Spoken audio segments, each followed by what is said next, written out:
This is Audible. Hachette Audio presents Penance, written by Kanaya Minato, translated by Philip Gabriel, read by Carissa Vacker.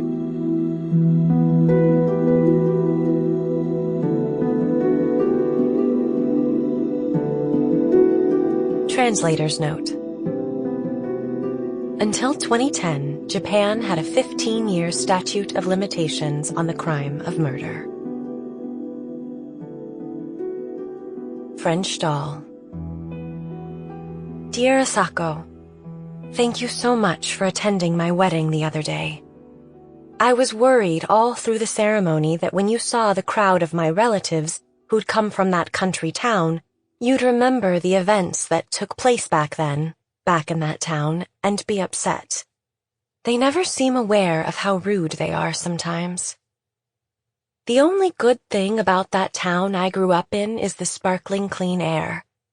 The first time I realized this, that besides the clean air the town had little else to recommend it, was 7 years ago, after I'd graduated from high school and gone on to a women's college in Tokyo. I lived in the college dorm for 4 years. When I told my parents I wanted to go to Tokyo for college, both of them were dead set against it. Some lowlife might trick you, they argued, and force you into prostitution. Then what? What'll you do if you get hooked on drugs? Or get killed? You were raised in the city, Asako, so I'm sure you'll laugh when you read this, wondering what could possibly lead them to these ideas. You watch too much 24 City, I countered, naming one of my parents' favorite TV shows. But the truth is, I'd often imagined the same kind of frightening scenario. Still, I desperately wanted to go to Tokyo. What's so special about Tokyo? My father shot back. There are other colleges in our prefecture that offer the major you're interested in. If it's too much to commute to school from home, apartments are cheaper here. And if anything happens, you can always come home. We can all rest easy. Rest easy? Are you kidding? You're the ones who know best how petrified I've been the last 8 years living here. Once I said this, they stopped their objections. They'd allow me to go to Tokyo, but on one condition, that I didn't live alone in an apartment, but in the dorm. I was fine with that. I'd never been to Tokyo in my life and found it a totally different world. When I got off the Shinkansen train the first time, the station was packed, people as far as the eye could see. There were probably more people in the station alone than in the whole town I'd just come from. But what surprised me even more was how people managed to walk without bumping into each other. Even as I wandered around, stopping to check the signs to take the subway, I was able to arrive at my destination without colliding with anyone. I was surprised, too, when I got on the subway. Passengers hardly ever talked to each other, even when they'd gotten on board with others. Occasionally, I'd hear someone laugh or people talking, but those were usually foreigners, not Japanese. Until junior high, I'd walked to school every day, then ridden a bicycle, so the only time I'd taken a train was a couple of times a year when I went with friends or family to a neighboring town, to a department store or shopping mall. During the hour-long ride, we never stopped talking. What should I buy? It's their birthday next month, so I should get them something. What should we have for lunch? McDonald's or KFC? The way we acted, talking the entire way, wasn't so outlandish, I don't think. There were lots of people talking and laughing throughout the train, and nobody objected, so I always thought that was how you acted on trains. It suddenly struck me that Tokyo residents don't notice their surroundings. They have no interest in the people around them. As long as the person sitting next to them isn't bothering them, they couldn't care less. Not a speck of interest in the title of the book the person across the aisle from them is reading, even if the person standing right in front of them is carrying an expensive designer bag. Nobody notices. Before I realized it, I was crying. People might think I'm homesick, I thought. A hick lugging a huge bag around, sitting there blubbering. Embarrassed, I wiped away the tears, glancing nervously around me, but not a single person was looking at me. Right then it struck me. Tokyo was a more wonderful place than I'd ever imagined. I didn't come to Tokyo for the upscale shopping or all the great places to have fun at. What I wanted was to melt into the crowds of people who didn't know about my past and vanish. More precisely, because I'd witnessed a murder in the past, and the person who committed it had not been caught. What I wanted more than anything was to disappear from his radar forever. 4 of us shared a dorm room, all from rural places far from Tokyo, and the first day in the dorm we vied with each other in bragging about our hometowns. My place has the most delicious udon noodles, one said proudly. Mine has a hot springs. Mine has a famous Major League Baseball player who lives near my parents' house, said another. That sort of thing. The other 3 girls were from the countryside, but at least I'd heard of the towns they came from. But when I told them the name of my town, none of them even knew which prefecture it was in. What kind of place is it? They asked, and I answered, a place where the air is sparkling clean. I know you, of all people, would understand this, Asako, that I wasn't just saying this because I had nothing else to be proud of. I'd been born in that rural town and breathed the air there every day without ever giving it a second thought. But the first time I became aware that the air was so very pure and fresh was just after I entered 4th grade, the spring of the year the murder took place. One day, our social studies teacher, Ms. Sawada, told us, "You all live in the place with the cleanest air in all of Japan." Do you know why I can say that? Precision instruments used in hospitals and research have to be manufactured in a completely dust-free environment. That's why they build factories that make these instruments in places where the air is pure. And this year, a new factory was built here by Adachi Manufacturing Company. That the top precision instrument maker in Japan built a factory here means this town was chosen because it has the cleanest air in the whole country. You should all be very proud of living in this wonderful town. After class, we asked Emily if what the teacher said was true. Papa said the same thing, she replied. That decided it. Since Emily said that, we knew our town really did have clean, pure air. We didn't believe it because her father, with his fierce look and glaring eyes, was some higher up in Adachi Manufacturing. We believed it because he was from Tokyo. The town didn't have a single mini-mart back then, but none of us kids minded. We accepted things the way they were. We might see commercials on TV for Barbie dolls, but we'd never actually laid eyes on any, so we didn't particularly want one.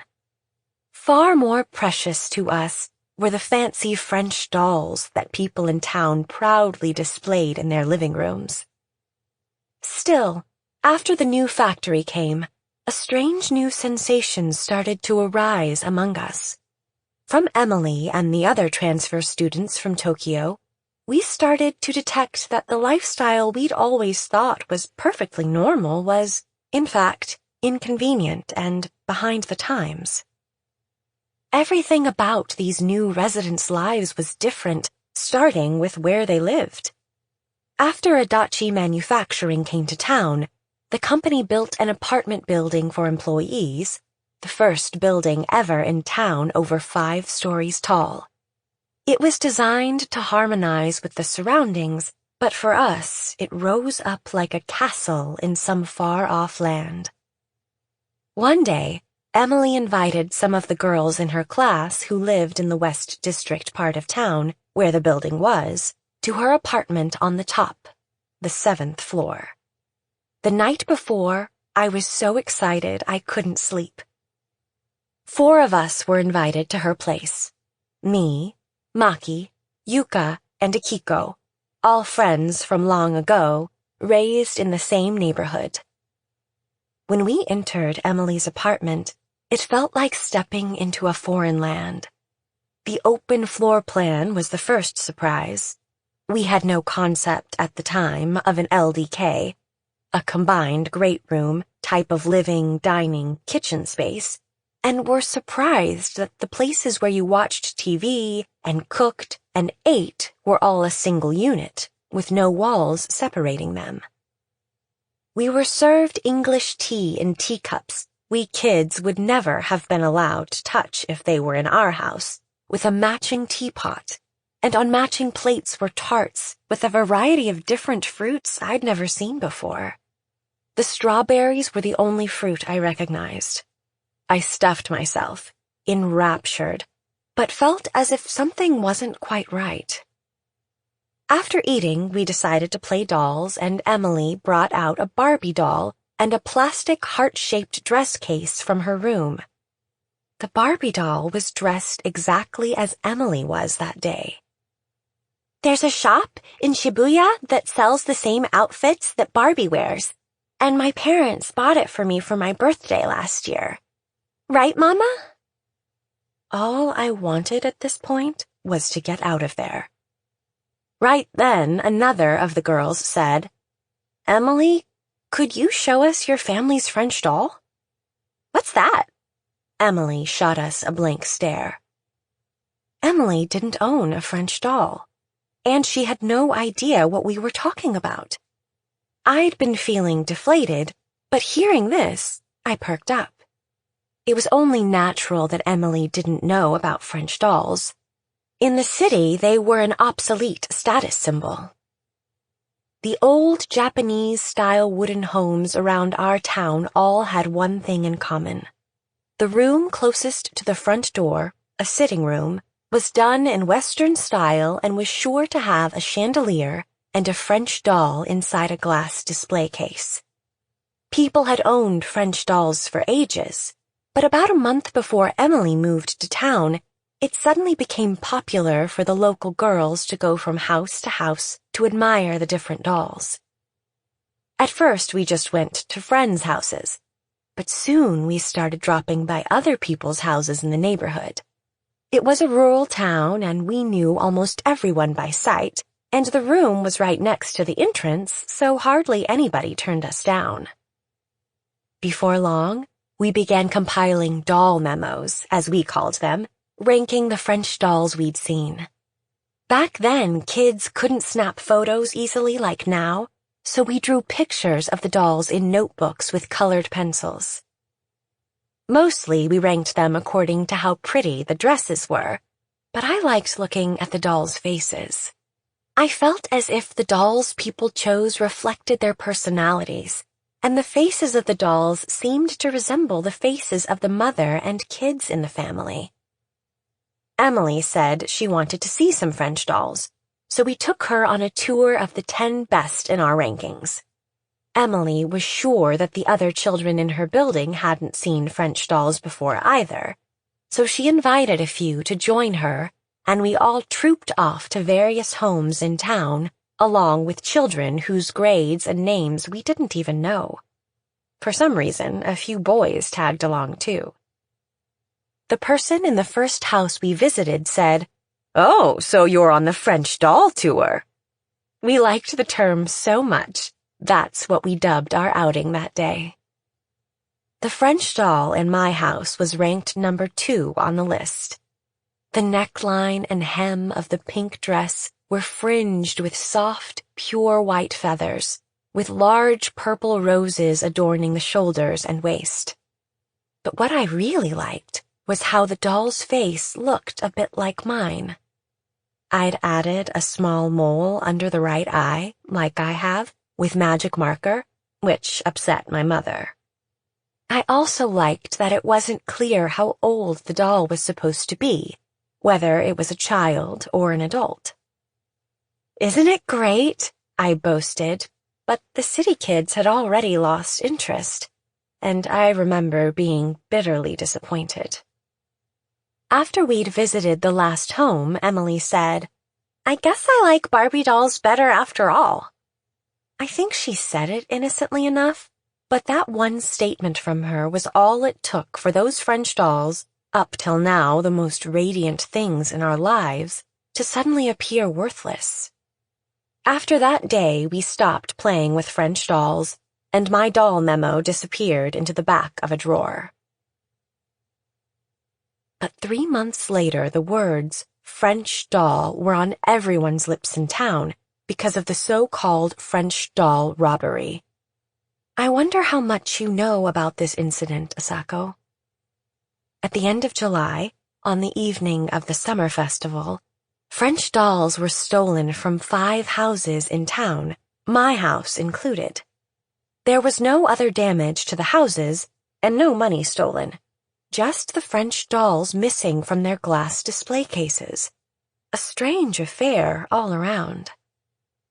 The festival was held on the grounds of the Civic Center on the outskirts of town, with the Obon dances starting around 6 p.m., a karaoke contest at 9, and then the whole event winding up at 11 p.m. The neighborhood association provided watermelons, ice cream, somen noodles, and beer free of charge, and there were a few stalls selling shaved ice and cotton candy. It was a big event for the town. The homes the French dolls were stolen from, including mine, had 2 things in common. First, the whole family was out at the festival, and second, none of the houses had locked their front doors. Most houses in town were like that at the time, I think. When people were asked to deliver something to another house, they would just open the front door when no one was at home and place the package inside. It's just what people did. Since we'd had our little French doll tour, the police right away pegged it as a prank by children, but the perpetrator and the dolls were never found, and eventually it was shelved as some unexplained odd event on the night of the festival. I remember my father getting angry with me. "It's because you kids had that tour, that's why. Some child who didn't have a French doll at home got jealous and stole them." Our summer vacation started with that incident, but still we went out every day from morning to evening to play. We especially liked the pool at our elementary school. We'd spend the morning at one of our houses doing our summer homework assignments, then go to the pool in the afternoon, and even after the pool closed at 4, we'd stick around the school grounds playing until it got dark.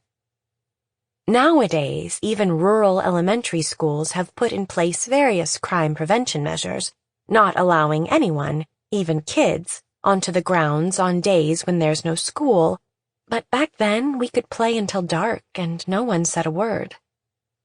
Sometimes, even if we went back home, before Greensleeves started playing over the town PA system, announcing that it was 6 p.m., our parents would ask what was wrong, whether we'd quarreled with our friends. Right after the murder that day, and many times afterward, I told everything, all I could possibly recall about it, to the police, to teachers at school, to my parents, to the parents of the other children, and to you, Asako, and your husband. But here I'd like to write down the events one more time, in the order they occurred, for what will probably be the very last time. On that day, the evening of August 14th, a lot of the kids we usually played with had gone to relatives' houses for the Obon holiday, or had relatives visiting theirs, so it was just 5 of us playing in the school grounds, me, Maki, Yuka, and Akiko, and Emily. The 4 of us from town either lived with our grandparents, or our grandparents and relatives lived in town, so Obon wasn't a particularly special day for us, and we went out to play like always. Most of the people from the Adachi factory who'd moved here from Tokyo were out of town for the holiday. Emily, though, was still in town because her father worked through the holiday, she told us that day. Later, at the end of August, they were going to take a family vacation to Guam. The French doll tour had introduced a little awkwardness into our relationship with Emily, but that soon passed and we were all friends again. One reason may have been Emily's enthusiasm for playing Explorers, which was popular then. The pool was closed through the Obon holiday, so we played volleyball in a corner of the school grounds, in the shade next to the gym. All we did was form a circle and pass the ball back and forth, but we were really into it, aiming to pass the ball 100 times without missing. That's when that man appeared. "Hello there. Do you girls have a second?" we heard a voice ask. A gray work shirt with yellowish-green tinge, work pants, a white towel wrapped around his head. The sudden voice threw Yuka, who was out of form that day, and she missed a pass. The man picked up the ball, which had rolled toward him, and came over to us. Smiling broadly, he said the following quite clearly. "I'm here to check the ventilation fan for the changing rooms in the pool, but I totally forgot to bring a ladder.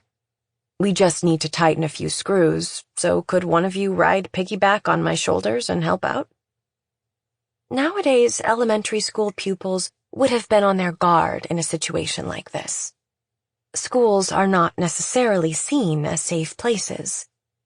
If we had been aware of that, I wonder if we would have avoided what happened. Maybe we should have been taught to scream and run away if a stranger talked to us? In our small, rural town, though, the most we'd been warned was not to get in a stranger's car if he told us he'd give us gum or candy, or told us our parents were sick and he'd take us to them. So we weren't at all suspicious about this man before us. I don't know about Emily, but I think that's how the others felt. In fact, when we heard the words, "help out," we vied to be the one chosen. "I'm the smallest, so you could piggyback me easiest," one of us said. "But what if you can't reach the fan? Shouldn't I go since I'm the tallest?" "But can either of you tighten screws? I'm good at it." "What if the screws are hard to turn? I'm really strong, so I think I should do it." Those are the sorts of things we said, I think. Emily didn't say a thing.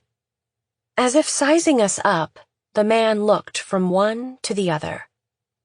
"Can't be too small or too big," he said. "And if your glasses fall off, that's no good.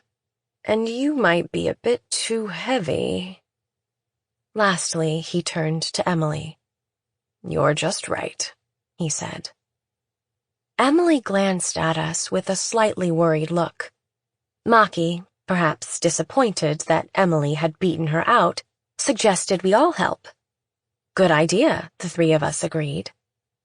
"Thanks," the man said. "But the changing room is kind of small, and if everyone comes, it'll be hard to work, and I don't want anyone to get hurt. So could you all stay here? It won't take long. I'll buy you all ice cream afterward." How could we object to that? "Okay, then," the man said, took Emily by the hand, and led her across the school grounds. The pool was beyond the spacious grounds, and we went back to playing volleyball before the two of them had disappeared. We played for a while, then sat down in the cool shade of the steps at the entrance to the gym and chatted. They're not taking me anywhere for summer vacation. I wish my grandpa's house were a little farther away. Emily's going to Guam next week. Is Guam part of America? Or a country called Guam? I don't know. Emily's so lucky. She has on a Barbie dress today, too. Her face is so pretty, too. You call those kind of eyes almond eyes, right? She looks so cool. And her father and mother look like Google-eyed aliens. Her miniskirt is so cute. Emily has such long legs. Oh, did you hear? Emily's already started that. What do you mean, that? Saya, you really don't know? That was the first time I'd ever heard the word menstruate. The girls in school were assembled to hear about this the year after, in 5th grade, and my mother hadn't talked to me about it yet. I didn't have an older sister or any older girls among my relatives, so I was clueless about what they were talking about. The other 3 either had older sisters or else their moms had told them about it, and they began explaining it to me as if displaying some astounding knowledge. Menstruation is proof that your body's able to have babies, they said. Blood drips out from between your legs. Huh? Are you saying Emily's able to have a baby? That's right. Your older sister too, Yuka? That's right. I'll probably start mine soon, so Mom bought me some underwear for that. What? You too, Maki? Girls who are big start in 5th grade, they say. But you, Saya, you won't start till junior high. By high school, everybody has it, they say. You've got to be kidding. I mean, no junior high girls have babies? That's because they didn't make them. Make them? Saya, are you saying you don't know where babies come from? Oh, yeah, when they get married. Honestly, girls do dirty things with boys, that's how. I hope all this stupid stuff I'm writing won't make you rip this letter up. Caught up in our conversation, we suddenly noticed that Greensleeves was playing, the signal it was 6 p.m.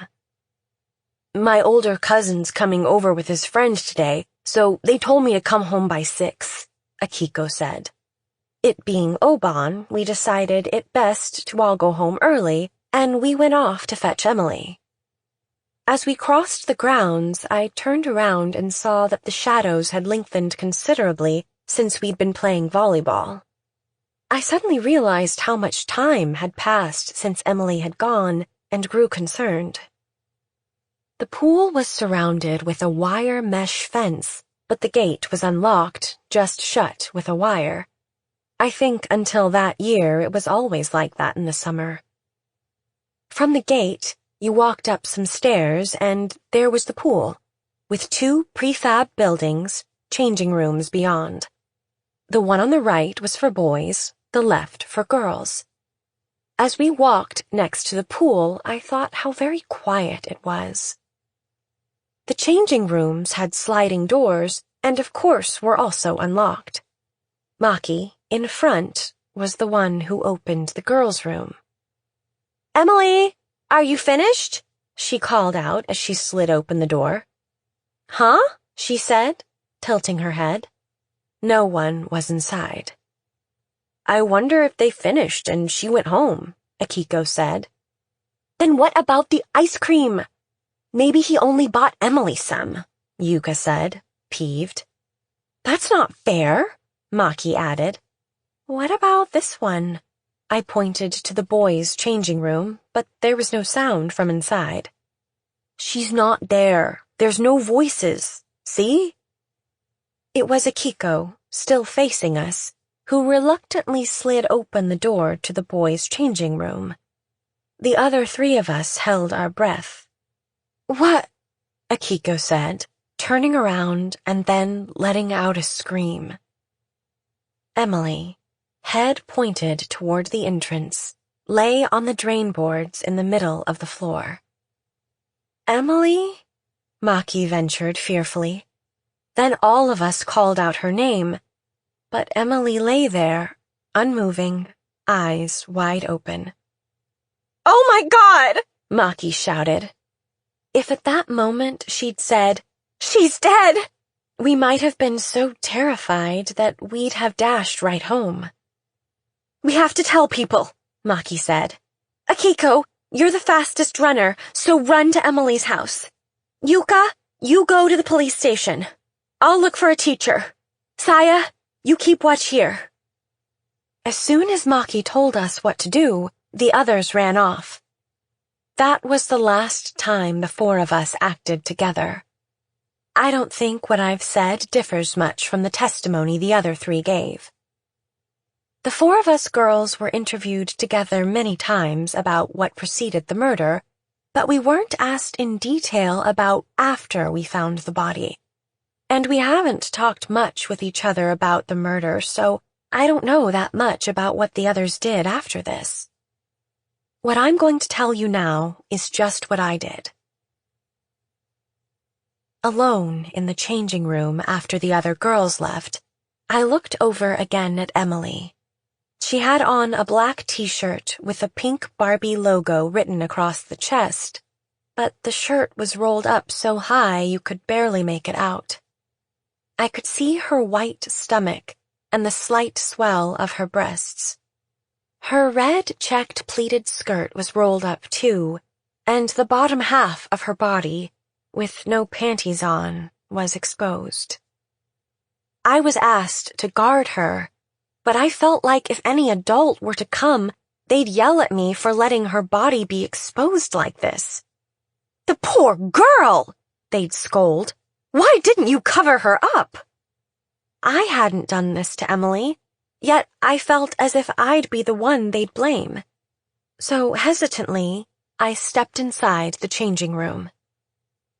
The first thing I did was use my handkerchief to cover up her open eyes and mouth, which had liquid dripping out. And avoiding looking at Emily, I held the t-shirt with my fingers and rolled it down. There was white, sticky stuff all over her stomach, though at the time I had no idea what it was. I rearranged her skirt, too. As I crouched down, I saw her panties all crumpled up and tossed aside at the lowest row of lockers. What should I do with her panties? I wondered. I'd been able to rearrange her shirt and skirt without touching her body, but that wouldn't work with her panties. I glanced at Emily's long, white legs, spread apart, and saw blood flowing down her thighs from her crotch. That's when I got scared and ran out of the changing room. I think I was able, even realizing she was dead, to rearrange her clothes because she'd been strangled and there wasn't any blood. The second I was out of the changing room, though, the pool in front of me frightened me and I froze. In a short space of time, the sun had gotten really low and the wind had come up. I stared at the tiny ripples on the surface of the pool and felt as if I were going to be dragged in. They say that during Obon, the festival for departed spirits, if you go swimming, the dead will grab your leg. Every year I heard this warning, and now it rattled around in my head, and I had this sudden illusion that Emily was going to arise and, to take me with her to the land of the dead, push me into the pool. I closed my eyes and crouched down, head in hands, to stop up my ears, and kept on shrieking, wah, or ah, so loud it felt as if my throat would burst. Why couldn't I lose consciousness? If I could have made myself faint, the situation I find myself in now might be very different. I'm not sure how long I stayed like that, but the first one to appear on the scene was you, Asako. I'm sure you remember what happened after that, so here I'll simply write about what happened with me. Yuka returned with the local patrolman. Then, right after that, my mother showed up, worried that I hadn't come home and aware that something had happened. She put me on her back and carried me straight home. I cried for the first time after I got home. I think I cried even more loudly then than when I was screaming by the pool. My mother didn't press me at first about what had happened. As I lay down on some zambutan cushions, she gave me cold barley tea, gently rubbed my back, then murmured, I'm glad it wasn't you, Saya. As her voice sank deep into my head, I closed my eyes and fell asleep. What I'm writing here isn't much different from the testimony I gave right after the murder. I think all four of us gave pretty clear testimony, considering the kind of incident we'd witnessed.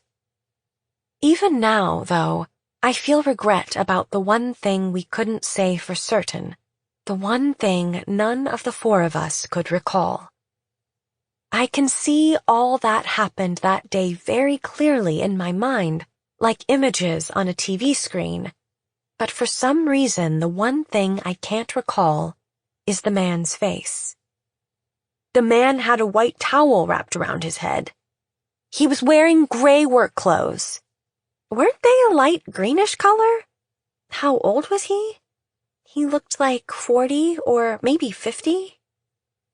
Though we had an overall impression of the man, we never could recall his face.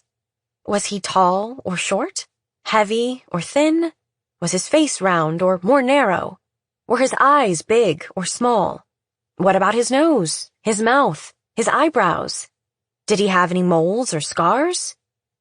Even when his appearance was broken down into details like this, all we could do was shake our heads. One thing, though, was for certain. We'd never seen him before. For a time, the murder was the sole topic of conversation in our small, rural town. Once a relative of mine came by to ask me more about the murder, just out of curiosity, and my mother chased him away. People started talking about the French doll robbery and linking the two incidents. Maybe, they said, there's some pervert in our town or nearby who likes young girls. Whoever stole the dolls maybe wasn't satisfied with them and murdered a cute-as-a-doll young girl. People whispered these rumors as if they were entirely plausible. The police started questioning people in the places the dolls were stolen from again, so almost everyone started to see the two incidents as the work of one criminal, a pervert who liked young girls. But I wasn't convinced, because I was the one whose appearance would best be described as that of an innocent young girl. Ever since the murder, if I let my attention wander, I start to visualize Emily's dead body.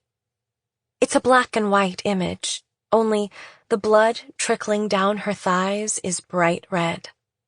And in my mind, my face gets superimposed on Emily's, and my head starts to ache. And as I hold my throbbing head, one thought runs through my mind. Thank God it wasn't me. I'm sure you find this an awful thing to think. I have no idea what the other three girls thought. Some of them might have been so sad for Emily, and some might have been racked with guilt, wondering why they couldn't have saved her. For me, though, it was all I could do to worry about myself. What came after, thank God it wasn't me, was, why Emily? And I had a clear answer for that.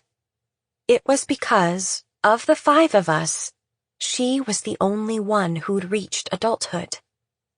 It was because she was a grown-up that man did awful things to her and murdered her. That man, the murderer, was looking for a young girl who'd just become an adult.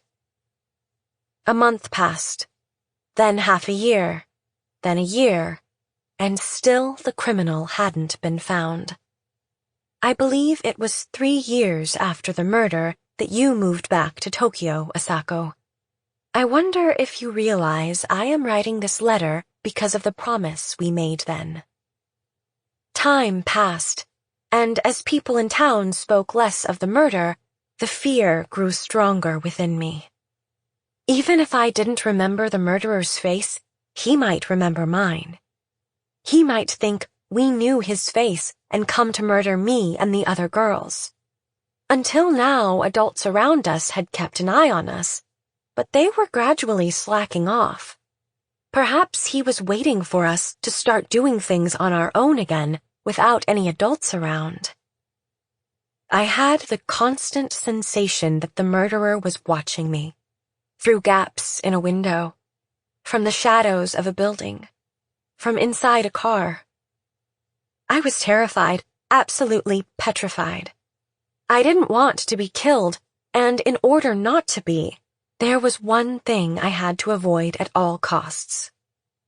I could never grow up. Still, as time passed, even though I'd occasionally sense someone watching me, the murder faded from my mind a little too. In junior high and high school, I was in the wind instrument ensemble, and the intense practice sessions kept me so busy practicing every day, I had little time to consider the past. This doesn't mean that I was mentally and physically ever free of the murder. I realized this, was made to realize it, when I was 17 and a junior in high school. 17 years old, and I still hadn't had my first period. I might have been small, physically, but that didn't explain why I hadn't started menstruating. Maybe I was still within the acceptable age range for a first period, but my mother suggested I have a doctor examine me, so I went to the gynecological department at the prefectural hospital in the next town over. It takes a lot of courage for a high school girl to go to an OB/GYN clinic. But I realized that up until then, I hadn't given any thought to menstruation, and though I had an idea why this was the case, I imagined that couldn't be the reason I hadn't yet had a period. It would be terrible to have some kind of actual gynecological problem, I thought, so I steeled myself and went. There was a private OB/GYN clinic in our town, but the last thing I wanted was for people in town to spot me going there. I'd barely talked to any boys, let alone gone out with any, but couldn't stand the thought of ugly rumors flying around. So I went to another town to get checked out. The tests showed nothing out of the ordinary, and the doctor said it might be psychological. "Are you experiencing any kind of stress at school or at home?" he asked. When I learned that periods can start and stop because of psychological reasons, it made sense. If I become an adult, I'll get killed, I thought. If my periods start, I'll get murdered. I had been suggesting this to my body all along, at first consciously, then gradually unconsciously. Even if I didn't consciously think of the murder very often, it had still been constantly at work in the deeper, unconscious recesses of my mind. The hospital recommended counseling and regular hormone injections, and I said I'd talk it over with my parents. That was the last time I went to the hospital. I reported back to my mother that they'd found nothing wrong and that I was just a little late. I was praying even more now that my period wouldn't start before the statute of limitations on the murder ran out. Even if I left the town, got lost in the crowds in Tokyo, and lived among people who knew nothing of the murder, who knew but that I might run across the murderer again? But my body, still not that of an adult, would keep me from harm. That's the sense of security I sought. I didn't hope so much that the murderer would be arrested and the murder brought up all over again, but more that the statute of limitations would come quickly and I would finally be freed from the past. This had nothing to do with the promise I made to you, Asako. Still, I never dreamed I would ever see you again. After graduating from a women's college with an English degree, I was hired by a medium-sized company that mainly dealt with dyes. Whether you'd graduated in the sciences or the humanities, all new employees spent the first 2 years assigned to the laboratory. They did this to teach us what kinds of products the company was dealing in. This was the first time since high school chemistry class that I'd touched test tubes and beakers, and the first time I'd ever seen one of those analysis devices that cost tens of millions of yen. Gas chromatography, liquid chromatography, they explained, what these square, boxy devices did, but it flew right over my head. But the company logo on the side of the machines did catch my eye. Adachi Manufacturing. So these were made at the factory back in my hometown with its pure, clean air, I realized, and felt a sudden closeness to them. At the same time, a sense of disgust welled up, as if that town had been lying in wait for me. This complex mix of emotions stayed with me starting shortly after I was hired. It was in the spring, at the beginning of my 3rd year in the company, that the head of the laboratory approached me about a possible marriage candidate. This was right after I had finished my 2-year stint in the lab and had officially been assigned to the accounting department. "He's the son of a cousin of the managing director of one of our top clients. He saw you somewhere and asked to be formally introduced." If the head of the lab had spoken to me privately about this, I probably would have turned him down, even though it was one of the company executives asking. I wasn't, after all, someone who could consider getting married. But he asked me, loudly, in front of my coworkers, just as all of us who'd joined the company at the same time were gathering our belongings in the lab in preparation for moving to the various departments to which we'd been assigned. He handed me the man's photograph and personal history right then and there, and my coworkers crowded around, immensely curious. I opened the folder with the photo of the man, and some of the other women voiced their approval. "Looking good." When I looked at the man's CV, the men in the lab voiced theirs too. "Impressive." Seeing their reaction, the head of the lab said, "What do you think? Pretty amazing, eh?" Egging them on. "He's quite a catch for you," some of my colleagues said. "This is your big chance." I'd completely lost the opportunity to turn him down flat and ended up replying that I'd be happy to meet the man. But why would an elite man like that, a graduate of a top university working in a top corporation and a stylish-looking guy, ask to meet someone like me, a nothing office worker in a 3rd-rate company, and think I might be a suitable marriage partner? What was I doing when he spotted me and got interested? Thoughts like these ran through my head over and over before the day of our first meeting, and I arrived at one conclusion. He must be mistaking me for someone else. We avoided the usual stiff, OMI meeting with go-betweens present, and instead arranged for just the 2 of us to have dinner. But actually that made me feel depressed. I was earning my own living now and finally able to talk with men like everyone else, but I'd never had dinner alone with a man I'd just met.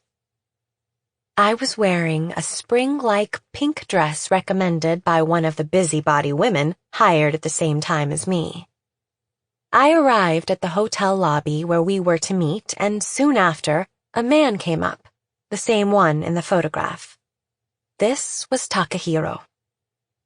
Very cheerfully and politely, he apologized for asking my boss to set things up and thanked me for coming on my day off.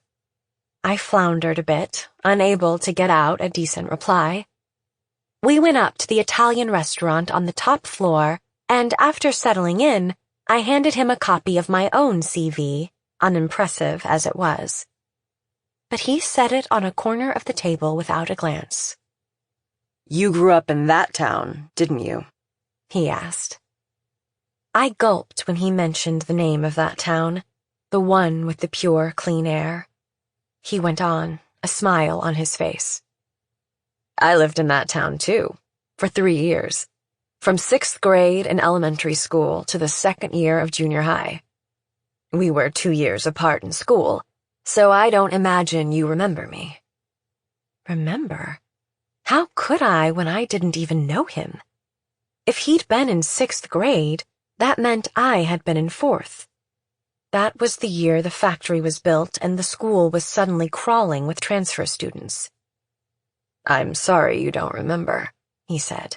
But we played together once. The French doll tour.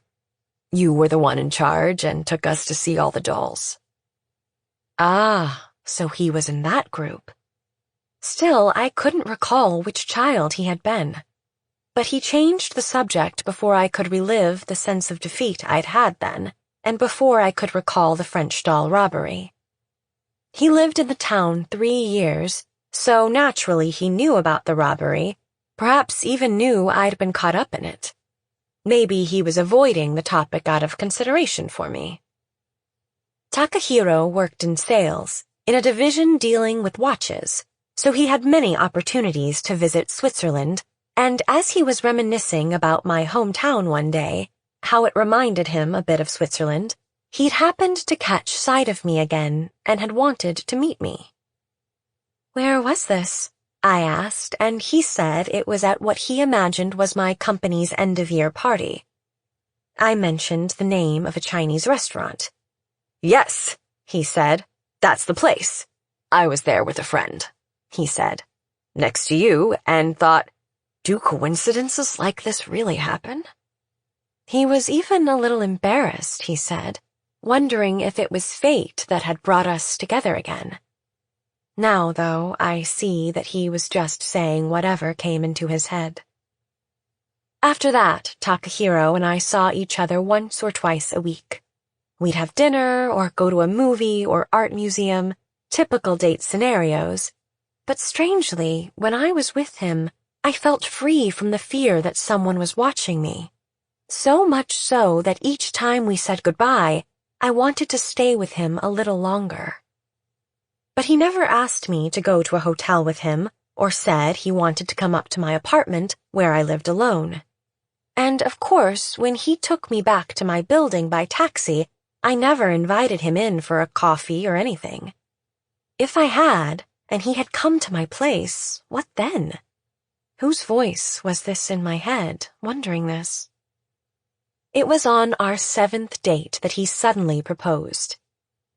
This was the first time we held hands. Nothing particularly romantic about it. We'd gone to the opening performance of a famous musical, and he held on to my hand so we wouldn't get separated in the crowded lobby, but that was enough to set my heart pounding. Later, after we were seated in the darkened theater, I was overwhelmed with sadness and even shed a few tears. I've been assigned long-term to Switzerland and hoped you could come with me. Takahiro proposed at dinner, after we had been served a fancy French kaiseki dessert and accompanying wine. The restaurant was very private, each table in its own individual room, the perfect place for a marriage proposal. It felt like a dream, and I thought how happy I would be if I could accept it openly, without any reservations. But I couldn't, and there was a reason why. I'm very sorry, I said, bowing to him, but I can't accept. Why not? He asked. The proposal wasn't totally unexpected, but it had me flustered.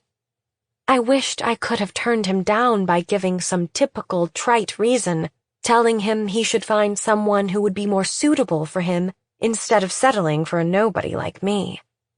But this reason would have been a lie, so I went ahead and revealed the real reason. I never thought I would reveal that loathsome truth about me as a reply to a marriage proposal.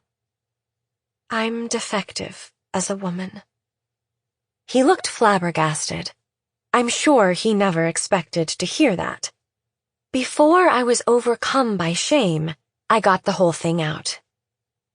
Even now, I said, at age 25, I've never had a period, not even once. Because deep down inside my mind, I'm rejecting the idea of my body becoming a woman's. A body like that can't have normal sexual relations or have a child. A man like you, with a wonderful future ahead of him, shouldn't marry some defective article like me. For the first time, I cursed the way my mind had tricked my body in order to protect me. If this is how things were going to turn out, I thought with regret, I should have done whatever it took, shots or counseling, back when I was a junior in high school. I felt it was cowardly to cry, so I held my tears back. I took a bite of the dessert, which was like a piece of fine china, white mousse with a variety of colored berries on top. Strawberries, raspberries, cranberries, blueberries. Since the time I first learned all those different names, that country town had held me in its grasp. "That doesn't matter," Takahiro said. "If you just come with me, that's fine. If you're there when I come home, tired from work, that's all I need. I'll tell you all that happened that day and hold you and go to sleep. I can't imagine anything happier than that. Won't you come with me and start a new life in a place like the one we used to live in together? Leaving Japan wouldn't be a bad idea for you," he added. "You probably got like that because of the murder. Maybe you're worried that being in a town that reminds you of your hometown will make you remember all that happened there. But there's one thing I can guarantee. In this new place, there is no murderer, and I will be there to protect you." I was surprised when Takahiro asked if it was all right to invite you, Asako, and your husband to our wedding. That was the first time I learned that Takahiro's father and your husband were cousins. "When Asako and her husband see me," I asked him, "won't they remember the murder and suffer those terrible memories all over again?" But he said you'd told him you really wanted to attend. To be perfectly honest, I didn't want to see you again, Asako. I was afraid you would never forgive me for not keeping my promise to you and instead seeking out my own happiness. But I had no right to say anything when it came to the wedding. It was Takahiro's family, after all. Both parents were executives with Adachi Manufacturing who were footing the bill for this extravagant affair, held in an art museum designed by a famous architect, a place where several celebrities had also had their weddings. The only thing I was left to choose by myself was the wedding dress. But on the day of the wedding you told me, Asako, to forget the murder and be happy. I can't tell you how overjoyed I was when you said that. And one other thing made me really happy that day. The surprise that Takahiro had in store. When Takahiro and I had been planning the wedding, I was sure that, for my mid-reception change of outfits, I would change into a cocktail dress, but he simply dismissed the idea, urging me to stay in the white wedding dress to the end. The reason became clear during the reception when he suddenly handed me a box with a large ribbon on it, and I was led to a waiting room by one of the staff. I opened the box and found a pink dress inside. The décolleté and hem were edged with white feathers, the shoulders and waist decorated with large purple roses. A matching headband of purple roses and white feathers was also placed on my head. My French doll might wear this kind of headband, I recalled. I looked in the mirror and what I saw was the French doll we used to have in the sitting room of our old house. But why? I wondered. But then soon remembered that the first time Takahiro and I met was during the French doll tour. Me, a country girl, proudly showing kids from the big city our antique-looking dolls. He must have remembered how I was then and ordered a dress identical to my dolls, to surprise me and make me happy. When I went back into the reception hall, Takahiro gazed at me as if holding his breath and then burst out in a big smile. "You're gorgeous," he said. Everyone kidded us and toasted us, and 2 days after this blissful time, I set off with Takahiro on our trip. From the airplane, I watched the scenery on the ground recede, and my whole body was filled with a sense of liberation. In this new place, there is no murderer, and I will be there to protect you. But there was a criminal. The town I'm in now does have clean, fresh air like that other town. That much is true. But other than that, there's nothing at all the same. This town is so charming and beautiful. 2 weeks have passed since we began our life together, just the two of us. Hard to believe it's only been 2 weeks. I was a little surprised as I wrote this. Up till now, I was able to write calmly about things, but I'm not at all confident I can write about the rest as well. But what I'm going to say now is what I really need to write. I'll start with the day we arrived in this town. Takahiro had told me that our new house had almost everything we needed in the way of furniture, dishes, and so on, so I'd gotten rid of most of what I had when I lived alone and had only sent ahead a bare minimum of clothes and other personal items. After we were engaged, Takahiro had gone to Switzerland a number of times on business and had gotten the house ready for us then. We arrived at the local airport in the morning, and several people from his company came to meet us. I went with Takahiro to his office to meet his colleagues. We all had a meal together to introduce me to everyone, and were even given a lovely wedding present. Then we drove to our new home, just the two of us, in a car provided by his company. I marveled at everything I saw that day, but I gasped in joy when we arrived at our upscale neighborhood and saw our house, which was like an antique dollhouse. The house was 2 stories, with a spacious living room, dining room, and kitchen combination on the first floor, as well as 2 other rooms. The living room had a sofa set and bookcase, and I went ahead and displayed the heavy standing clock we'd been given as a present. But overall, the room was a bit bare. There were enough dishes and utensils in the kitchen, though I thought it would be nice to have a pair of matching cups for us. An orange tablecloth would look nice on the dining table, I commented. And I'd love to display lots of photos near the bay window, I added excitedly. Takahiro smiled and told me to go ahead and decorate it any way I liked. But first, he said, let's unpack. The boxes we'd sent from Japan were randomly stacked in one of the first-floor rooms. On the second floor, there were 4 rooms, all of different sizes. The largest room in the back is the bedroom, he told me. The others you can use any way you'd like. I looked into each of them in order, starting with the closest. This place is too big for just the 2 of us, I was thinking, as I continued down the wide hallway and put my hand on the doorknob of the room in back. Let's leave this room for later, Takahiro told me. I got everything in this one room ready when I was here before, so let's go eat first. His words, and my own shyness over the bedroom being ready for us, kept me from opening the door. I went with him to a nearby restaurant instead. We had beer and some simple but delicious local dishes, and when we arrived home in high spirits, Takahiro suddenly swept me up into his arms, lifted me over the threshold like a princess, and began carrying me up the stairs.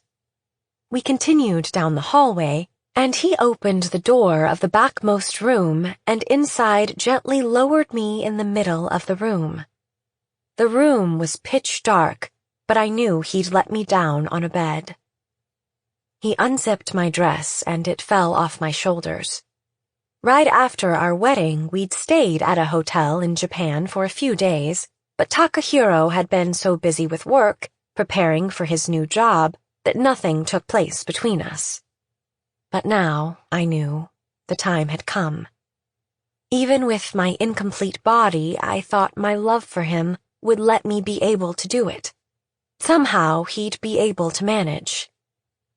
My heart was pounding, and I was holding my breath, when suddenly something came down gently over my head. My arms were slowly put through sleeves, a fastener on the back was zipped up. He held my hand, and I got to my feet as he carefully arranged the bottom of the long dress. I realized he'd put another dress on me. A light came on in the room. Takahiro had turned on one of the lamps. At that instant, what struck me was a vision of a French doll. What smiled back at me from above the beautifully carved wooden table next to the bed was the very face of one of those French dolls displayed in the sitting rooms in that country town. So he'd bought the exact same kind of doll for me? But that wasn't it. There was a tiny mole beneath the doll's right eye, but the dress was different. It wasn't pink, but light blue. And the dress he'd put on me was an identical light blue dress. In a daze, I turned around to find Takahiro gazing at me with the same smile he'd had at our wedding ceremony. "My precious doll," he said. "What the—" As soon as I got these words out, my voice husky, an angry voice shouted, "Don't speak!" His smile was replaced by a nervous, irritated look, and for the first time I remembered which child he was back on the French doll tour. Unsure what was going on, not allowed to say a word, I stood there, frozen. His usual cheerful expression quickly returned, and he had me sit on the bed and sat down beside me. "I'm sorry," I shouted. "Did it frighten you?" His tone was gentle, but I couldn't reply. He was looking at me, but those weren't the eyes of someone looking at an actual living person. I gazed back in silence. "You're a good little girl, aren't you?" he said, patting my head with his large hand. And he began to tell his story. "Until then, I'd never been in love," he said. "All the girls around me were trained since childhood to be well-mannered, to live up to their elite status, but they were conceited, stupid creatures, the lot of them. My mother was no different, complaining constantly about the researchers she supervised, all of them incompetent, according to her, and about my father, who worked in the same department. And then we had to move. I couldn't believe that town was even part of Japan. It was so devoid of anything.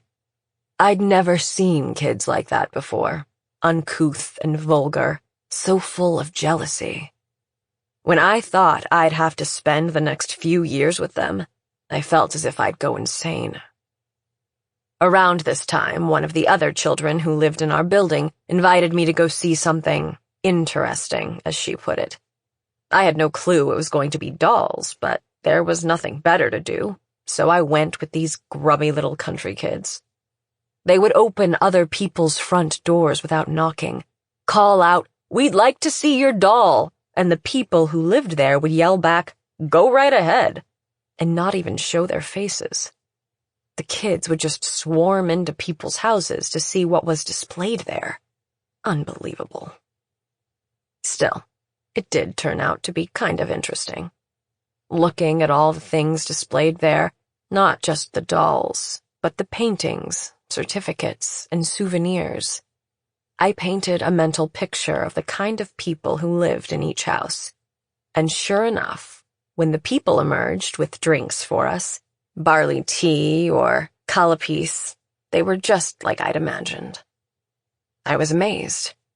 Around the fourth house, I realized that the dolls resembled the kids in that family, and I started to pay more attention to them. They looked strong-willed or stuck up, or none too bright. All the impressions I got were pretty negative.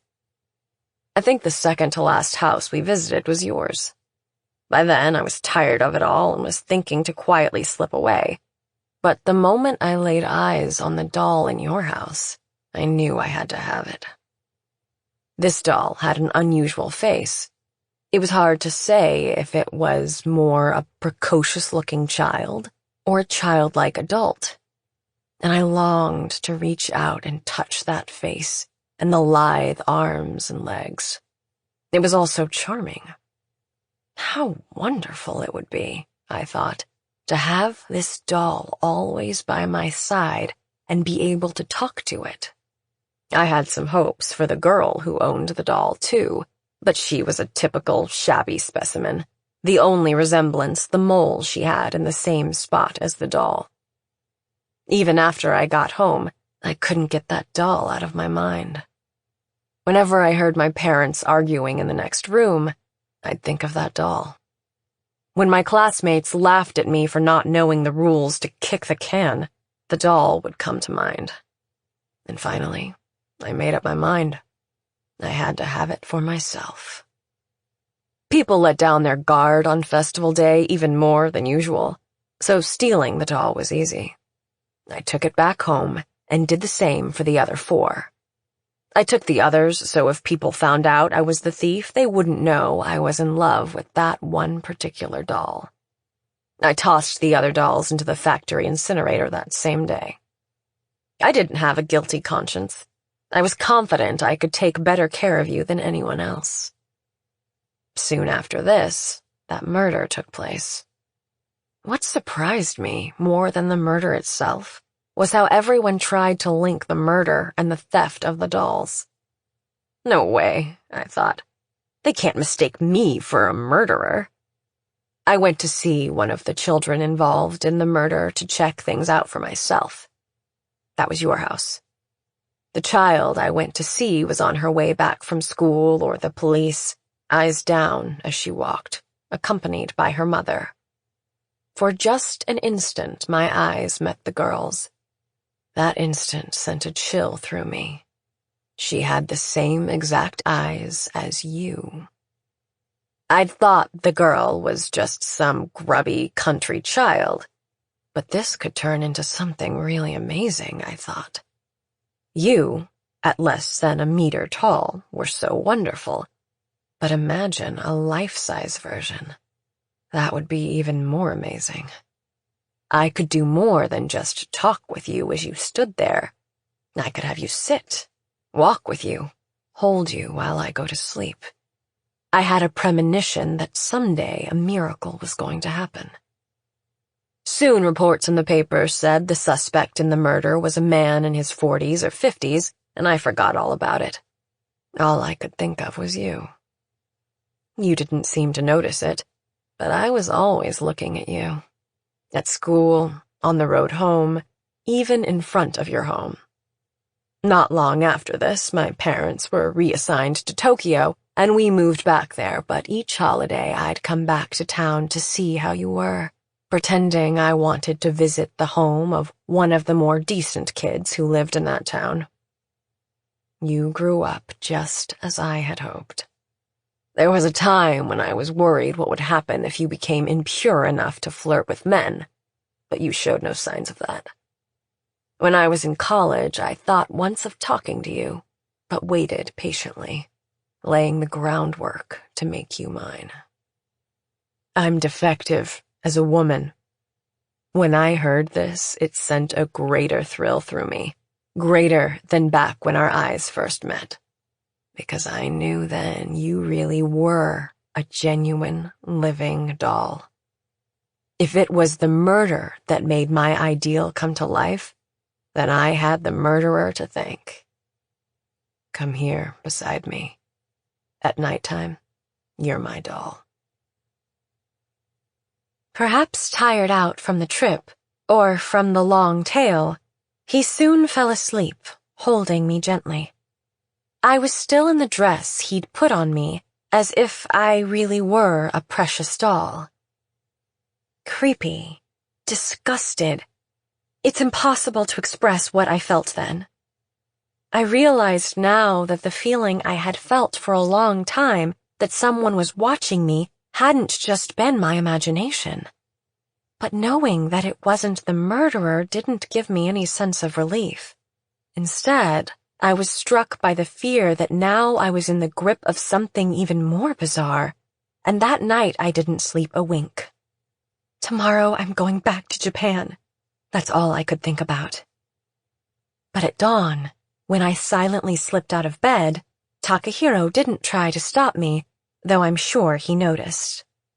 I took a shower, changed into ordinary clothes, and made a simple breakfast with the bread and eggs we'd bought the day before. By this time, he was already up as usual. "I have to go to work starting today," he said in his usual cheerful way. "But if you get lonely or any problems come up, call my cell phone anytime." He kissed me goodbye and headed to the office. Maybe last night was all a dream. No, it had really happened. But maybe he'd had too much beer and had been drunk. Maybe he really did like the doll and had actually stolen it and came up with that story to hide his embarrassment. Trying to convince myself this had to be the case, I went into our bedroom to start cleaning up and saw the doll there, waiting for me with its usual gentle expression. It had a red dress on now. In the room there were a bed and a table and a wardrobe, the latter two with matching carvings. I slowly approached the wardrobe and yanked the double-hinged doors open wide. Inside were matching dresses in many colors, one's for the doll and one's for me. I flinched again and tears welled up, but gradually a smile came to my face. Last night, in the dark, it was frightening to suddenly be made to wear that dress and hear Takahiro's bizarre story. But in the light of day, the rows of dresses in the closet appeared gaudy and fun, though ultimately ridiculous. Like clothes a circus clown might wear. Where did he buy all these clothes, and what was running through his mind when he did? I wondered.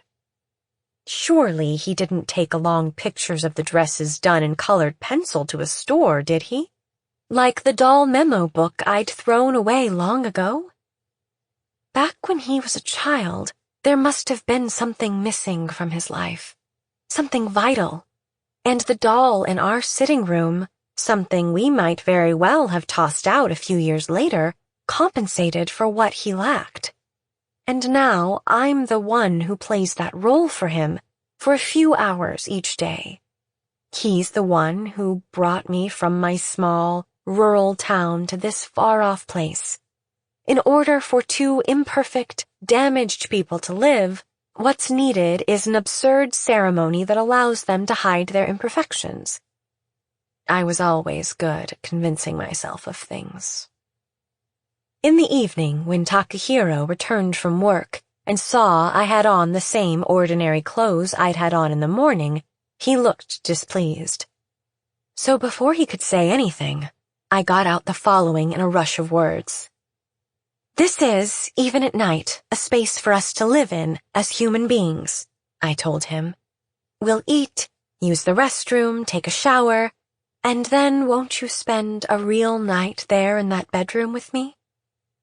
I was a little worried it was too much for me, as a mere doll, to suggest spending a real night together, but he just smiled broadly. "What's for dinner?" he asked. Still, it was miserable the second day, and the third, playing at being a doll. Listening silently as he spoke was one thing, but it was hard to bear it when he put his hand inside my dress, stroked me all over, and licked the exposed parts of my body. As time went by, though, I got used to it, wanting him to touch me even more. I could hardly wait for the time when I could become a doll, and grew to hate it when night drew to a close. But last night was different. I'd felt feverish since morning, my abdomen throbbing in pain, and by noon I couldn't stand. I lay down on the sofa in the living room, pulled up a blanket, and closed my eyes. As soon as I did, though, the ticking of the clock bothered me and I couldn't fall asleep. I shoved the clock underneath the sofa and was finally able to sleep a little, though the pain didn't subside. Evening came and Takahiro returned. He was worried when he saw my pale face, and when I apologized for not having dinner ready, he told me not to worry. His kind words made me let my guard down and that was a mistake. "I'd like to sleep here tonight," I told him.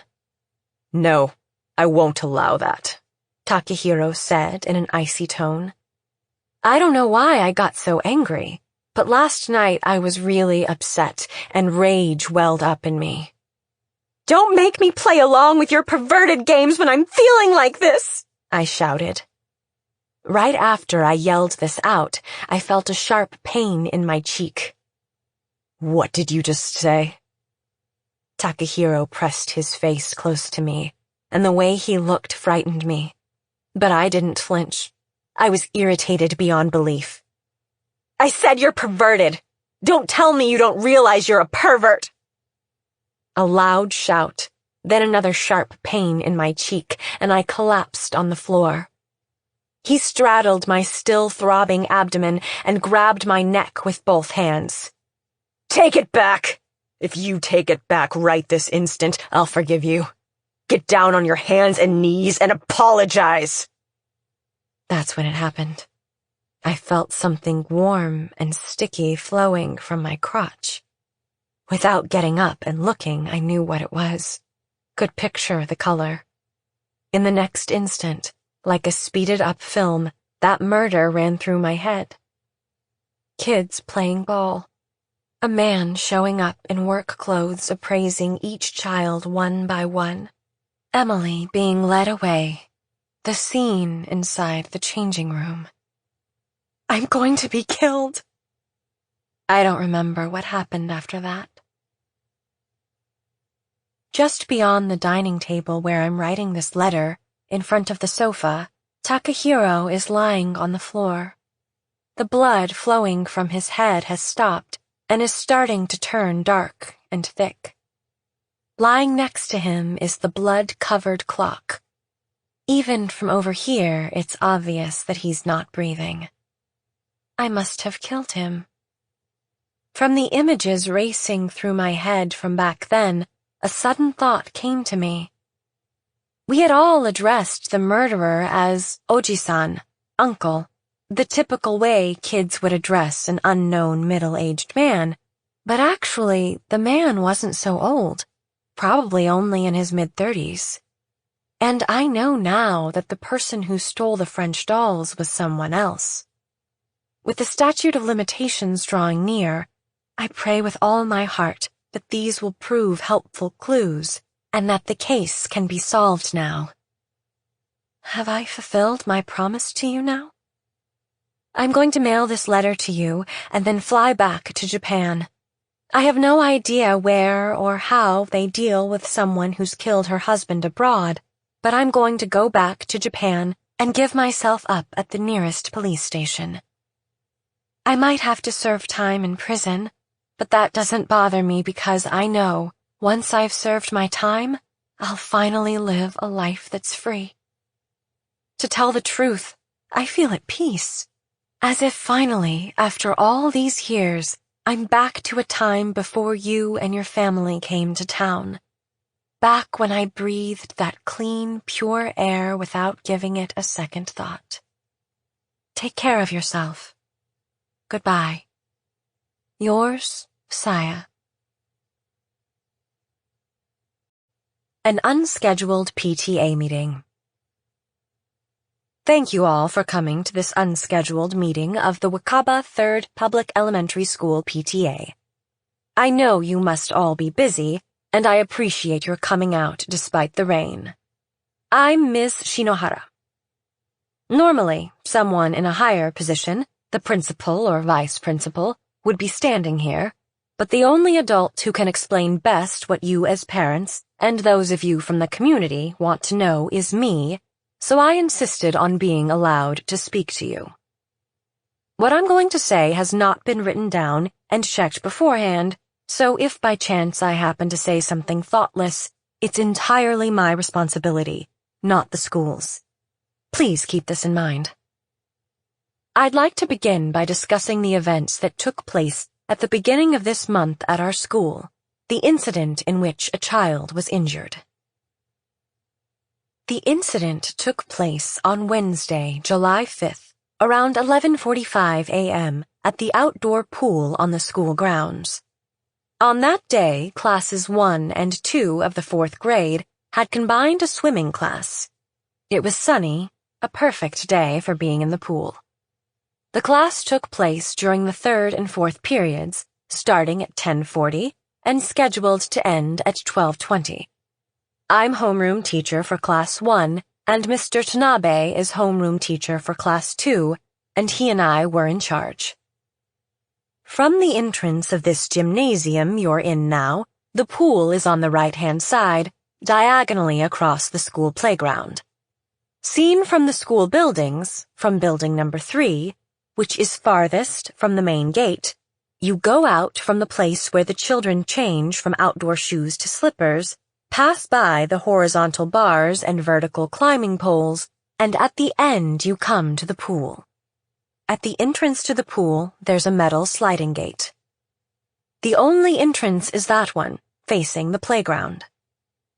Except for when the pool is being used for class or for the swim club, the gate is padlocked from the outside, but when the pool is in use, we leave it unlocked since we never expect any intruders to come in. We also do that to make it easy for any child who is feeling sick to go straight to the nurse's office, which is on the 1st floor of building number 3. There's a storage case right inside the entrance where children store their shoes, then it's just a few steps up to the pool. The changing rooms and showers are in the back, so the children proceed past the side of the pool where the springboards are, which is a little wider than the other side, then put on their swimsuits in the changing rooms, take a disinfectant shower, and assemble next to the springboards. In the back, beyond the chain-link fence, is a privately owned tangerine orchard. I hope you can picture the layout from this. Whenever we have a swimming class, the parents must check off and sign a health form so they know exactly when their children will be having a swimming class. In TV interviews, however, several of the parents of children in my class insisted that the school had never informed them that their children were having a swim class that day. I find that hard to fathom. The schedule for swimming classes is also printed in bold on the monthly class schedule sent out to everyone because some children need a doctor's permission to participate. A separate schedule of swimming classes was also distributed. Please don't misunderstand me. I'm not trying to be sarcastic. I want everyone to consider all this not from the standpoint of the victim, but from that of adults responsible for protecting the children and of the parents and people in the community. As the schedule indicated, 4th graders had swim class scheduled for 8 times in the first semester, twice a week starting the 3rd week of June. The day in question was the 7th class.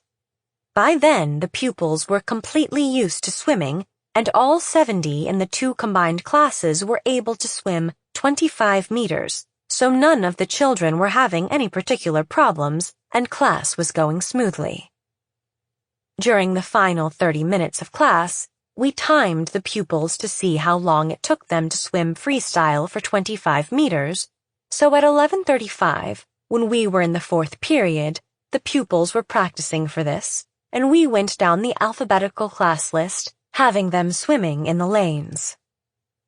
There are 6 lanes, lanes 1 to 3, nearest the playground, were for Class 1, and lanes 4 to 6 for Class 2. So I was on the playground side, and Mr. Tanabe was by the changing rooms, each of us supervising and instructing the children in our respective classes.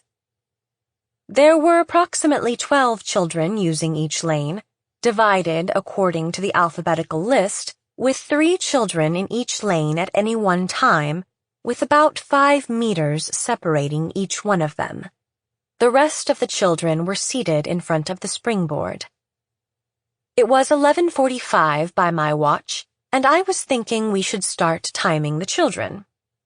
That's when that man, Sekiguchi, broke in. Kazuya Sekiguchi, 35, unemployed, the TV news said. I'd like to ask a favor of you.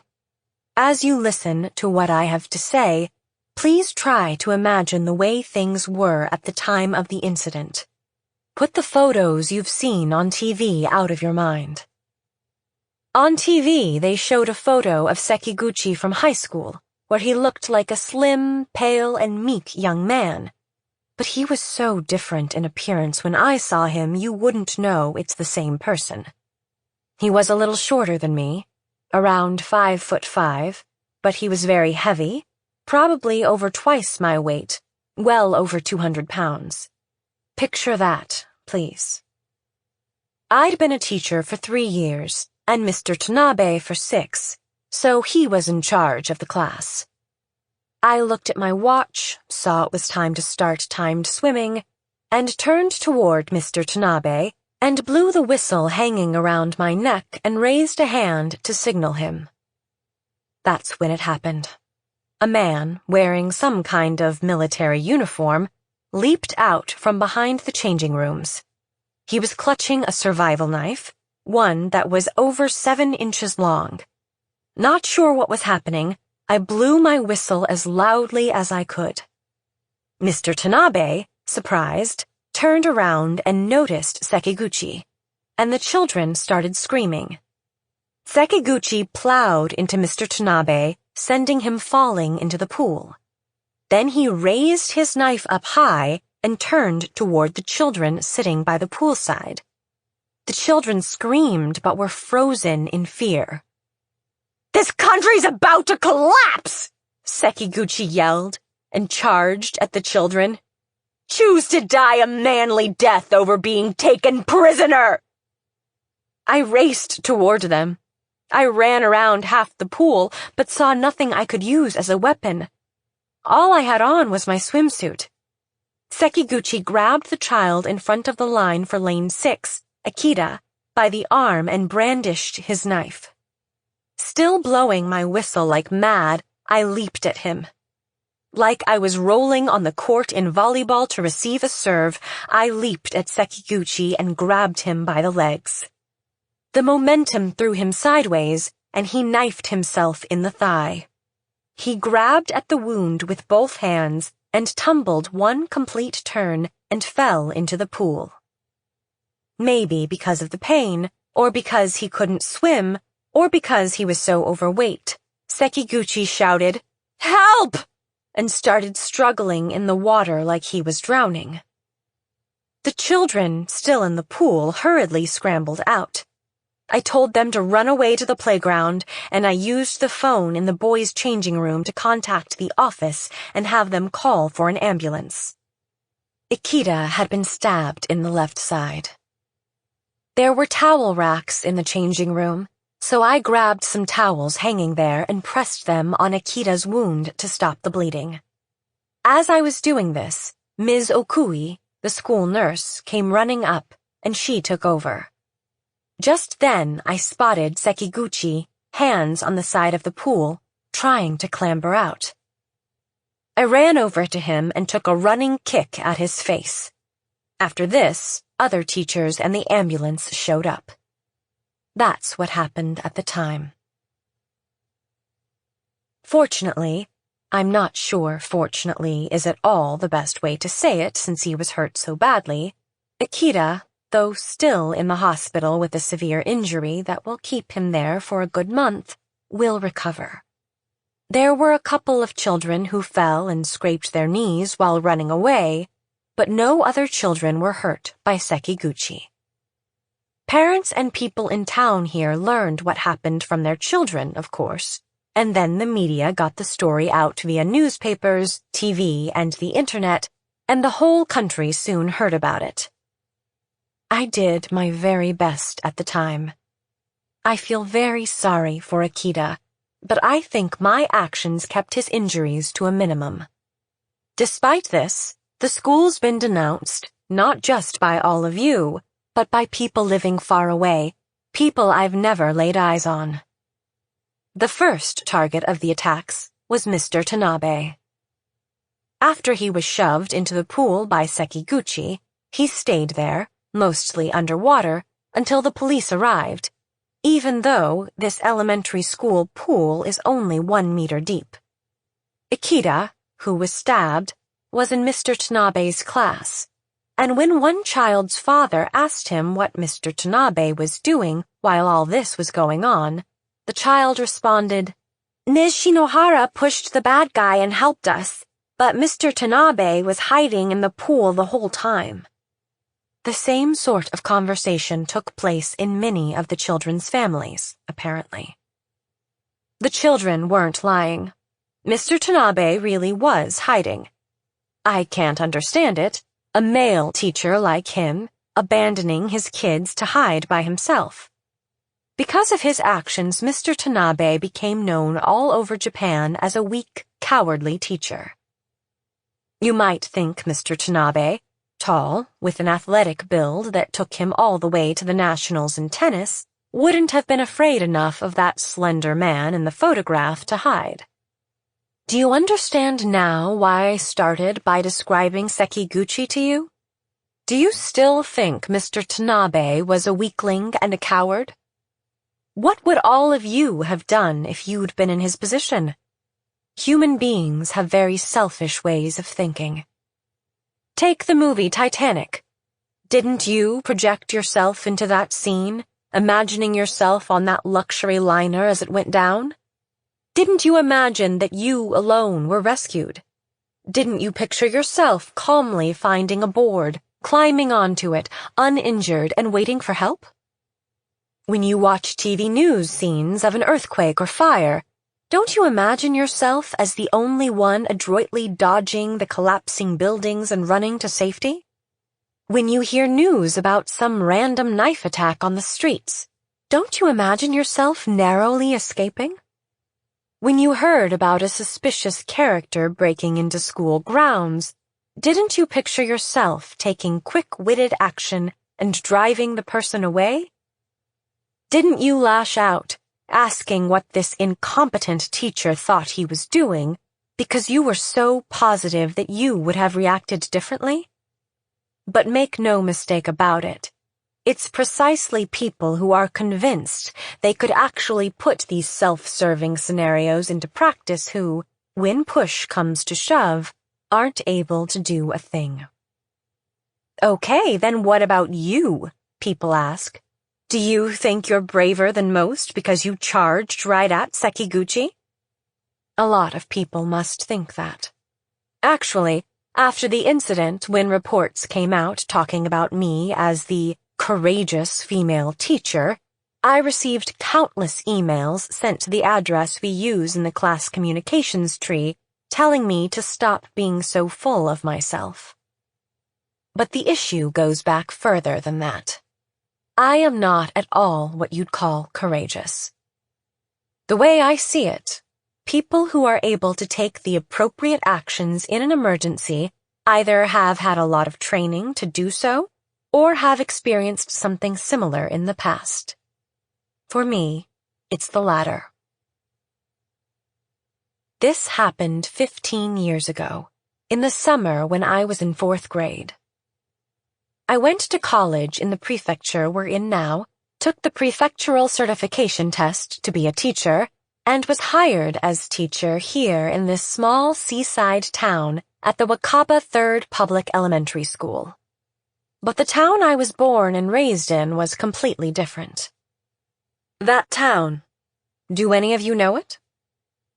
It's a small town in a mountain valley, the size and population about the same as our town here. And economically, too, the two towns are similar, with our town here relying on a factory run by a shipbuilding corporation.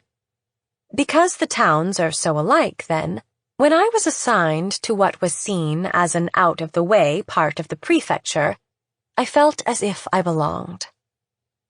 When I ask the children to describe their town, they say things like, "The sea is beautiful," or, "There's a lot of natural beauty." Correct answers, I think. But aren't they just repeating what they were taught in class in the lower grades? I think you can't really appreciate the town you live in until you've left it. In the town I grew up in, we were taught in elementary school that our town had very clean, pure air. We were taught that because, at the end of 3rd grade, the Adachi Manufacturing Corporation built a factory there to manufacture precision instruments. But when I lived there, I never really appreciated it. The air here, too, is wonderful. The smell of the tide when you take a deep breath. But when I was assigned here, I bought a small car to commute to school. Early in the 2nd year, the rim of the metal parts had already started to rust out. When I saw that, I realized all over again how clean and pure the air was back in my hometown. And it was in an elementary school back in that little town that a murder took place. The incident that happened here recently was heavily reported on for the first 3 days, but after a month it seems like everyone had completely forgotten about it, except those in town. A murder takes place somewhere in Japan nearly every other day, so it's hard to get people to remember one for very long. And there's no need to, unless it directly affects you. In the same way, the murder that happened in my hometown, since it took place at an elementary school, was widely reported at first, but now I doubt anyone here remembers it. It happened on August 14th. As I said, the towns are about the same size, so picture your own town 15 years ago, and I think you can understand what I'm saying. Back then, for country children with their grandparents under the same roof, the Obon holiday was nothing special. It was actually kind of a boring day. With relatives visiting from the big cities, we were in the way at home and our parents yelled at us to go outside and play. But the pool at school was closed, and if we went to the riverside to play, our parents would get upset at us, telling us how the spirits of the dead would come out of the water and grab our legs. There were no recreational facilities in town, not even any mini-mart. In the morning, I visited the family gravesite with my immediate family and other relatives, had an early lunch, and then, until the sunset, had to wander about this boring town aimlessly, like a refugee. But there were lots of kids in the same boat. Not just me, but the girls in the West District I always played with. My classmates, Saya, Akiko, and Yuka, were at loose ends just like me. Fortunately, there was the elementary school in our district, and, as we often did, we gathered to play at the school grounds. There was a girl named Emily with us then. She wasn't born in the town.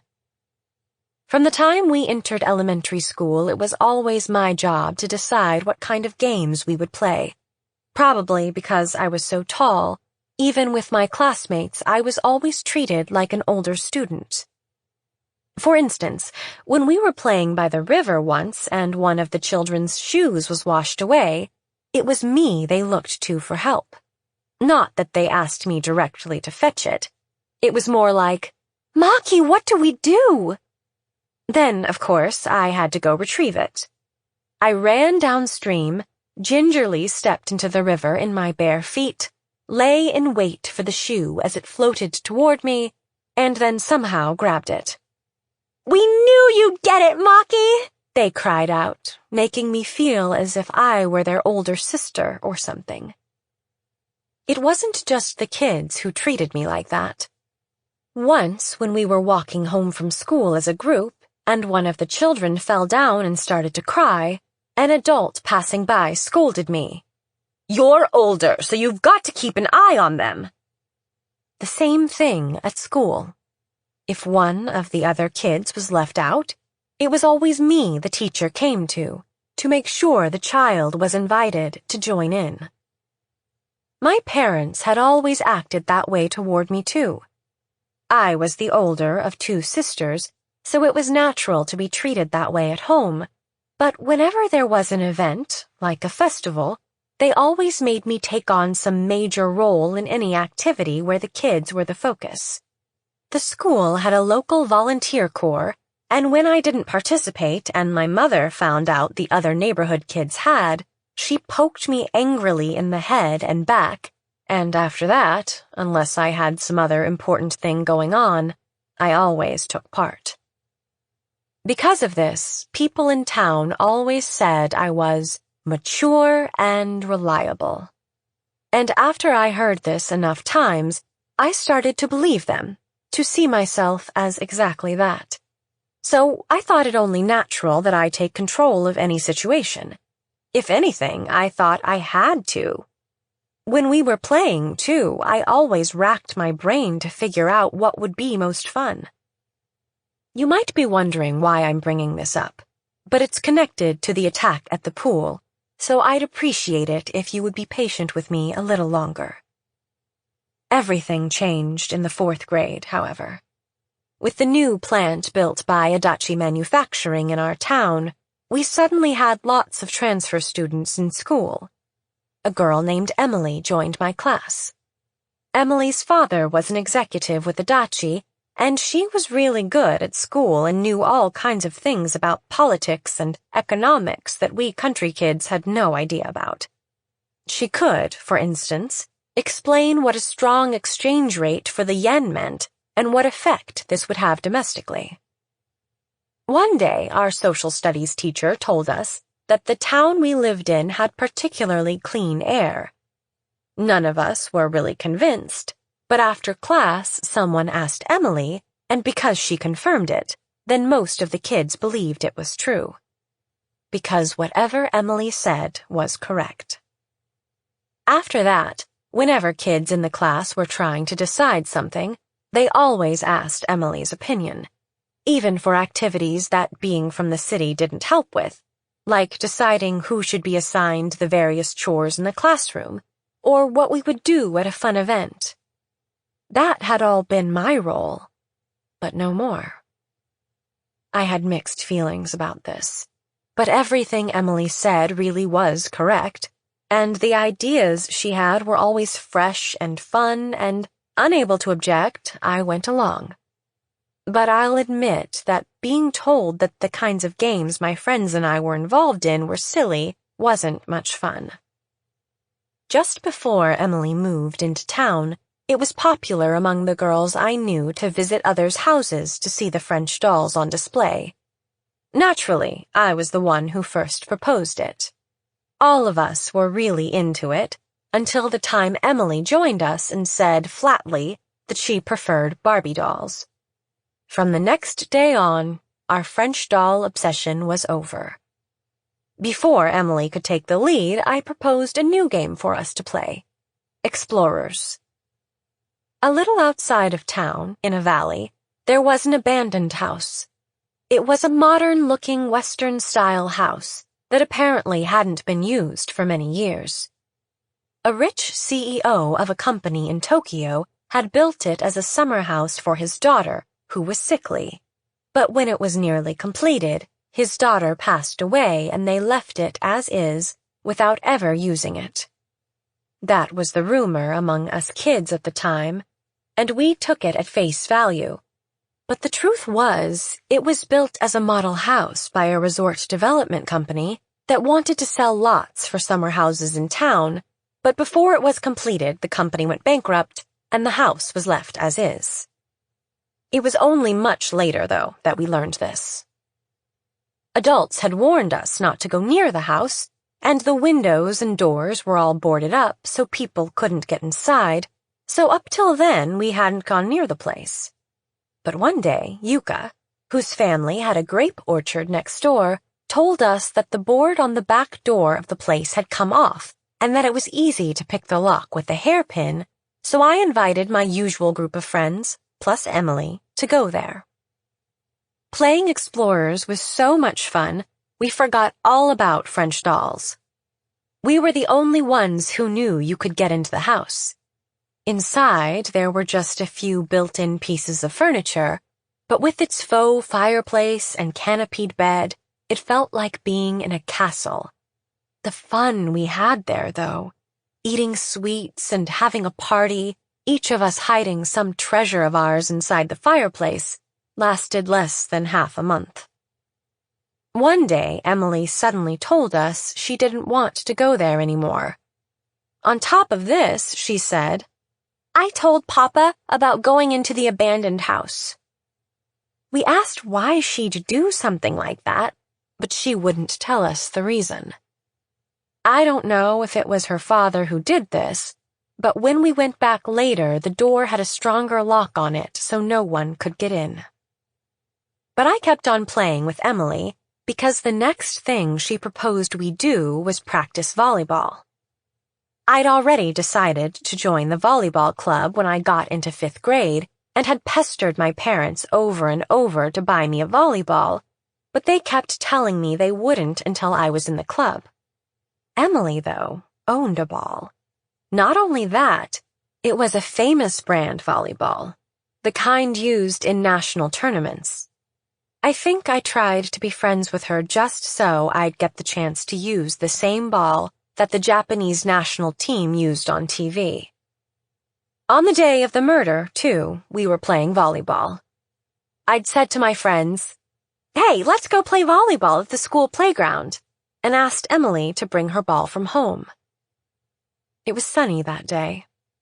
You might picture a town in a valley as cool, but the sun was so hot that day it was hard to believe it was getting toward the end of summer. So hot your exposed arms and legs started to sting even if you were just outside a little while. Emily had said, "It's too hot, so why don't we go to my house and watch Disney videos?" But we'd all been strongly warned not to visit other people's homes during Obon because we'd be in the way during this busy time, so my idea won out. The other thing was that I didn't really like Emily's house. There were just so many beautiful things there that it made me feel sorry for myself. I think the other kids felt the same way. Complaining about the heat, we went over next to the gym in the shade and began playing. We formed a circle and passed the ball, and we got the idea of trying to pass it 100 times in a row. Emily was the one who suggested it. "If we're going to play, we might as well have a goal," she said. "That way we'll feel happy about accomplishing something." We followed her suggestion, and when we had passed 80 times in a row, all of us were pretty worked up, shouting encouragement to each other. That's the kind of child Emily was.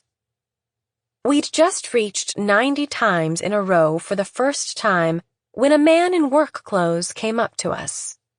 He didn't have a survival knife in his hand and didn't yell. He just strolled over to us, came to a halt, and said this, smiling. "I came to check the ventilation fans in the pool changing rooms, but I forgot to bring a stepladder. I just have to tighten some screws, so I was wondering if one of you could get on my shoulders and help out." That's my role, I thought, and told him I'd help. The other kids all volunteered too, but the man said I was too tall, one of the others was too short, one had glasses, one looked too heavy, and in the end he chose Emily. Always Emily, I thought. I was so disappointed and said, "Let's all help out." Everyone agreed, but the man said, "No, it's too dangerous," and rejected the idea. "If you all wait here, I'll buy you ice cream," he said. And he took Emily by the hand and led her off toward the pool. I wonder how all you parents here today teach your children about staying safe. I hope nobody here expects that it's entirely the job of the school. "My child holds his chopsticks in a funny way. What are you teaching them there in school?" The other day I had a phone call like this. The child was also a 4th grader. What had his parents been doing up till now? Maybe his family had the same idea, that the school is entirely responsible for training children. Of course, we teach the children how to respond. If a suspicious person tries to talk to them on the way home from school, they know they're supposed to yell for help or push the alarm button on their backpack and run away. We make it clear they should never, ever get into a stranger's car, that they should run into a nearby store or house and seek help, that they should avoid deserted streets. that if something happens, they should report it to an adult right away. There are a lot of parents who take this seriously. There's an online crime prevention service now that sends out alerts whenever there's a report of a suspicious person lurking about, and I think many people must be registered for that service. Just the other day in my class, one of the girls told me that on the way to school that day at the crosswalk, a weird old guy had been staring at her. I ran out to check on it and discovered it was one of the male homeroom teachers for another grade whose turn it was to supervise the school crosswalk. If back in my day we had been as cautious as this girl was, maybe we would have been able to avoid that awful incident. But there weren't any adults then who reminded children, including us, to be so cautious. To say nothing of the fact that this took place at a school, and the man had on work clothes, and had what seemed like a plausible reason for being there. After Emily left, we went on passing the ball, finally reaching our goal of 100 times, and then we sat down on the steps of the gym to chat. But still, Emily hadn't returned. Before long, it started getting dark and the signal for 6 o'clock started playing. In this town, it's the melody 7 Children, but in the town I grew up in, it was Greensleeves. We were getting a little concerned about Emily, so we went over to the pool to check on her. The location of the school pool there was very similar to the one here. The gate was unlocked the whole summer, so we went right in, walked around the pool, and headed toward the changing rooms. The only sound was that of some cicadas far away. The changing rooms were unlocked too. I was in the lead and opened the door to the girls' changing room, but neither Emily nor the man was inside. I was a little upset, thinking maybe she'd gone home without saying anything to us, so we went over to the boys' changing room just to double-check. Akiko was the one who opened it. She slid it open, looking away from the door, and at that instant a horrendous scene leaped out at us. Emily lay on the floor. Her head was toward the door so we could clearly see her face. The eyes wide open, liquid dripping from her mouth and nose. We called her name over and over, but there was no response. She's dead, I thought. Something awful's happened. I think it was a conditioned reflex, but I quickly instructed the other girls what to do. I told Akiko and Yuka, both fast runners, to go to, respectively, Emily's house and the local police station. Saya, who was the quietest among us, I had stay with the body, and I told them I'd try to find a teacher and tell them what had happened. None of them had any objections, so, leaving Saya behind to keep watch, the 3 of us dashed off. Don't you think we were brave? We were only 10 years old and had just discovered our friend's dead body, but each of us played our part without any crying or screaming. At least, the other 3 girls really were brave, I think. It was closer for the 2 who were going to Emily's house and the police station to leave by the rear entrance to the school, so once out of the pool area, they cut across the playground and ran toward the gate behind the gym. I headed for the school building alone. There were 2 school buildings side by side. The one facing the playground was building number 2, the one facing the main entrance was number 1. The teacher's office was on the first floor in number 1. People often mistakenly think that teachers have summer break off, but that's not true. While the children are on summer vacation, the teachers all come to work as usual from 8 a.m. to 5 p.m. Like in regular companies, they have some paid leave during that time and get time off for the Obon holiday. So even during summer vacation, there should be some teachers in the teacher's office, at least on a weekday. But as I said, the murder took place on August 14th. The middle day of the 3-day Obon holiday. The teachers were all on holiday. If it had been morning, There might have been at least one teacher in the school who'd stopped by to take care of something. But it was already past 6 p.m. I ran over to building number 1, but all 5 doors, including the main entrance into the building, were locked. So I went over to the courtyard between the 2 buildings to the windows of the teacher's office. Even without standing on tiptoes, I could see into the office through a gap in the shut white curtains, but didn't see anyone inside. Terror suddenly grabbed me. The man who killed Emily and I might be all alone in the school.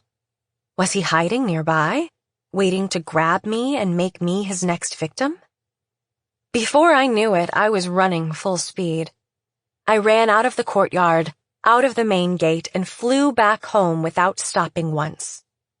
Even when I arrived back home, I barely slowed down, kicked aside my shoes, ran to my room, slammed the door, and drew the curtains. I scrambled into bed, pulled the covers up, and lay there trembling. I'm scared, scared, scared. That's all I could think about. After a while, my mother ran into my room. "Oh, there you are!" she said, and pulled the covers off me. "What in the world happened?" she asked. My mother had been out shopping when I came home and had heard that something terrible had happened at the elementary school and had run right over. In the midst of the uproar there, she looked for me, but not finding me, went home, thinking she needed to tell my father. When she saw my shoes tossed aside at the entrance, she hurried to my room. Through tears, I told her what had happened, that Emily was dead inside the changing room at the pool. "Why didn't you tell anyone and hide under the covers like that?" she said accusingly. "Because I was terrified," I was about to say, when I suddenly wondered about the other children. I was supposed to be the steady, reliable one, and if I had fled in fright, the others must have too. But my mother told me she'd heard from Akiko's mother. Akiko, accompanied by her older brother, her head bleeding, had come home and reported to her mother, "Something terrible happened to Emily at the pool." And as her mother was about to go check it out, she ran across my mother, and they went together to the school. Along the way, they passed Saya, being carried on her mother's back as they headed home. According to my mother, when they got to the pool, they found Emily's mother and the local patrolman, along with Yuka, who, though always a bit of a wallflower, clearly related what had taken place. "What were you doing?" my mother asked me. "You're the one everyone counts on, especially at a time like this. What do you think you were doing, hiding here? It's shameful. It's shameful, shameful." As she repeated this, she smacked me over and over on my head and back. "I'm so sorry," I repeated, blubbering, though I didn't really understand who I was apologizing to, or for what. I think you get the picture. I was the only one who ran away, while the other 3 girls did exactly what they were supposed to do. It must have been very frightening to tell Emily's mother she was dead, and to explain everything to the patrolman, a taciturn man with a frightening expression. But staying with the dead body? That must have been the most terrifying of all. I knew now I was a complete coward. Not only that, but the murder had taken something else, something very important, away from me. My very reason to exist. The police questioned me alone about Emily's murder, but more often the 4 of us were questioned together or with our parents and teachers along. Which direction did the man come from? What did he say when he first spoke to you? What about his clothes, his build, his facial features? Did he remind you of anybody? Any famous entertainers? I tried my hardest to remember the day of the murder and set the example in responding to their questions to make up for the feeling of guilt I had for being the only one who ran away. My mother, who'd come with me, kept poking me surreptitiously in the back, urging me to speak up for the other girls.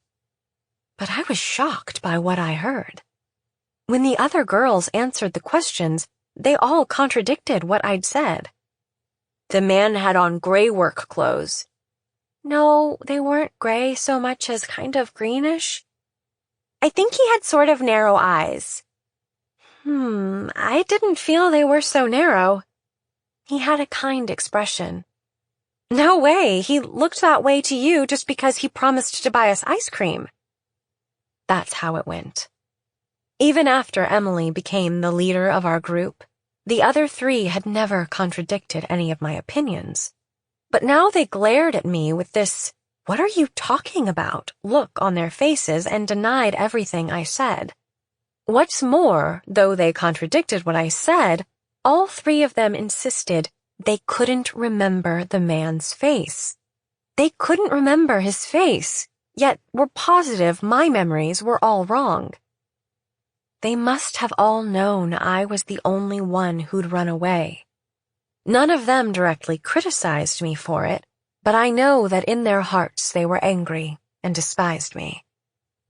"You're always acting so big," they were thinking, "but you turn out to be the biggest coward of all, so don't show off."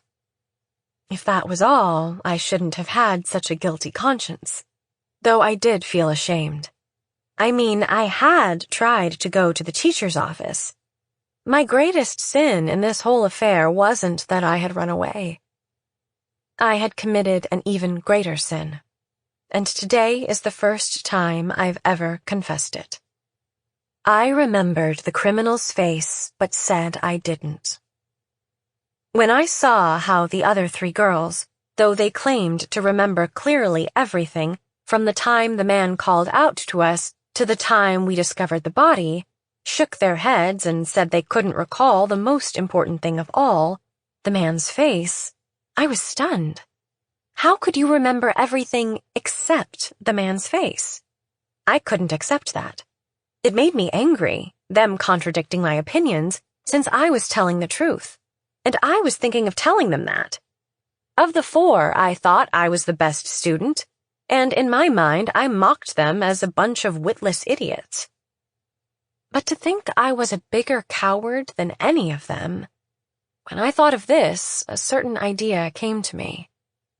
Each of the other three had carried out her assigned task alone. That must have been far more frightening than when the four of us found the body. And maybe that terror had obliterated any memory of the man's face from their minds. I remember his face because, after we found the body, I'm the one who didn't do a thing. We were asked what each of us did after we discovered the body, and I responded that since there was no one in the teacher's office, I decided to go home to tell an adult what had happened. There were a lot of houses between the school and my house. One was even one of the houses where they'd shown us their French doll. But I passed those places by, went straight home, and even though my father and other relatives were there, didn't say a word to anyone. If I had told someone, they might have been able to gather more eyewitness information about the man. Only recently did this thought occur to me.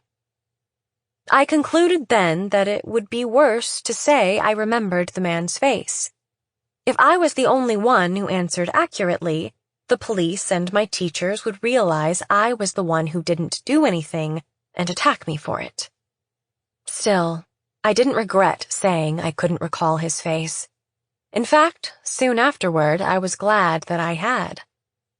That's because they didn't catch the murderer. If, say, I alone said I remembered what he looked like, and the murderer learned of this, I was sure I'd be the next one he killed. By saying I didn't remember, I was protected. Perhaps this was the period in our lives when we went from being friends with other children just because they were the same age and lived nearby, to finding friends on our own who shared similar interests and ideas. Or maybe it was just because we didn't want to be reminded of the murder. But afterward, the four of us didn't play together much. When I went into 5th grade, I joined the volleyball club, and in 6th grade ran for vice president of the student council and was elected. Since a boy always was the president, my mother urged me to run for vice president. I made new friends, found new areas to be active in, and worked hard to clear my name. In junior high, too, I took the lead in being in student government and was very active in local volunteer activities. Even more than before, people said I was a steady, reliable girl. I didn't recognize my behavior as an escape response, and watching the other 3 girls from afar, Saya, always trembling in fear, Akiko, who kept refusing to go to school, and Yuka, who became a delinquent, going out at night and shoplifting, I was convinced that of all of us, I was the one who'd recovered best after the murder. I'd convinced myself I'd done everything I could have after the murder. That is, until that day. 3 years after Emily's murder, her parents moved back to Tokyo. Her mother said she wouldn't leave town until the murder was solved, but her husband was reassigned to Tokyo and she didn't have a choice. Emily's mother had been so devastated by her daughter's death that she fell ill for a time, and she was, of course, the one who most hoped that the case would be solved. But staying behind and searching for the murderer all by herself was beyond her. It was in the summer of our first year in junior high when Emily's mother, tall and slender and as beautiful as an actress, called us all to her home. Before she moved away, she wanted, one more time, to ask us about what had happened on that terrible day. "This will be the last time," she said.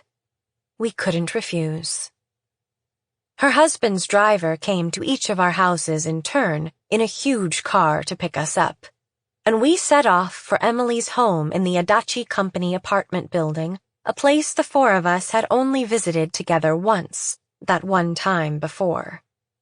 This was the first time since the murder that the 4 of us had done anything together, but in the car we never spoke of the murder at all. "What clubs are you in?" we asked each other. "How did your final exams go?" Harmless topics. Emily's mother was alone in her home. It was a sunny Saturday afternoon. The room we were in was like a luxury hotel in Tokyo, with a view of the entire town, and she served us tea and cakes ordered from Tokyo that had all kinds of fruits on them I'd never heard of before. If only Emily had been there, it would have been a very elegant little farewell party. But Emily had been murdered, and a heavy, oppressive feeling that didn't match the sunny weather hung over our gathering. After we finished the cakes, Emily's mother asked us to tell her about the murder.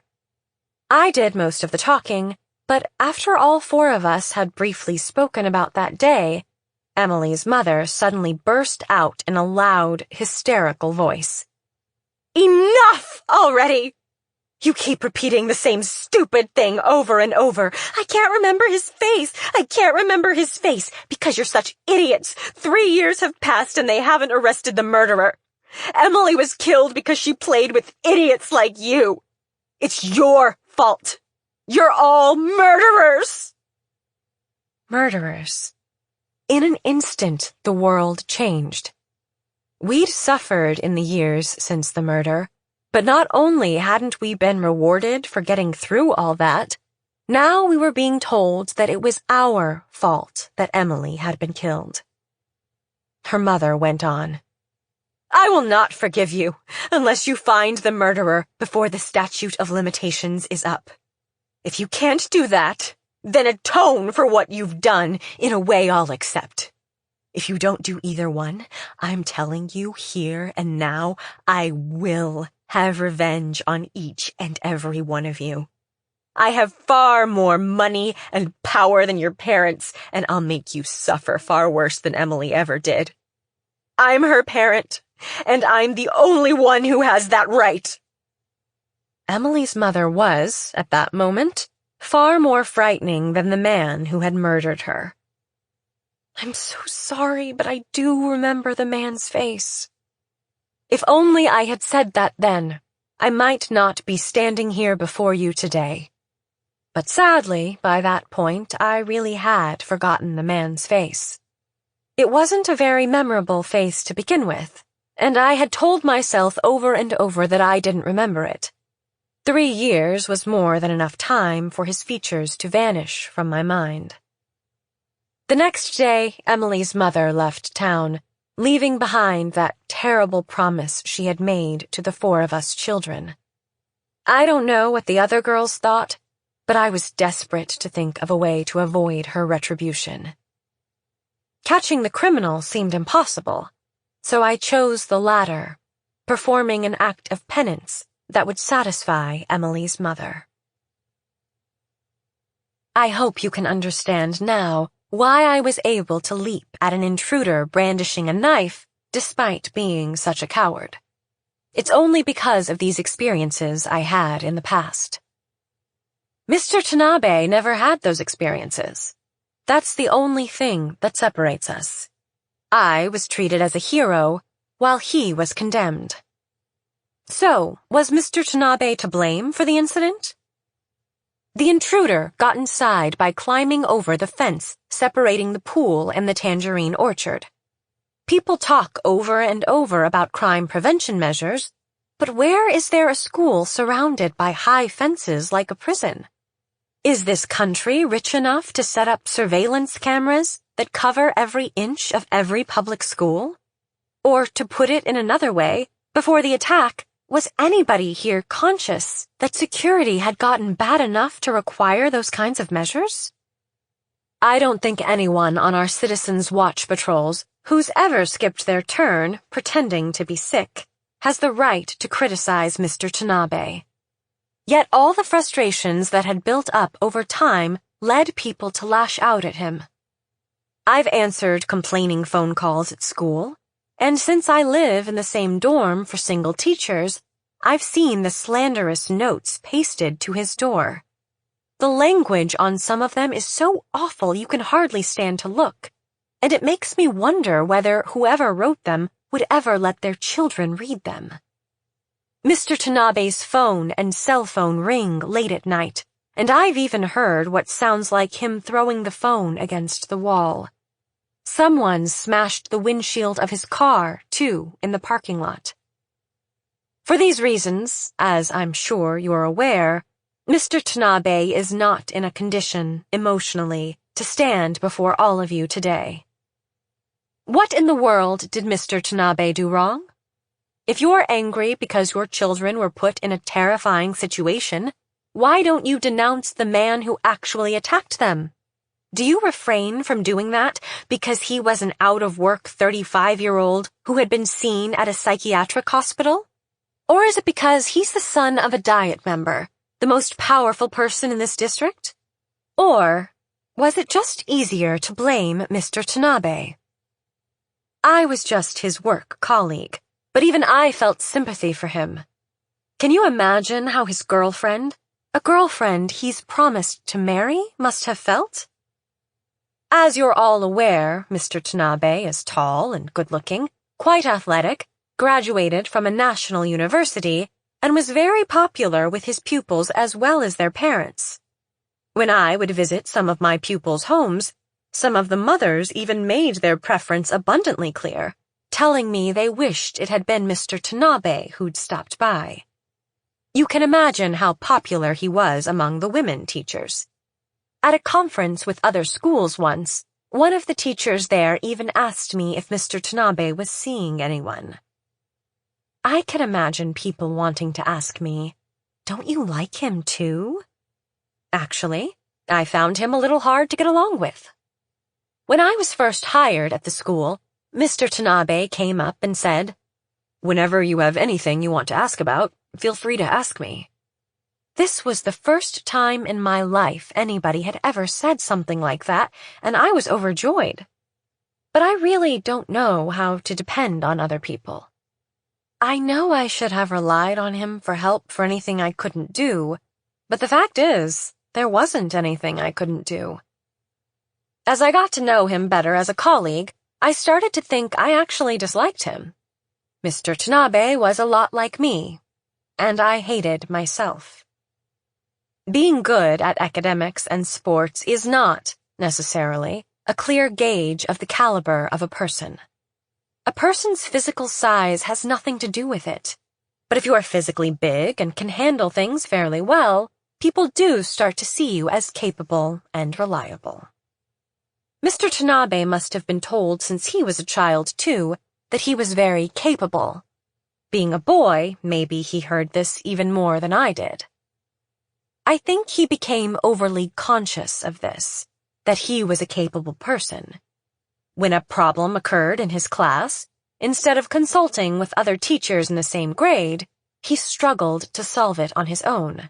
And he'd even poke his nose into other classes' problems, trying to give them advice. I have similar tendencies, so I imagine Mr. Tanabe found it hard to get along with me, too. The woman Mr. Tanabe went out with was a short, slender, fragile, doll-like woman. She was so good with computers, she once joked that she'd infected the police with a virus. Yet when Mr. Tanabe was passing by once, she asked him to show her how to use the printer. All he did was print up a few pages for her, but on her next day off, she showed up at his dorm room with some homemade sweets she'd made to thank him for his help.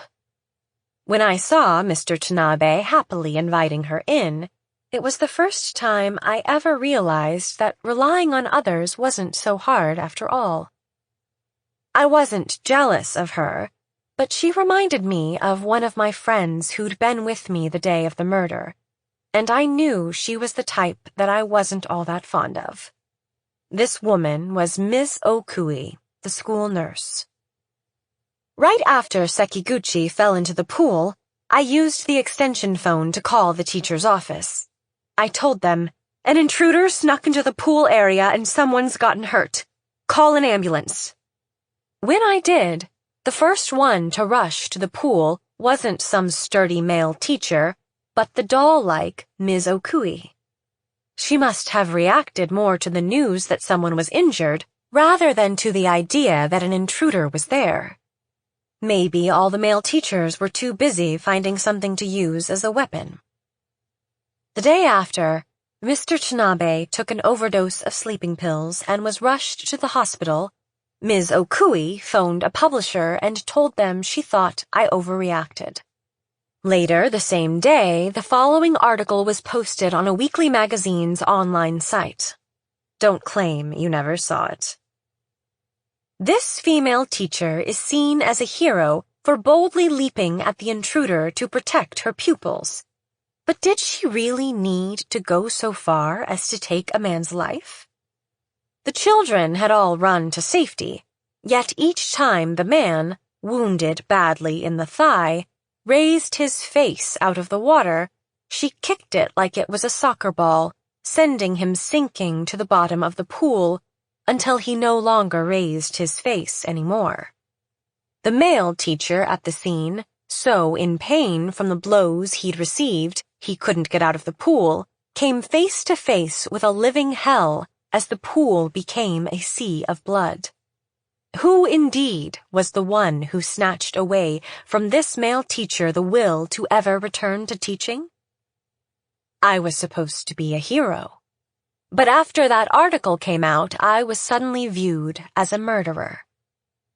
Pretty amazing to see how the power of love can move public opinion. I'm thinking you all must have been happy about that, for now you had a new object of scorn. You were the ones who had driven Mr. Tanabe to the wall, but now you felt sorry for him, making it seem like I was the one who'd done that.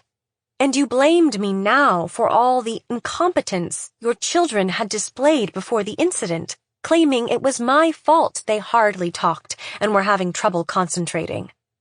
I think it was an escape valve for you all, a way to relieve your own day-to-day stress.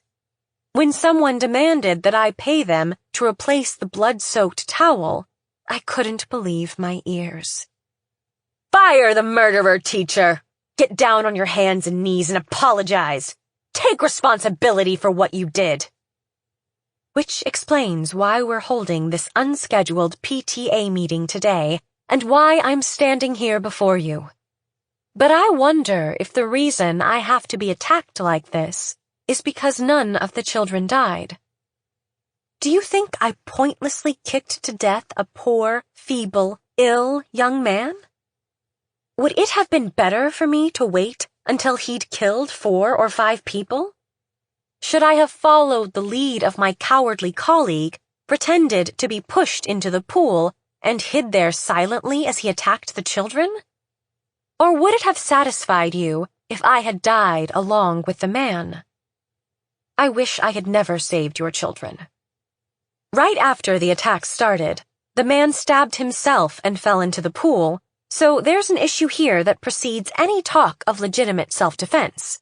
But as luck would have it, the man's father is an influential person in this area, so it would appear an arrest warrant for me is about to be issued. Perhaps a kindly detective is among you, giving me a chance to finish speaking first. If that's the case, there's one more thing I'd like to say. On the weekly magazine website, it said, each time the man lifted his face from the water, but to be precise, I kicked him only once. So if it comes to trial, the question will be whether or not, in that one kick, I had murderous intent. When I think that the jurors might come from among you all, it makes me shudder. I am not going to reveal any more facts to you all. That would be pointless.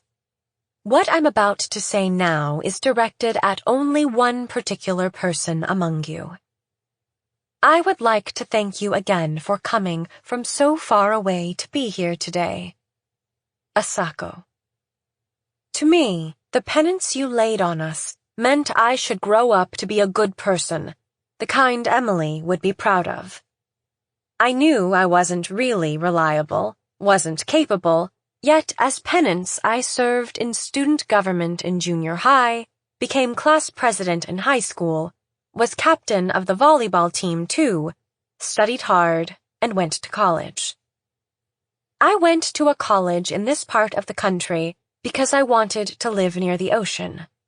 I felt that a town next to the ocean, where you could see the Pacific Ocean, would have a much more open, free feeling to it than the cramped little valley town I'd called home. I was quite mistaken about that, but I never thought of returning to my hometown. After graduating from college, I got a position as an elementary school teacher. To tell the truth, I'm not all that fond of children, but having a job I liked wouldn't constitute penance. I felt that I had to put myself in the kind of place where I had failed and do my very best there. It's only been a little over 2 years since I started the job, but I've always come to work before anyone else, have always made it a point to listen to all the silly things the children had to say, have always responded properly to the useless complaints the parents might have, and I have always made sure to take care of any office-type work I needed to do that day, even if it meant staying late. And I'd had enough, quite enough of it. I couldn't stand it anymore and felt like crying. I could barely keep myself from running away. I wasn't without friends I could commiserate with. I did talk to and email some people from my college volleyball team, spilling my complaints about work to them, but all they did was share similar gripes. That's not like you, Maki, to complain like that. Hang in there. But what does that mean, anyway? To be like me? Does it mean I seem to have it together when in fact I don't? The only people who know the real me are the 3 girls at the time of the murder. They and no one else. When I realized that, I started to miss them terribly. I have nothing to do with the 3 of them directly anymore, but my younger sister, who went to a nearby vocational school and remained in our hometown, does give me reports of what the other girls are doing. Saya got married and was going to live abroad, I heard. Her fiancé was some elite man, apparently. Akiko is, as before, pretty much a shut-in, but according to my sister, she saw her taking her older brother's child out shopping, and she seemed to be enjoying herself. Yuka is back home now, expecting a baby soon. This is what I heard about them at the beginning of last month. It made me suddenly feel stupid, suffering as I am to do my penance. Everyone else seems to have completely forgotten the murder and the promise they made to Emily's mother. If you think about it calmly, though, it seems unlikely that Emily's mother would actually take revenge on us if we didn't keep our promise. She must have told us that in order to boost our level of resolve. I'm the only one who remained obsessed about the murder. The only one who stupidly took her at her word and lived out my penance. At least, it seemed that way to me. It struck me as silly to keep working as hard as I had been, and I started to slack off at work. When some parents don't pay the school lunch fee, we're supposed to pay them a visit, but now I just ignored it. I mean, it wasn't going to come out of my salary, was it? When I got calls in the morning about children staying home because they weren't feeling well, I didn't pursue the matter and see whether or not it was a real illness or they were faking it. I just marked them down as absent. When the kids got into some silly argument and called each other names, I'd just let them keep at it until they settled down. That's how I started to think. Once I adopted that stance, things got so much easier, and the children seemed to like me better. Perhaps being so hard on myself had made them, too, uncomfortable and stifled people around me. Just around that time, the name of one of the girls, Saya, was on the news on TV. They said that soon after she married, she'd killed her husband, who was some kind of sexual pervert. Not long after this, I got a letter from Emily's mother, which was sent to my parents' place. Emily's mother didn't include a message, just a copy of the letter Saya had written to her. For the first time, I learned how Saya had felt these past 15 years. My thoughtless order to her to guard Emily's dead body had produced a life of fear I could never have imagined. If only I had gone back to the pool after finding the teacher's office deserted. In her own way, Saya had kept her promise to do penance.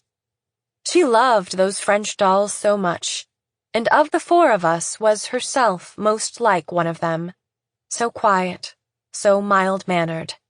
But still, she was much braver than I ever was.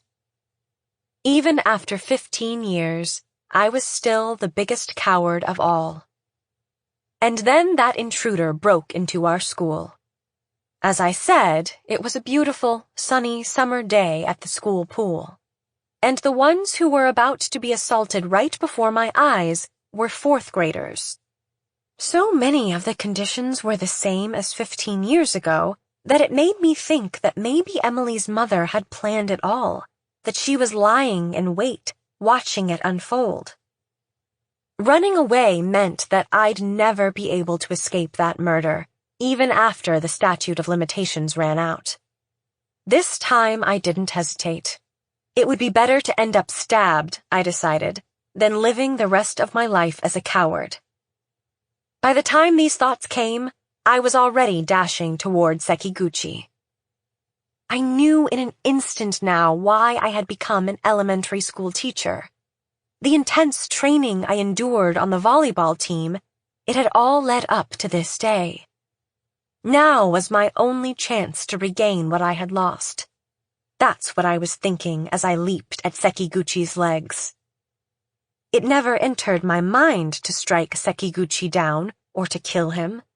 All I was thinking was, I can't let the children with me get killed. I have to protect them at all costs.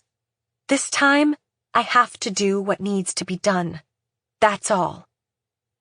There's one point about Ms. Okui's testimony that I need to correct. She said, the children had all run to safety. But when the man was trying to climb out of the pool, there was still one child beside the pool. Akira, the boy who'd been stabbed. And with him was Ms. Okui. I didn't think she was capable of protecting Akira, nor did I want her to. There was only one who could handle it. Me. I think I finally understand Mr. Tanabe's feelings. Perhaps it really was my fault that he took those sleeping pills. Akira was screaming out, "It hurts! It hurts!" The towel pressed against his wound had turned red. A sudden thought hit me. Hadn't Emily, too, when she was attacked by that man, yelled out? Ever since the murder, I'd been obsessed by my own cowardice, and had imagined the fear the other 3 girls must have had in order to measure it against my own fear. But I'd never thought about Emily, and how she must have felt. She must have felt the greatest terror of all. She must have cried out for help over and over. And yet we never went to see how she was doing. Emily, I am so very sorry. This was the first time I thought this. At the same moment, I was not about to let some pervert, an adult, attack weak, defenseless children. Our lives had been ruined by an idiot adult, and there was no way I was going to let it happen again. The man had already swung his uninjured leg up onto the poolside deck. The thought that such an adult existed had me so upset, I dashed straight toward him. Sekiguchi's expressionless, wet face overlapped in my mind with that of the man from 15 years ago. I kicked that face as hard as I could, and in that instant, I felt my penance was complete, that I'd kept my promise. But that wasn't what I really had to do to keep my promise. A coward's penance is completed only by stepping up and confessing. The instant I kicked Sekiguchi's face, the face of the man from 15 years ago rose up clearly in my mind. Over the last few years, I've had a sense that Emily's murderer, with his almond eyes and lucid face, was good-looking. Back when the police asked me whether the man reminded me of any celebrities, I couldn't think of a single one. Now, though, I could list a few. That co-star on the Thursday night TV drama, or that Prince somebody who's a jazz pianist, or that Kyogen actor, all of them young men. As Saya said in her letter, the man wasn't all that old at the time, not the type we'd call uncle. But when I consider what that face must look like 15 years on, I'm not reminded of any celebrities as much as of Hiroaki Nanjo, the man who operates that free school for dropouts, the one in the news when there was an arson incident at his school last summer. Don't get me wrong, I'm not accusing Mr. Nanjo of being the murderer. There's someone else the murderer resembles even more, but saying the name out loud is insensitive, I think. That person isn't alive anymore, so I won't. I am hoping with all my heart that this may be a clue that will help catch the murderer. But is that what you really want? I truly feel awful that you lost your precious daughter, your only child. I know that 15 years ago, and even today, you're the one who's praying most that the murderer is finally caught. But wasn't it a mistake to make those girls who were playing with your daughter take on all the sorrow you felt at losing her? And take on your anxiety, your feelings of impotence that the murderer was still at large? Saya and I remained in the clutches of that murder all these years, not because of the murderer, but because of you, Asako-san.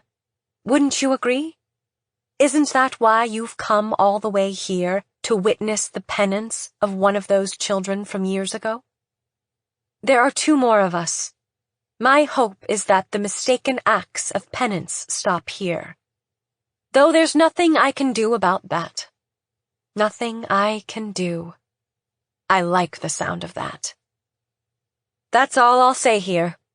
Do not take it the wrong way, but I won't be taking any questions.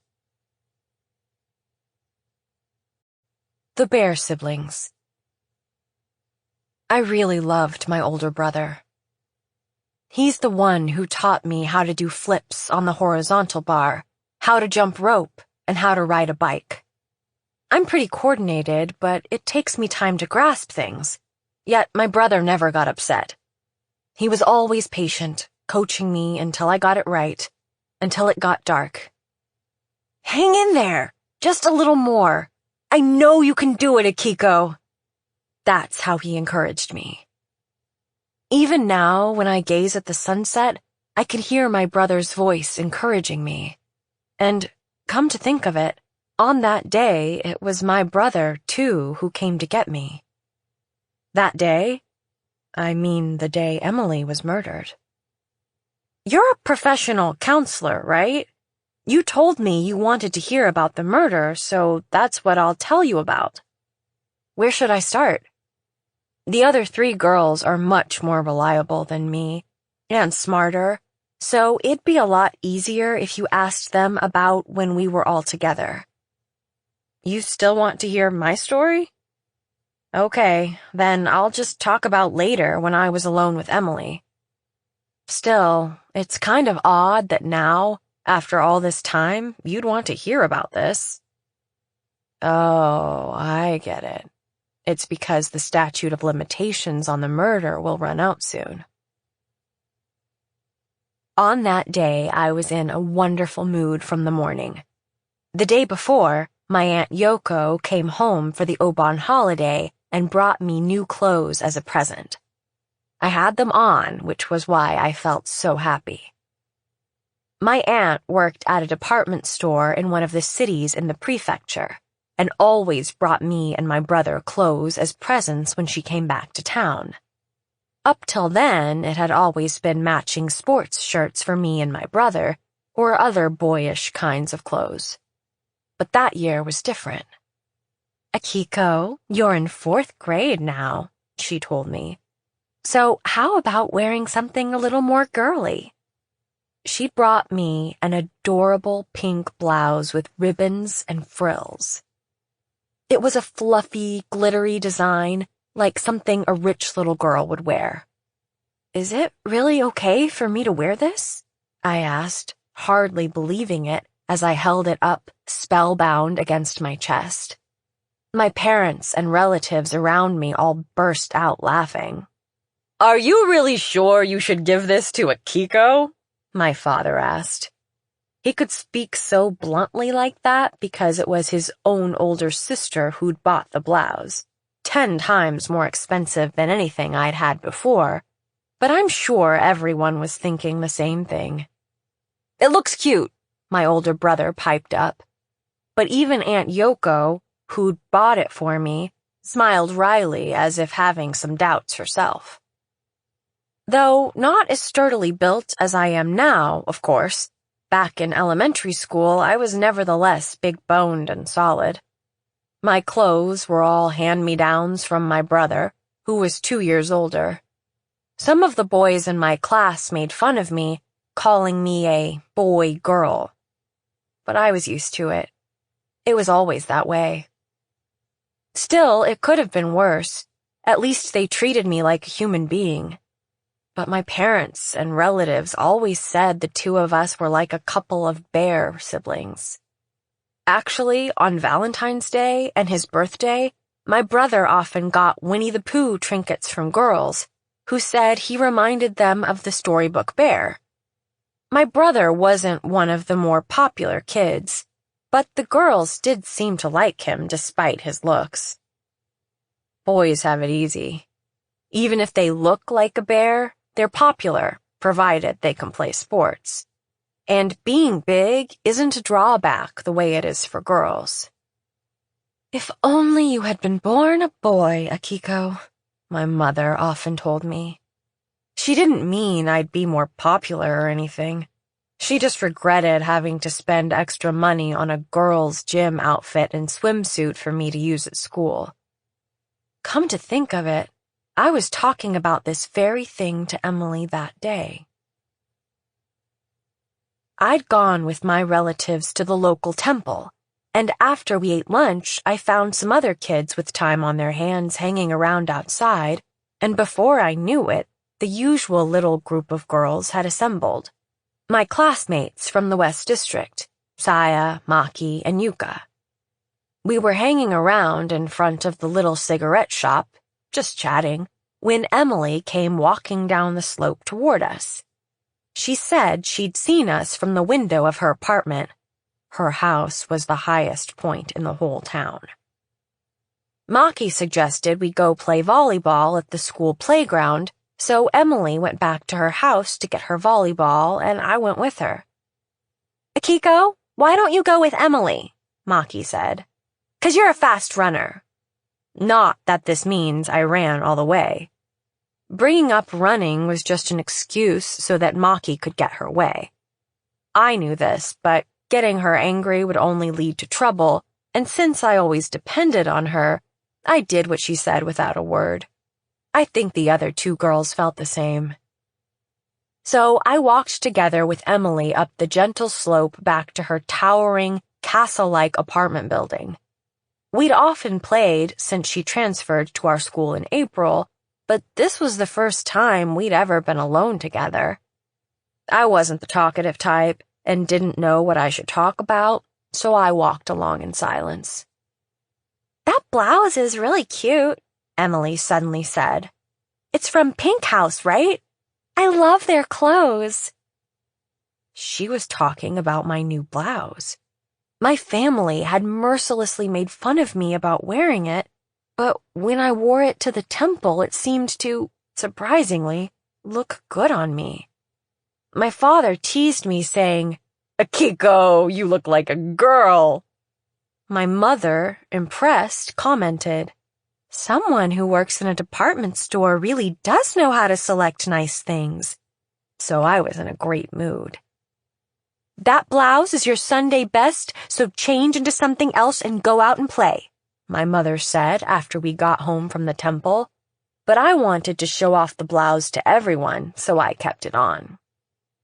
The girls I always played with, though, didn't say a thing about it. My brother often explained to me what he called the ironclad rules of country folk. Among them was the rule that you could envy things you could actually get, but should ignore things that were out of reach. Without realizing it, the other girls maybe had been putting that rule into practice. Or maybe they weren't interested at all in what I was wearing. Not that I brought up the new blouse myself, because I didn't. But Emily noticed my blouse. Fashionable Tokyo children like her really are different, I thought. The problem was, though, she'd praised my blouse. I had no idea about the brand she'd mentioned, Pink House. It was embarrassing, but I wanted to know more about it, so I asked her. She told me Pink House made lots of soft, puffy clothes with frills and ribbons and corsages and badges, like something out of Anne of Green Gables or Little Women. "It's a brand," she explained, "that fulfills the dreams of girls who love cute things." I imagined a shop filled with cute clothes like that. I'd love to go there, I thought. How wonderful it would be to have a chest filled with Pink House clothes. Just imagining it had me all excited. Actually, I loved that kind of really girly things, though I'd always kept that a secret. I mean, nobody expects a bear to be all girly. French dolls were popular among the girls for a time, and all of us sketched out designs for dresses for them. A gold tiara with a row of hearts, dresses like a field of flowers with pink and white roses scattered about, glass slippers. "Wow!" my friends said in surprise. "Akiko, you can really come up with some cute dresses too." A pretty rude thing to say if you think about it. but that's how far I was from being cute. Cute things don't suit a bear, so I enjoyed them in secret. That was more than enough for me. So having Emily praise my clothes made me overjoyed, but she went on and said this: "You're lucky, Akiko, that those cute clothes suit you. My mother says I don't look good in them and won't buy them for me." It didn't sound like she was making fun of me. Cute clothes look good on me, but not on Emily? No way!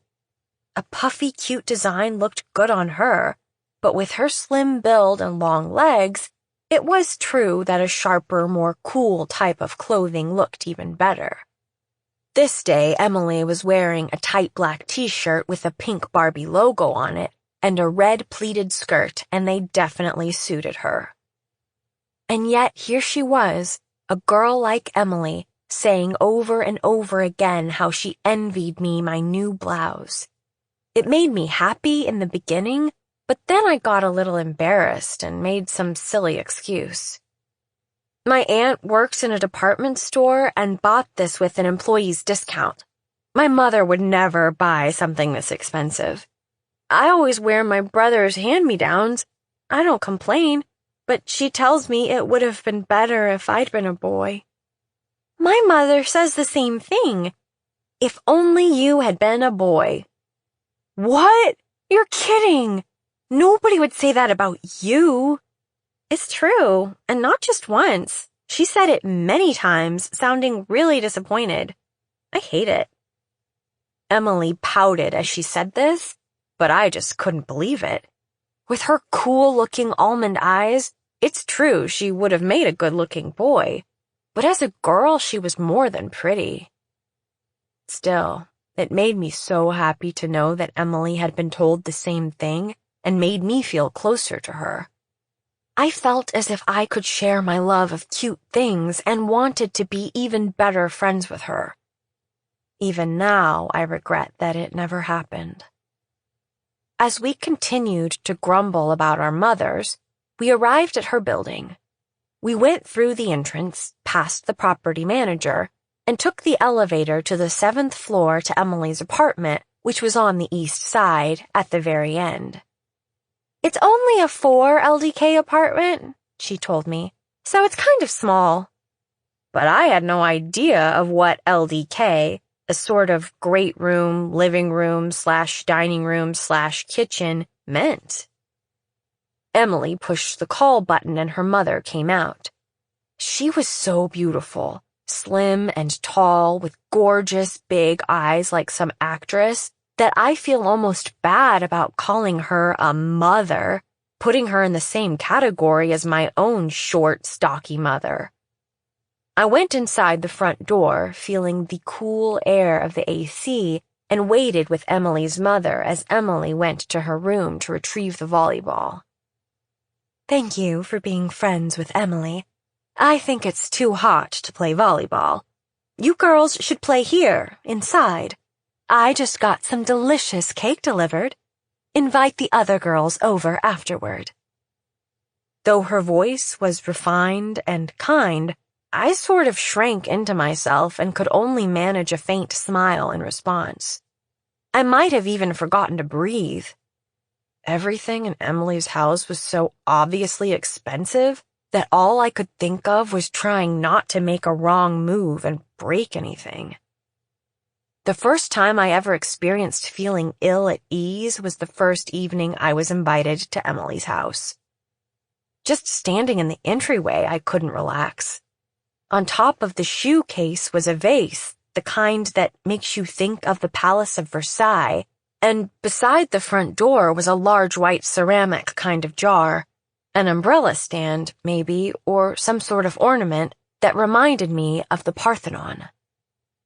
Despite this, Emily came down the hallway, bouncing her volleyball as she came. "Make sure you come back by 6 o'clock and watch out for cars," Emily's mother said, stroking Emily on the head. Okay, I get it," Emily said with a smile. I could barely remember the last time my parents had stroked my head, and I felt envious of how loved Emily obviously was. I never imagined this was the last time Emily and her mother would see each other, and of course I had no idea either that a few hours later I would be back at this house that had me always on pins and needles. You asked me about the day of the murder, but I seem to have talked about everything besides that. I'm not trying to dodge the topic, I'm really not. It's just that whenever I remember the incident, my head aches and feels like it's going to break. So as much as I can, I'd like to avoid these heavy topics. I'll just jump ahead to right after we found the body. Is that okay? Ah, right. Maybe I should add this. I think the reason that man didn't take me with him was less that I was heavy than that I'm like a bear. I think that's about it. Now, I'll get to after we found the body. So Maki instructed me to run to Emily's, in her stereotypical phrase, because I was a fast runner, and off I ran. This time, I really did race as fast as I could. Yuka and I ran together until we got to the back gate of the school, then each headed off in opposite directions. Oh my God, this is terrible, terrible. My head was filled with these thoughts, but I didn't feel so scared. I think at this point, I hadn't grasped the immensity of what had taken place. If I'd considered things a little more carefully, I think I would have gathered my wits and, before I arrived at her house, thought of the best way to inform Emily's mother of the awful reality of her daughter's death. I might have gone home to my house first and had my mother come with me, get help from an adult. Might have realized I didn't need to directly use the word dead. But all I did was keep running for all I was worth. I was so intent on running, I didn't even notice my brother as I raced past the cigarette shop. At the apartment building, the same property manager was there, but I whizzed right by him and leaped into the elevator. I arrived at Emily's apartment, ran right up to the intercom, and kept pushing on the button. What in the world? You should mind your manners! Emily's mother said this as she opened the door. Then, when she saw me, she said, "Oh, Akiko," in a dazed voice. And I stood there, out of breath, and for a split second I thought what a cute flowered apron she had on, then shook my head to gather myself and yelled out as loudly as I could, "Emily's dead! Emily's dead! Emily's dead!" The worst possible way to have told her, right? At first, she seemed to think it was a joke. Staring at me, she let out a small sigh and, hands on hips, and facing outside the open door, said, "Emily, I know you're hiding there. Stop fooling around and come out, unless you want to go without dinner."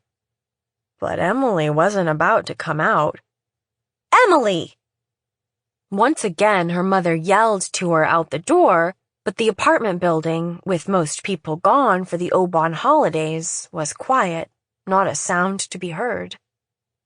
Emily's mother looked at me, expressionless, for 3 seconds, 5, 10, or maybe it was just an instant. I don't know. "Where is Emily?"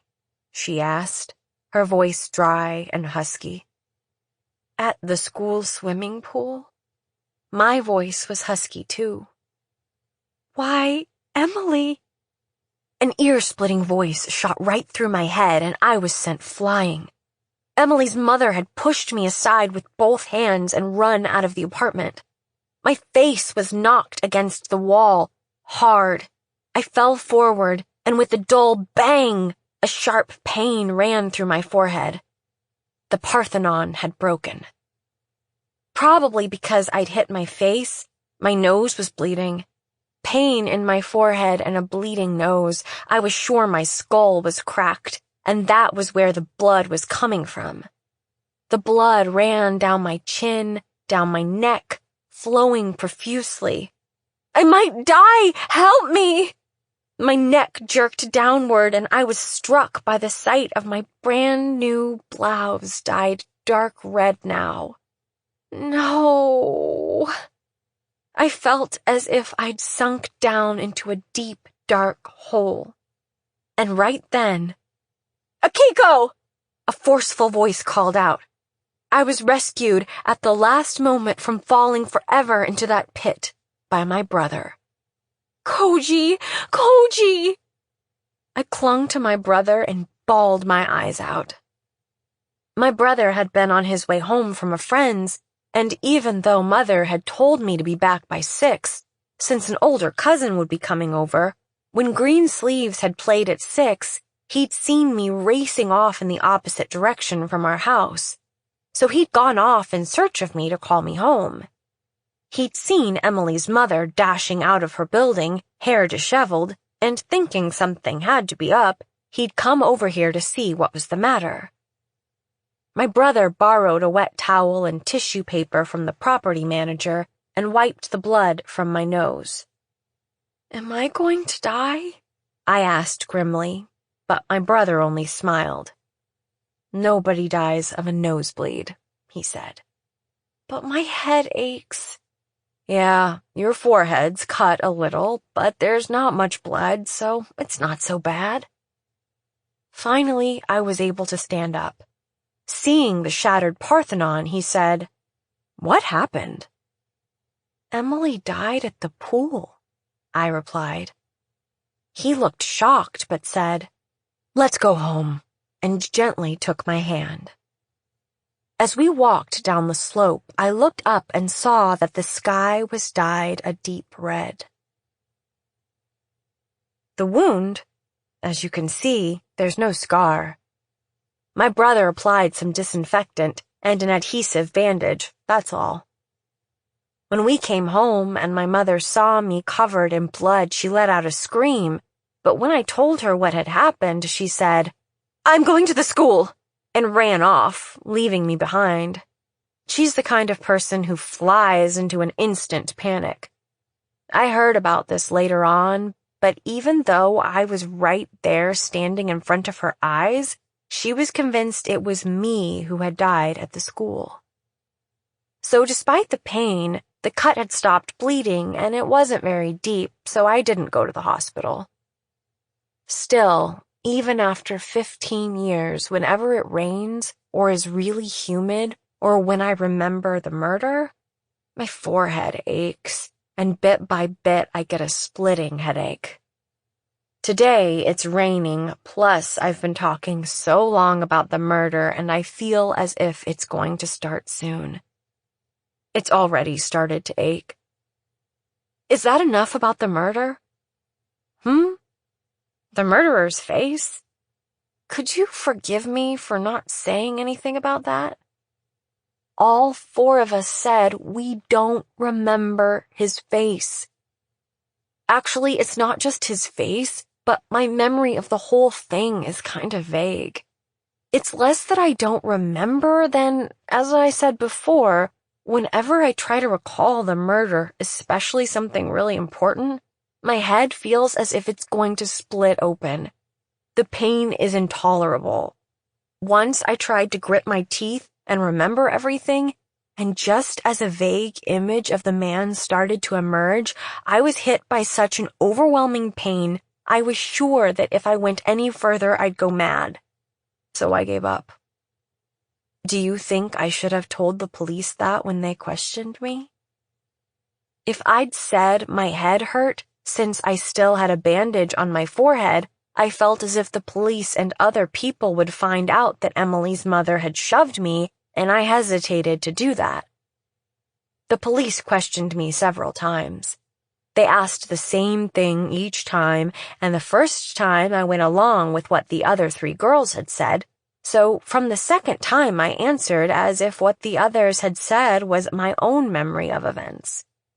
Maki sometimes used English words, mixing up green and gray, so I wasn't sure which color the man's work clothes were, but I don't think anybody realized what had happened between me and Emily's mother. I didn't go into much detail about what had happened at Emily's house right after the murder, and the police didn't question me about it very much. I didn't even tell my brother about Emily's mother shoving me aside like that. People might have blamed Emily's mother then, and that would have been cruel. Anybody would have flown into a panic if they'd just heard their child had died. It was my fault I got hurt. I shouldn't have been standing there clumsily blocking the door. So when they asked about my injury, I told them I was rushing and fell down. Nobody doubted this, since it happened right after we discovered the body. But more than my own injury, don't you think that Parthenon-like ornament being broken was tens of thousands of times a bigger loss? You know, I hadn't thought of this until now, but maybe the stinging I get sometimes is from a fragment of the ornament that got lodged in my forehead. It certainly feels that way. Too late to take it out now, though. Still, even if I'd known at the time that a porcelain fragment remained in my forehead, I doubt I would have gone to the hospital. I mean, bears don't go to hospitals, do they? There are vet clinics, of course, but a bear wouldn't go to one on its own, would it? A bear knows the way a bear's supposed to live. The one who didn't know that was me. You have to know your station in life. I've heard my grandfather say this ever since I can remember. You shouldn't think that everyone's equal, because some people are given different things from the time they're born. The poor shouldn't try to act like the rich. A stupid person shouldn't try to act like he's a scholar. A poor person should find happiness in frugality, and a stupid person do his best with what he's capable of. Seek something above your station, and it will only lead to sorrow. God is carefully watching us all and will punish you if you reach too high. My grandfather always ended there, but one day when I was in 3rd grade, he added the following. So, Akiko, that's why you shouldn't care about being plain-looking. Can you believe it? Where did that come from? Maybe he said it to make me feel better, but don't you think a statement like that would have the opposite effect? I was big and sturdy, that was true, but I'd never thought my face was that bad. And though I wasn't good at schoolwork, at least I was athletic. Most of the other kids around me weren't much different, so I'd never thought life was unfair. So when my grandfather said that, I just thought, there he goes again, and didn't pay much attention. It was only after Emily moved to town that I began to understand what he meant. She was beautiful, with a cute figure, and was smart, athletic, clever, rich. It really wasn't fair. If I compared myself to her, I'd feel miserable, but if I put it down to the two of us simply having been given different gifts, it didn't bother me so much. Emily had her life, I had mine. I don't know how the other kids felt about her, but from the first I liked her because she was from a totally different world. But that day, I felt different. I was wearing a cute designer brand blouse that Emily envied me for, was happy that my parents had said the same thing to me her parents had said to her. I wanted to be even better friends with her. I tried to reach beyond my station, and punishment came crashing down. My pink house blouse was proof of that. We sent it out to the cleaners, but the brown bloodstains remained, and I could never wear it outside again. Some cute girl might have worn you and taken good care of you, I told the blouse. But because a bear who didn't know her place did, all it took was one day to permanently stain you and ruin you. I am so very sorry. I apologized to the blouse. I clutched it to me, crying and apologizing over and over.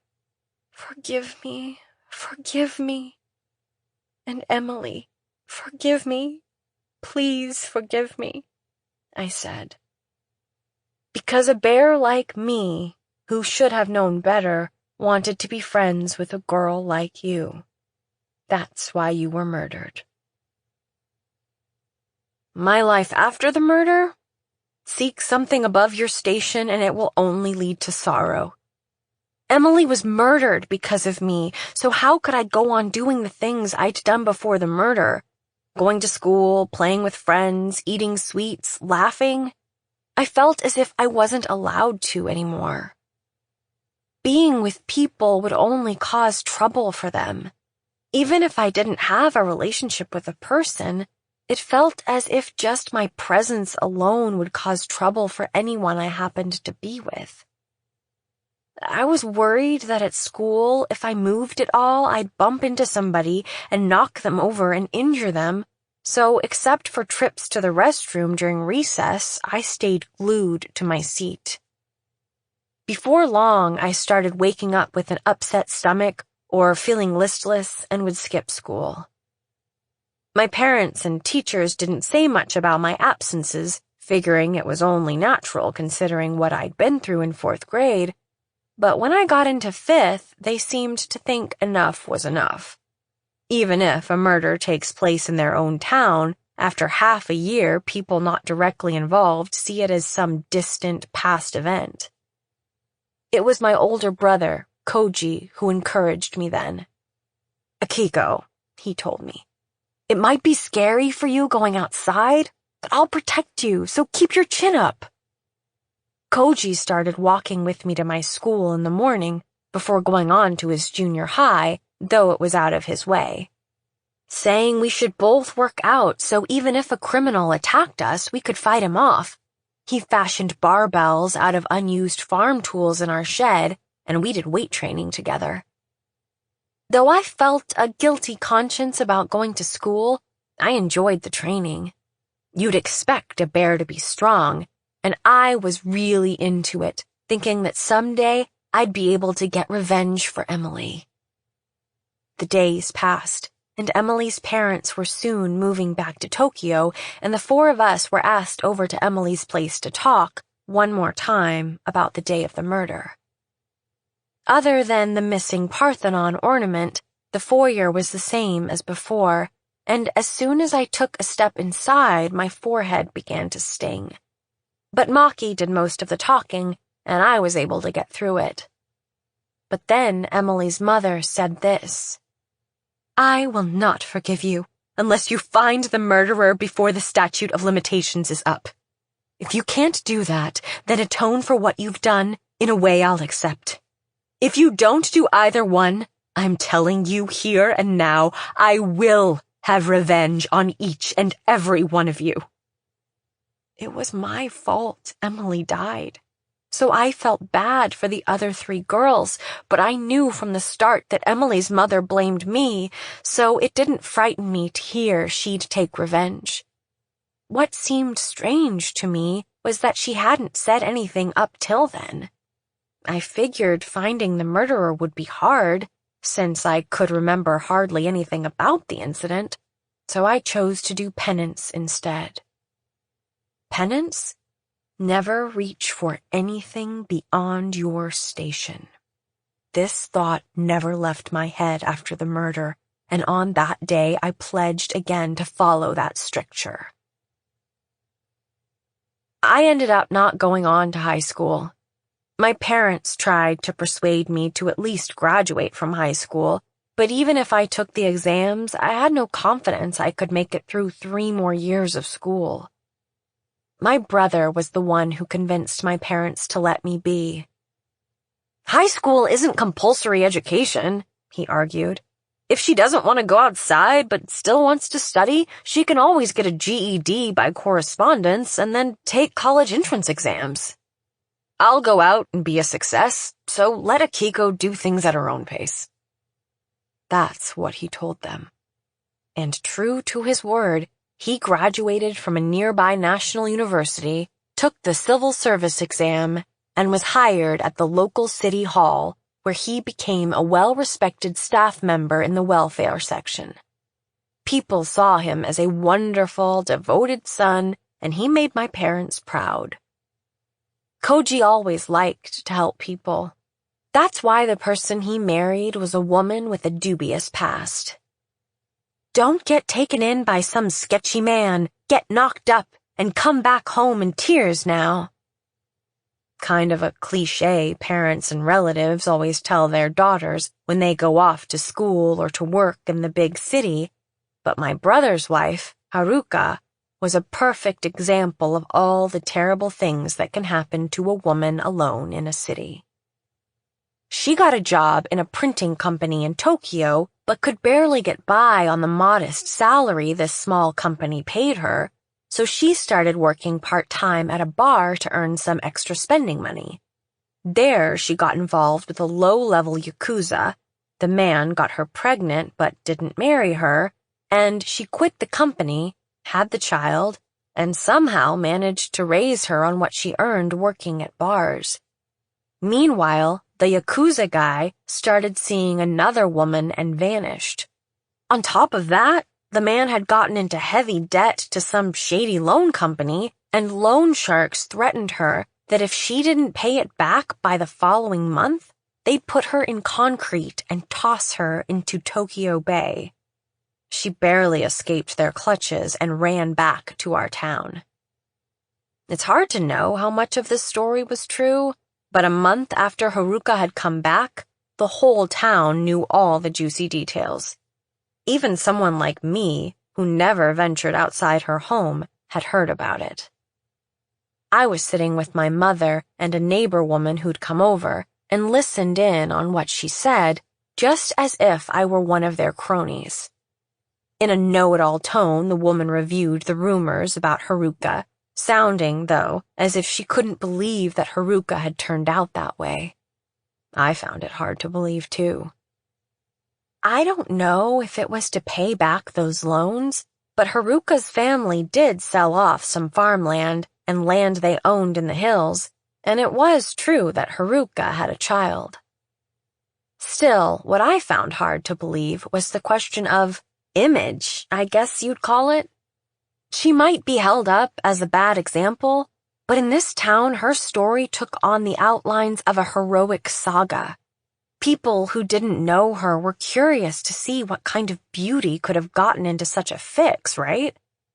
But Haruka was a modest, quiet person, and not really much of a beauty by any standard. She and Koji were former classmates, and our houses weren't far from each other, so I'd known her since she was a child. At that point, I still hadn't seen her since she'd come back from Tokyo, and kind of expected the big city must have turned her into a sophisticated woman. But 3 months after I heard these rumors about her, my brother brought her over to our house, and I found that, though she'd matured, as you'd expect, with the passing of years, she really hadn't changed at all. This was on Obon last year, on August 14th. 10 years ago, my grandfather and grandmother passed away, one after the other, so other relatives don't gather at our place anymore. But on that day, one of my older cousins, Seiji, my Aunt Yoko's son, who'd just come back after 5 years abroad for work, was coming to stay over with his wife. So my mother and I prepared all kinds of good food, sukiyaki and sushi, and we waited, along with my father, for them to arrive. My brother had been out since morning, and he phoned to say that, with Seiji visiting, he'd like to use the opportunity to introduce us all to his girlfriend. It was news to me that he had a girlfriend. Same with my mother, who was rattled, wondering whether she should change her clothes or maybe go out and buy a cake. But when Seiji and his wife arrived, my mother shelved that and focused on entertaining my cousin and his wife. My parents were the only ones from our family who had attended Seiji's wedding in Tokyo 8 years before, so I think this was the first time I'd ever actually met Seiji's wife, Misato. I'm so happy you would come all this way to the countryside to see us, even though grandmother and grandfather are no longer with us, my mother said. To which Seiji replied, a bit apologetically, Of course we want to pay our respects at their graves, but this place also has a lot of memories for the two of us.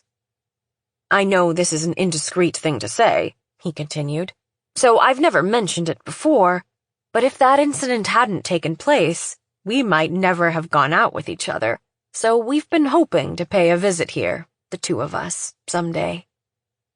By incident, he meant Emily's murder. Seiji, who'd been a junior in college in Tokyo back then, had been in the tennis club and had had his eye on one of the other members from a women's college, Misato, who was a freshman. There were many other rivals for her attention, and he found it hard to shed the role of upperclassman mentor.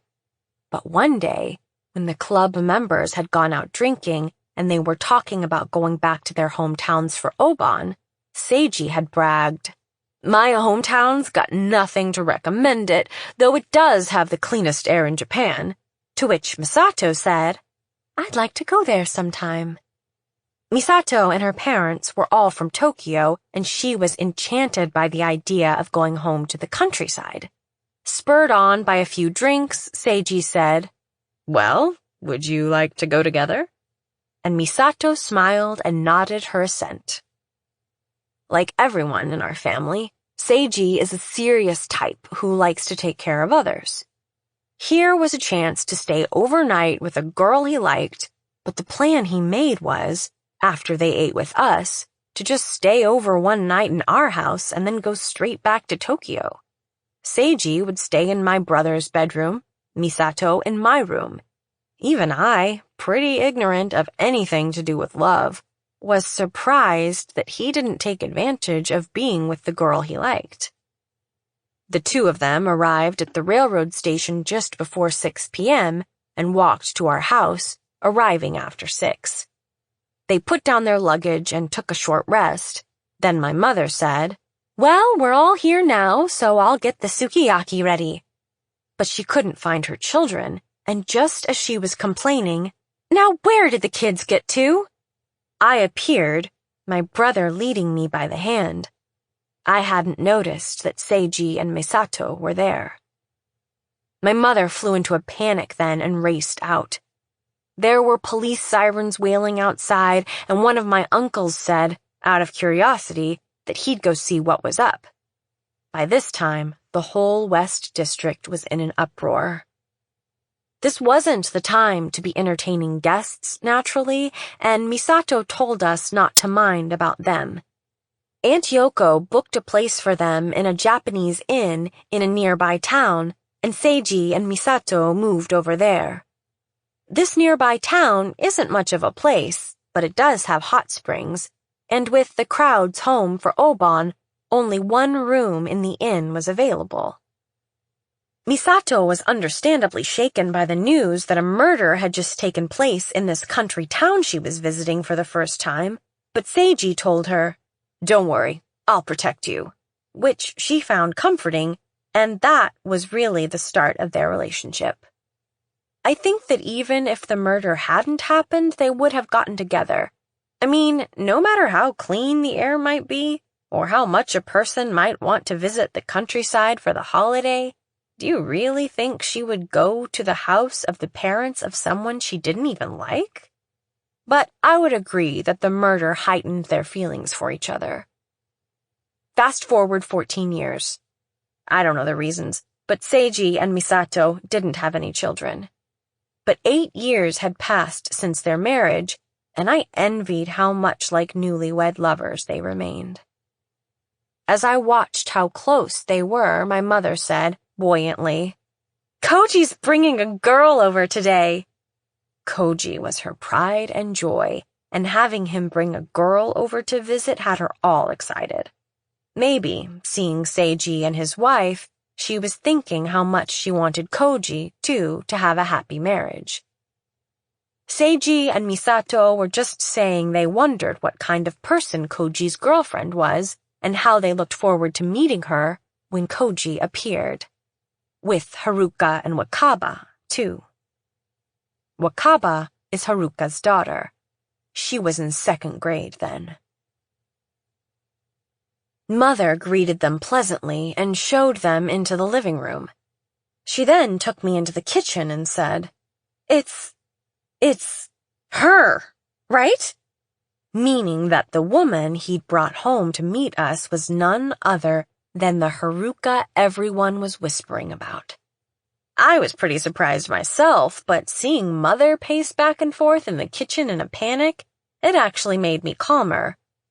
Yes, that's her, all right. But they're former classmates, so maybe that's all it is. Don't get all worked up over it. It's rude. I gave Mother a nudge, and she went back to the living room with a bottle of juice and as many bottles of beer as she could carry. I thought my father was downing the beers a bit faster than usual, but this was because of Seiji and his wife being there, and dinner proceeded smoothly. Haruka sat modestly next to Koji, almost hiding behind his large frame, and barely ate a bite, though she was very attentive, pouring beer for the others, serving them sushi, stacking the empty plates up. If I'd done the same thing, it would have been so slow and inefficient that someone would have told me to stop helping, but Haruka did it all so naturally and unobtrusively, you almost didn't notice. She had on what was no doubt her best outfit, but it was the cheap kind you could buy in a supermarket in the next town over. As if I should talk. My usual outfit was a brown sweatshirt and sweatpants. Watching Haruka, it felt as if she'd lived her whole life here, and that the rumors were just so much nonsense. At first, my mother acted sulkily, serving up the sukiyaki without a word, but when Wakaba told her, "Thank you," with a cute smile when Mother broke a raw egg into her bowl for her, Mother finally smiled herself and made sure the little girl got plenty of meat to eat. When he saw this, my father said, apropos of nothing, "I can break an egg with one hand, you know," breaking an egg into a bowl. When Father saw how happy this made Wakaba, he told me to go out to the mini-mart and buy some ice cream for her. This was the only mini-mart in town, built 3 years before near the elementary school. Seiji said he'd run out of cigarettes and went with me. "Is Koji thinking of marrying that woman?" Seiji asked me along the way. "I kind of doubt it." "Makes sense. She seems okay, but it'd be better if he didn't." It was kind of strange that Seiji, who knew nothing about Haruka's background, would have that sort of strong opinion. If I had only known her from this one evening, I think I would have welcomed the match. "How come?" I asked Seiji. He came out with a loud, "Wow, get a load of this!" "What's with this parking lot?" he asked. "It's 3 times bigger than the whole store." So what? I wondered. I couldn't figure it out. Seiji was raised in the big city, and there's a ton of things he says that I just don't get, I was thinking as we went inside the mini-mart. Seeing all the local people crowding the place, Seiji said, "This has to be the most popular spot in town." He sounded impressed.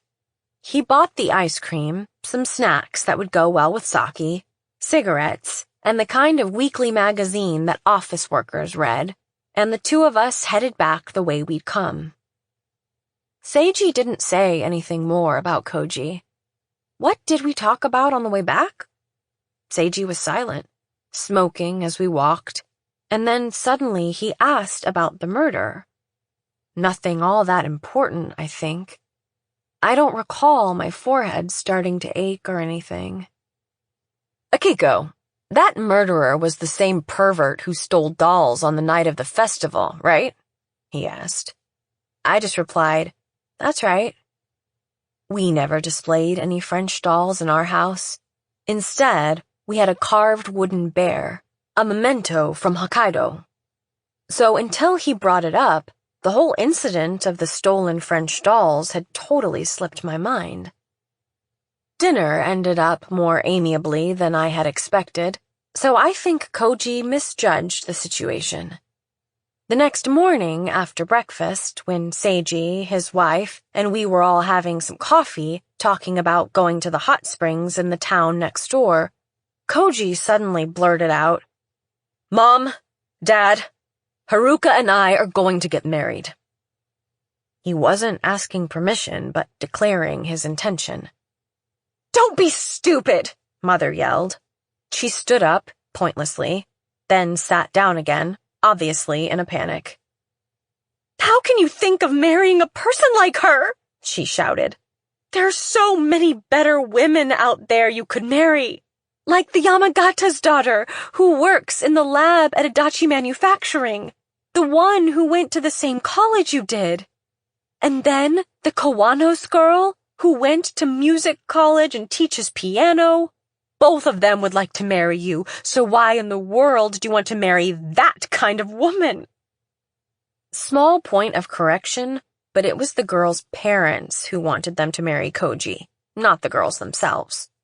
The neighbor woman who gossiped all about Haruka when she came had actually come to our place to sound out Koji about another possible match. At the time, Koji had told her, "I'm not going to marry until I'm 30. "You're the only one we can count on to carry on after we're gone. Don't be carried away by some infatuation," my father yelled too. It hurt me a little for him to imply that if I weren't the way I am, he wouldn't have opposed the marriage. But more than that, I felt apologetic to my brother. Koji had always taken care of me, but here he was unable to marry the person he loved because of me. Haruka's past worried me, but I felt that if I was ever to repay my brother, the time was now. "I don't think that Haruka's such a bad person," I said. "And I'll take care of you, Mom and Dad, when you're old." "Don't be ridiculous. This isn't the time for a recluse like you to interrupt." "I don't expect a thing from you. As long as you don't bother others, that's all we can ask for. So don't butt in." This was from my mother. She was right, but no one had ever put it this clearly before. I'd been so excited about having guests over, we so rarely did, and had half forgotten my status as a lumbering bear. "Seiji, say something to him," Mother added. "And Misato, don't you think there's something not right about that woman?" And she started filling them in on all the rumors about Haruka. She didn't need to say this in front of Koji, I was thinking. But what surprised me was that Koji didn't deny any of it. In fact, when Seiji asked, "Is all this true, Koji?" my brother silently nodded. And then he said this. "I feel sorry for Haruka. Ms. Yamagata or Miss Kawano can be happy with anybody. But the only one in the entire world who can make Haruka happy is me. If you insist on opposing us, then I'll take Haruka and Wakaba and leave town." He spoke quietly but forcefully. My brother had met Haruka again at the service counter at City Hall where he worked. She'd come to apply for support for single mothers, and Koji was managing the counter that day. I'm just guessing here, but my brother, always the type to help others, must have done his utmost to advise her, first as a member of the welfare section of City Hall, then as a former classmate. Eventually, he'd found himself wanting to protect her as a man. Father sat there stolidly, not uttering a word. Mother's mouth quivered like a fish gasping for breath. Seiji and Misato were silent, staring at Koji, and I sat there vacantly thinking, so Koji and Haruka's marriage is decided. I looked around at everyone and felt a large hand come to rest on my head. "Thank you, Akiko, for being on my side." As he said this, Koji slowly stroked my head, and tears welled up, and I couldn't stop them. That may have been the first time since the murder that I'd cried. The following month, the beginning of September, Koji officially registered Haruka as his wife. The wedding ceremony was held at a nearby Buddhist temple, with just relatives present, and struck me as more like a dressed-up memorial service, but Koji and Haruka seemed very happy. People in town at first wondered why he would marry a woman like that, but Haruka's parents were decent, upstanding people. Haruka herself was quiet, reserved, and polite, and gradually people started to wish them well. And Koji had an even higher reputation in town, people seeing him now as a man of real character. Hoping to one day build a home that 2 generations could live in together, Koji and Haruka rented a unit in a 2-story building a 10-minute walk from our house. It wasn't so tall a building, but on the outside was as chic-looking as the Adachi manufacturing apartment complex. As soon as Haruka was officially in the family register as Koji's wife, my parents' attitude did an abrupt about-face. Perhaps happy that a cute little girl now graced their dowdy home, they'd use any silly excuse. That they'd just gotten some fresh grapes or apples, for instance, to invite Wakaba over and then take her out to the mini-mart to buy whatever sweets or drinks she liked. Wakaba became very attached to me. One day, when she came to visit, she seemed unusually dejected, and when I asked her why, she replied, "I can't jump rope." Jump rope? Now that brought back memories. "Would you like to practice in our yard?" I asked, and she went home and came back with a pink jump rope. They'd bought it for her, but she'd never had the length adjusted. It was too long for her, but since she'd gone to the trouble of bringing it over, I decided to demonstrate how to jump rope before we cut it shorter. Leaping jump, jogging step, crossover step, double hop, double crossover. I hadn't jumped rope in over 10 years, and at first kept getting tangled up, but 5 minutes was all it took to get the feeling back. Did I get out of breath? No way. I mean, I still spent half of each day doing weight training, so there was no way a little jumping rope would tire me out. "Akiko, you're great!" Wakaba shouted happily. I think she found it interesting that someone as visibly bulky as me was jumping around so lightly. After that, she came to practice almost every day after school. I bought a matching jump rope for myself at the mini-mart, and we practiced together. "Hang in there! Just a little more! I know you can do it, Wakaba!" I told her.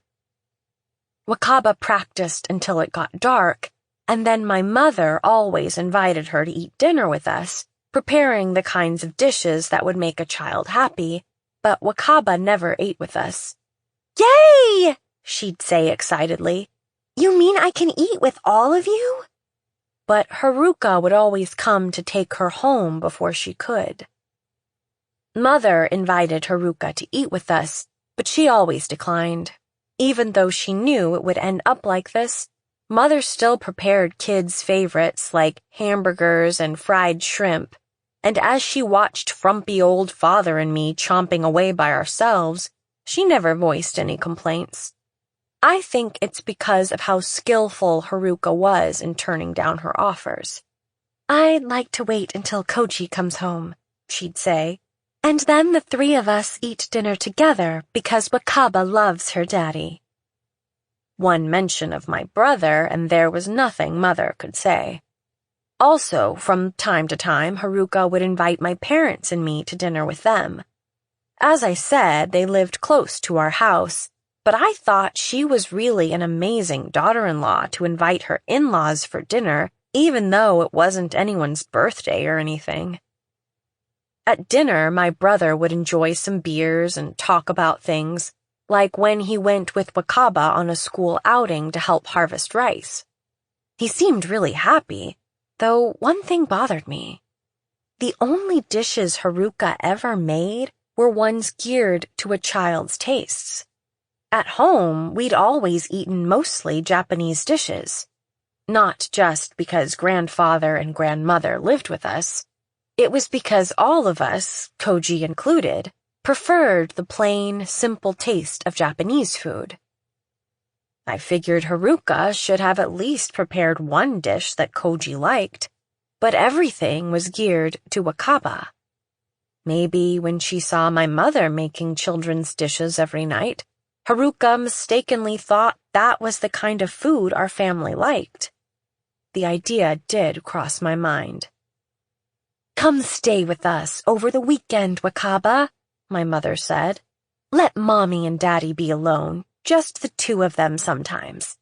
They're still newlyweds, after all, and you want to have a baby brother or sister someday, don't you?" Mother didn't seem to mind the menu Haruka had made, happily reaching for the curry-flavored chicken nuggets. She loved little Wakaba, but I'm sure she hoped to have a grandchild of her own as soon as she could. "You shouldn't talk like that in front of a child," my brother said, scolding her, though he didn't seem too upset. Once, when he'd stopped by our house, he spotted his childhood baseball glove and said how he'd love to have a son someday. However, I'm not so sure about that. Wakaba tosses and turns all night. Haruka seemed genuinely concerned. "I might kick Akiko in the tummy," Wakaba added playfully. The atmosphere then was quite friendly and warm, but in the end Wakaba never did come to stay overnight with us. Even after she went into 3rd grade and was already proficient at jump rope, Wakaba still stopped over often at our house. This time, she came to practice doing flips on the horizontal bar. We didn't have a bar at our house, so we went to a nearby park to practice. A forward flip? Of course I can do it. I can do it many times in a row without kicking my legs, just keeping them straight, 'cause I trained specially to when I was a kid. Time passed, and after the holidays in May, something happened that took me by surprise. Haruka gave me a present of some beautiful shoes. "This is for always taking care of Wakaba for me," she said. During the holidays, she, Koji, and Wakaba had gone to a department store in the city and had bought them there. These were designer sneakers. Not made by a sporting goods company, but by a women's shoe company, with a pink and beige leather patchwork design. Pretty little shoes a world apart from the cheap canvas shoes I normally bought at a supermarket. "I have this, too, for you if it's all right," Haruka said, and gave me a pair of jeans. "I bought these," she said, "but I have a pretty large rear end and don't look good in them, so I've hardly worn them. Haruka is so slim, though, I was sure they wouldn't fit me." "Akiko," she continued, "you have wide shoulders and your upper body is pretty solidly built, but your legs are slim and very attractive, and your behind is tight, so it's really a waste for you to wear such loose-fitting pants. I'm sorry, I know I'm being kind of forward. It's just that I envy you." Far from ever comparing my own legs to anybody else's, I'd never even really examined them closely. But since she was nice enough to give me the jeans, I took off my brown sweatpants and, lo and behold, found they fit my legs perfectly. They might have been a tad short, but if I wore them with the cute shoes, it might be better for them to be on the short side. When Mother came back from taking Wakaba to the mini-mart, she was surprised to see this outfit on me. "Come to think of it," she said, and got out a black Hard Rock Cafe t-shirt, a souvenir a neighbor had bought on her honeymoon as a present for her, but that Mother had been too shy to ever wear. When I put that on, Wakaba said, clapping her hands, "Akiko, you look cool!" What stood out now was my loose, disheveled hair, held back in a ponytail with a rubber band. Haruka introduced me to a beauty parlor in the next town where a friend of hers worked. I went there with Wakaba, who wanted to get a trim. Going to a real beauty parlor, not a barber shop, was a first for me, as was riding with Wakaba, just the two of us on a train. I'm still not sure what they mean by teasing out the ends of one's hair, but they cut my hair short in a casual-looking style and evened up my eyebrows, too. Koji had given me some extra spending money, encouraging us to have something nice to eat before coming back, and Wakaba and I enjoyed some sweets at a coffee shop near the station. As I ate the tart, which had some kind of strawberryish fruits on top whose name I didn't know, Wakaba watched me closely. "You're really cool-looking, Akiko," she said. "Mom told me it would be nice if I had been born a boy, but I think you would look even better as a boy than me." "Really? She said that? But if I were a boy, then I would be your older brother or your father." "Oh, right. Do you like your papa?" "Uh-huh, a lot. He came on the outing to plant rice plants and helps me with my homework. He's so nice. The other day I kicked him in the middle of the night and he didn't get angry at all." You sleep in the same room?" "Uh-huh. I sleep in the middle between them. Mama says that parents who get along well sleep like that." Wakaba sounded really happy as she said this. I'd always thought she must sleep in a separate room, but a third grader is still a pretty young child, and I'd slept in the same room with my brother until I was in 4th grade, so I didn't find it so unusual. One day, in the middle of June, Haruka's mother collapsed while working their farm and was hospitalized in the city. Haruka was an only child, so she went to take care of her mother, and we took care of Wakaba while she was away. Still, Wakaba never stayed overnight with us. It was a 2-hour trip by train each way to the hospital, and Mother thought Wakaba should stay with us, and that Haruka should sleep at the hospital. But Haruka insisted on coming home each day. She said she couldn't stand being apart from Koji and Wakaba. Mother told me, on the quiet, that she feared Haruka had some mental issues. Since she'd been abused by that Yakuza guy in Tokyo, even now when she was living a happy life, she might still be afraid that if she took her eyes off her daughter, she would disappear. I told Mother I was impressed by the way she made those connections, and she said a similar scenario had played out on a Korean TV drama. I could see that. We decided we'd do whatever we could to keep Haruka from worrying too much. Wakaba came straight to our house right after school let out and did her homework. Then we'd practice like always on the horizontal bars and toss a ball around. Then Koji would drop by after work, we'd all have dinner, and after Wakaba had had a bath, she would go back to their apartment with him. Mother prepared kid-friendly dishes especially for Wakaba, but was happy to see Wakaba gobbling down the chikuzeni soy-cooked vegetables on a plate in the middle of the table. "Delicious!" Wakaba said, and after that Mother made more of the Japanese-style dishes she was good at. I was surprised when Wakaba said she didn't know nikujaga, a common meat and potatoes Japanese dish. I was thinking maybe Haruka wasn't good at cooking.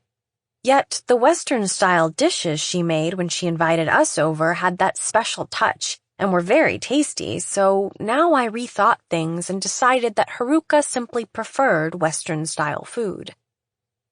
Like a typical, overly indulgent grandfather, my father bought tons of sweets for Wakaba every day, which Koji scolded him for, and when in the second-term PE class at school they were going to learn to ride a unicycle, my father bought her one.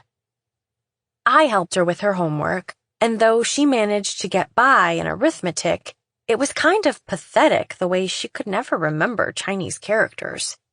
After we finished homework, we'd practice her unicycle and then take a bath together.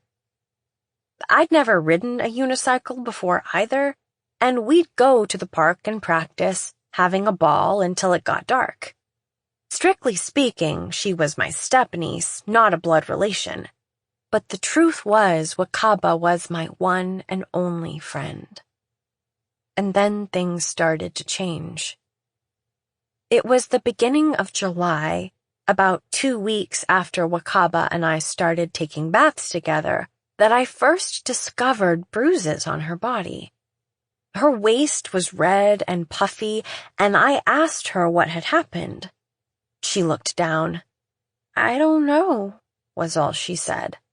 "Maybe it was the unicycle," she said after a while. I had the same kind of bruises on my knees, so I believed her.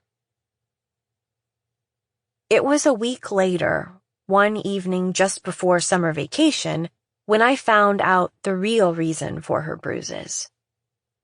The town was abuzz with news about Saya having killed her husband, and about Maki getting caught up in that terrible attack on her students.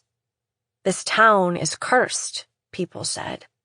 It's been 15 years since TV crews came here, but suddenly they said, "Hold on! Weren't both of them playing with that girl who was murdered back then? The murderer hasn't been caught yet. What is all this?" Little by little, it seemed like people in town started to recall Emily's murder and all that had happened. Apparently, there were phone calls to City Hall suggesting that they ask TV programs to do an investigation, since the statute of limitations was due to run out soon. "Why on earth does the City Hall have to do that?" my brother complained over dinner. "Both women live somewhere else. It's just a coincidence. Akiko's living a normal life, and if people start all kinds of groundless speculation, it's annoying." He turned to Wakaba beside him and gently cautioned her. "If a stranger talks to you, never go with him.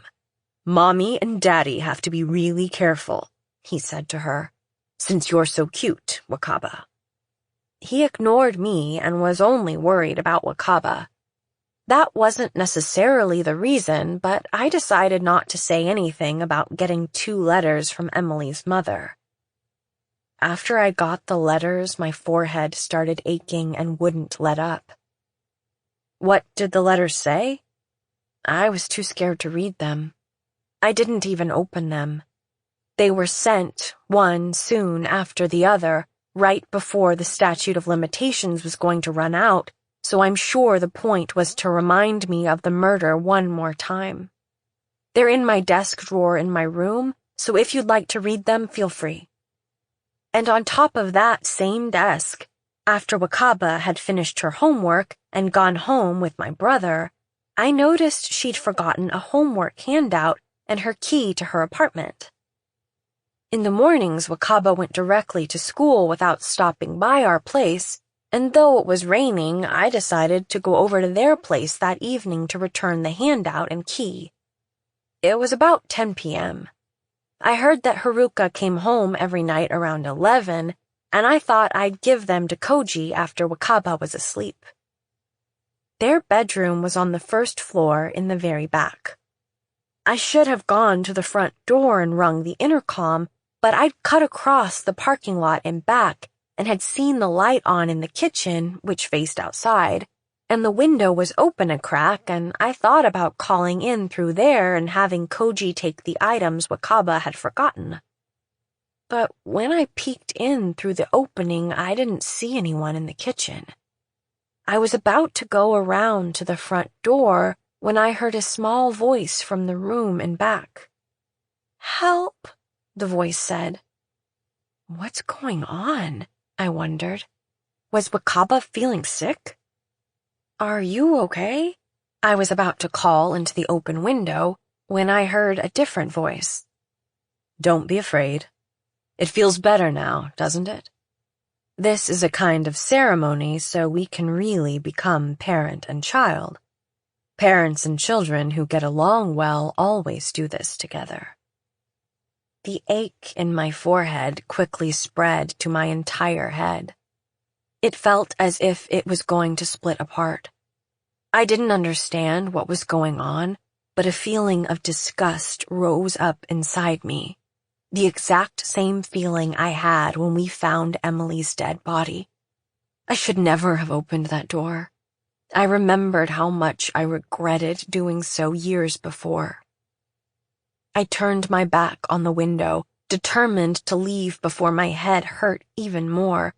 But just then I heard that voice again calling out for help. And that other voice. "You always behave. Why not today? Who were you calling to for help? Aren't I the one who helped you?" She was calling to me for help. What should I do? Frightened, I shut my eyes tight, and when I did, a voice echoed in my head. "Hang in there. Just a little more. I know you can do it, Akiko." I have to do it. This is why I've trained every day. For this moment. I opened my eyes, took a deep breath, and, using the forgotten key, opened the front door and quietly slipped inside. I stepped softly, heading for the room the voices were coming from, and yanked open the door. And there I found a bear. In the dark room, lit only by the light filtering in from the kitchen, a bear lay heavily on top of a naked little girl. As I stood there silently, the bear slowly lifted his head. I'd pictured an awful, scary face, but what I saw instead was a relaxed, genial-looking face. Within the bear's shadows, I caught a glimpse of the girl's face. It was Emily. Crying, she looked up at me. Emily was being attacked, but she wasn't dead. Thank God, I'm in time. The criminal was a bear. I have to help Emily. Help her this very instant. Otherwise, she'll be strangled and killed. In a corner of the room, next to a little backpack, was the jump rope. I grabbed it, untied it, and wrapped it around the neck of the bear, still pressed down on Emily. He looked about to start crying, and I yanked it as hard as I could. The bear's eyes, startled, went wide, and he struggled, but I tightened the rope with all my might, and with a thud, he toppled over on top of Emily and lay there, unmoving. At the same instant, Emily's cries rang out through the room. Thank God I rescued her. I'll go get Emily's mother to come and take her home. I turned around, and standing there, right in front of me, was Emily's mother. Oh, I see. She was worried and came to get Emily. Emily's mother stood there, silent and dazed, staring at the collapsed bear. It was touch and go, I said to her eagerly, but I saved her, 'cause I'm so strong. I was sure Emily's mother would thank me and stroke my hair, and then I would be freed from this awful pain, my head splitting as if my brain were going to be ground to powder and blow away. I waited expectantly, but what I heard were different words entirely. Why couldn't you mind your own business? At that instant, I heard the sound of something collapsing. It was Wakaba who had been attacked. Wakaba, whom the bear was assaulting. And I had killed the bear. Was this a crime? Maybe it was. When you said you wanted to hear about the murder, was it this one you meant? Then you should have told me earlier. I heard that Wakaba was put in an orphanage facility.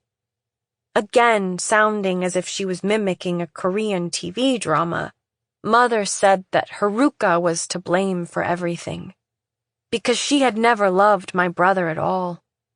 Even so, she had accepted his proposal because marrying him seemed like the easiest way to turn around her messed-up life. Even if she didn't love him, once they married, she should have done her wifely duty, but she didn't allow Koji to ever touch her. She must not have wanted another child. It must have been the after-effects of the violence she'd suffered from that Yakuza guy.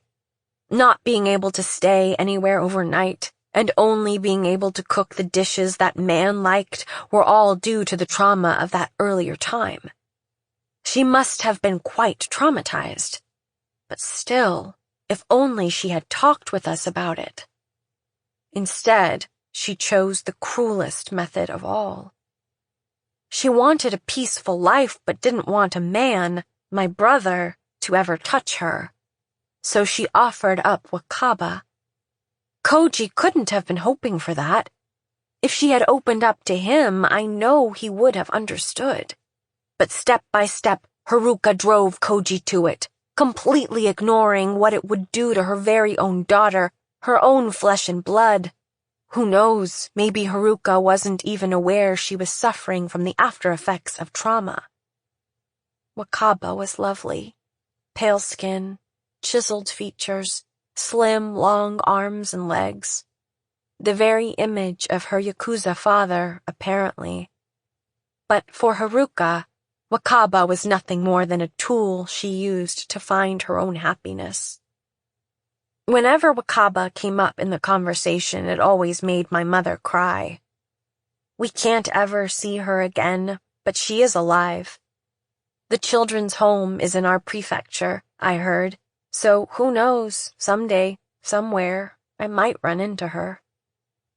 And that would be enough. Enough for a bear family. That incident wasn't Haruka's fault.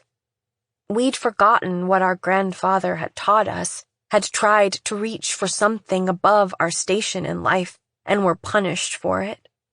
If only Koji had not been so prideful as to think that he alone could make an unhappy person happy, and had married a healthy, straightforward person who would make a good companion for a bear, they would have been blessed with a cute child.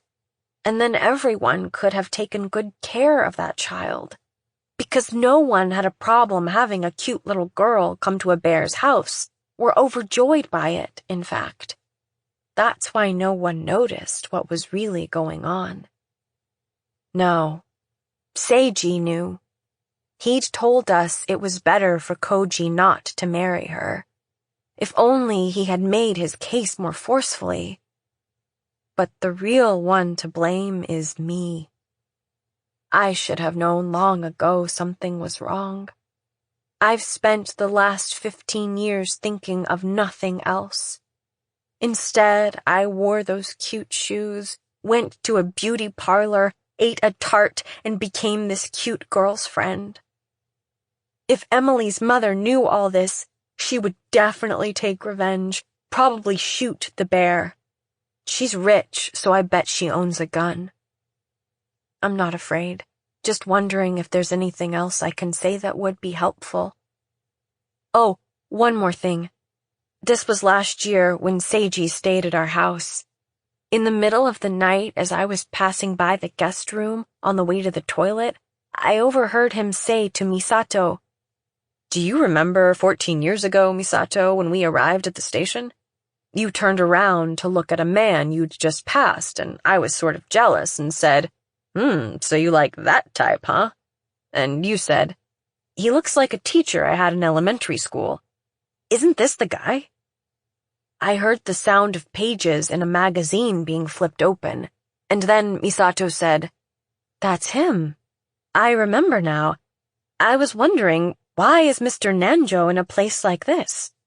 Because I'd heard there was an accident and he quit teaching and moved to the Kansai area. A boy in his free school had set a fire.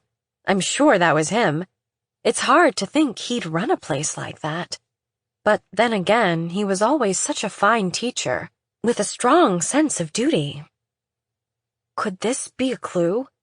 I mean, Misato saw someone she never expected to see here, right? What if he were the murderer? Oh, that's right. I forgot about the French doll affair. The pervert who stole the French dolls was the one who murdered Emily. That's why Seiji asked me about it on the way back from the mini-mart. Someone who lives in Kansai, even farther away than Tokyo, isn't going to come all the way to this town to steal French dolls, is he? So, it's too late. And there are only 5 more days until the statute of limitations runs out. I wanted to ask, are you really a professional counselor? You remind me more and more of Emily's mother, but I'm just imagining things, I suppose. I'm sorry, but my head is splitting. Can I go home now? It's still raining a little. I'd like them to come get me, but I don't have a cell phone, so could you call them for me? I don't have the cell phone number on me. It's at home. Call the welfare section at City Hall, if you would. 10 months and 10 days. My contractions are still 20 minutes apart, so it looks like they won't let me into the standby room quite yet. So could we talk here, if you don't mind? I know, a waiting room in a big hospital in the middle of the night is dark and kind of creepy, but no one will bother us, so it might actually be a good place to talk about that incident. There's a vending machine, too. But I was wondering, have you ever had canned coffee from a machine? Really? You like it? I never would have guessed. There are 5 other women here tonight with contractions 10 minutes apart, so the staff is kind of busy. The nurse had this sour look on her face and told me, "You didn't need to come here yet." I didn't plan to come here this early myself and just basically stopped by to say hello, but don't you think that was rude of her? I thought giving birth was supposed to be a more sacred event, something people should appreciate more, especially with the declining birth rate in this region. It wasn't this crowded when I came in for my last checkup, and I wonder why it is tonight of all nights. I always feel as if I'm an extra in life, but I never imagined that when it came to giving birth, I'd be treated as if I'm on an assembly line. Just my luck.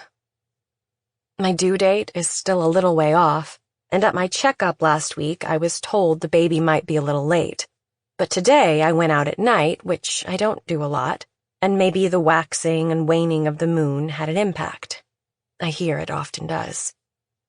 My due date is August 14th. A year has 365 days, so doesn't it make you wonder why this day of all days?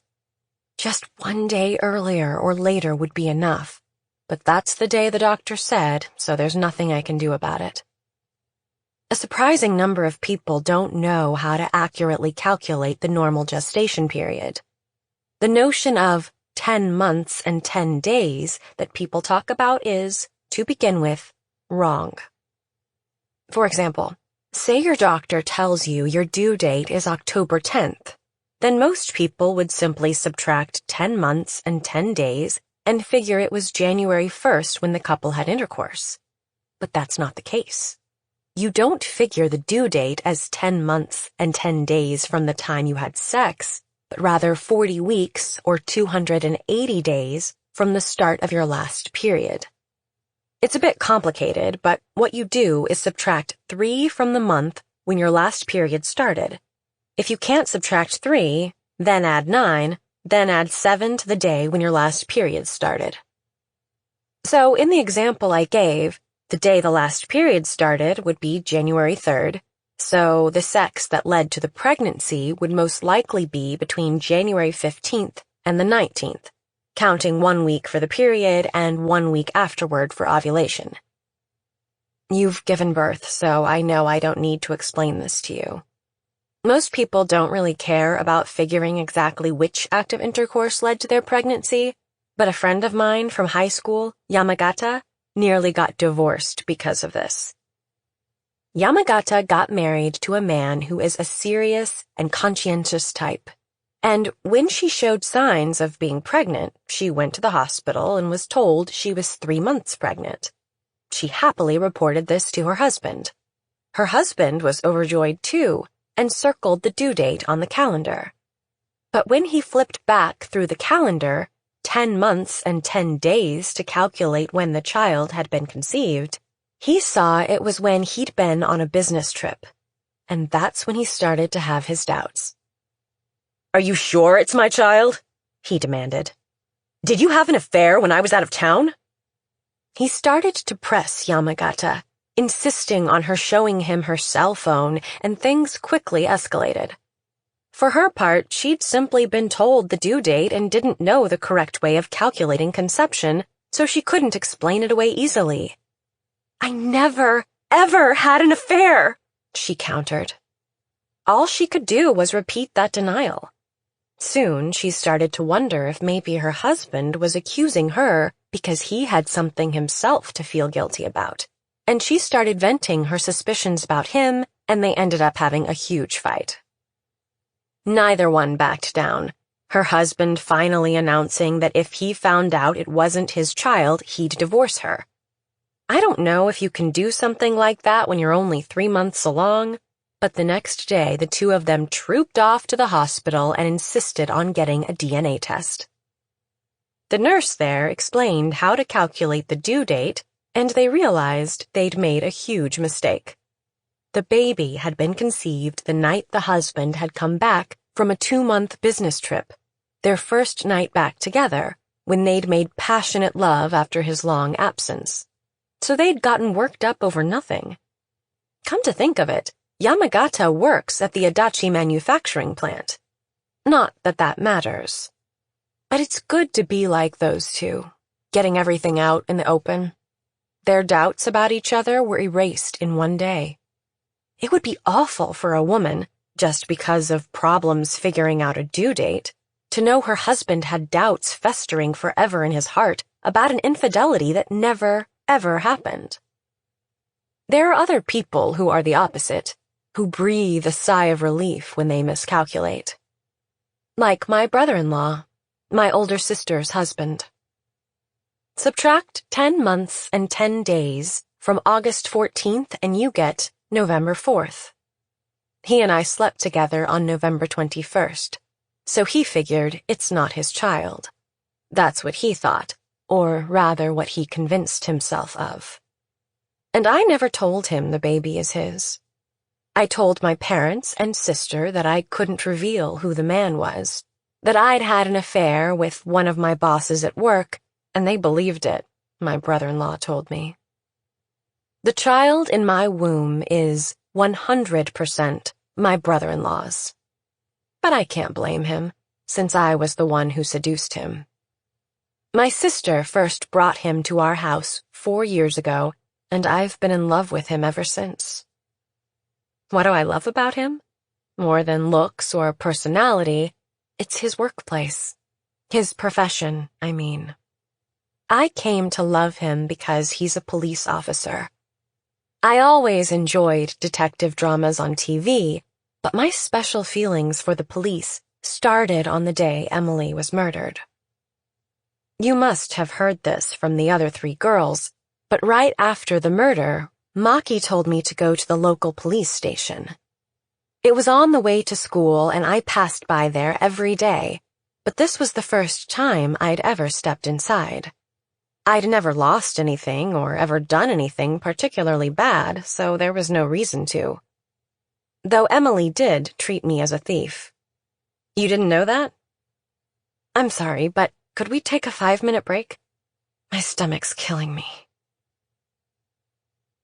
I think Maki spoke about the way we played Explorers, but wasn't it amazing that everything she said at that PTA meeting was out on the internet? Apparently, a parent was recording it all, which made me wonder, are you maybe recording this now? Not that it really matters.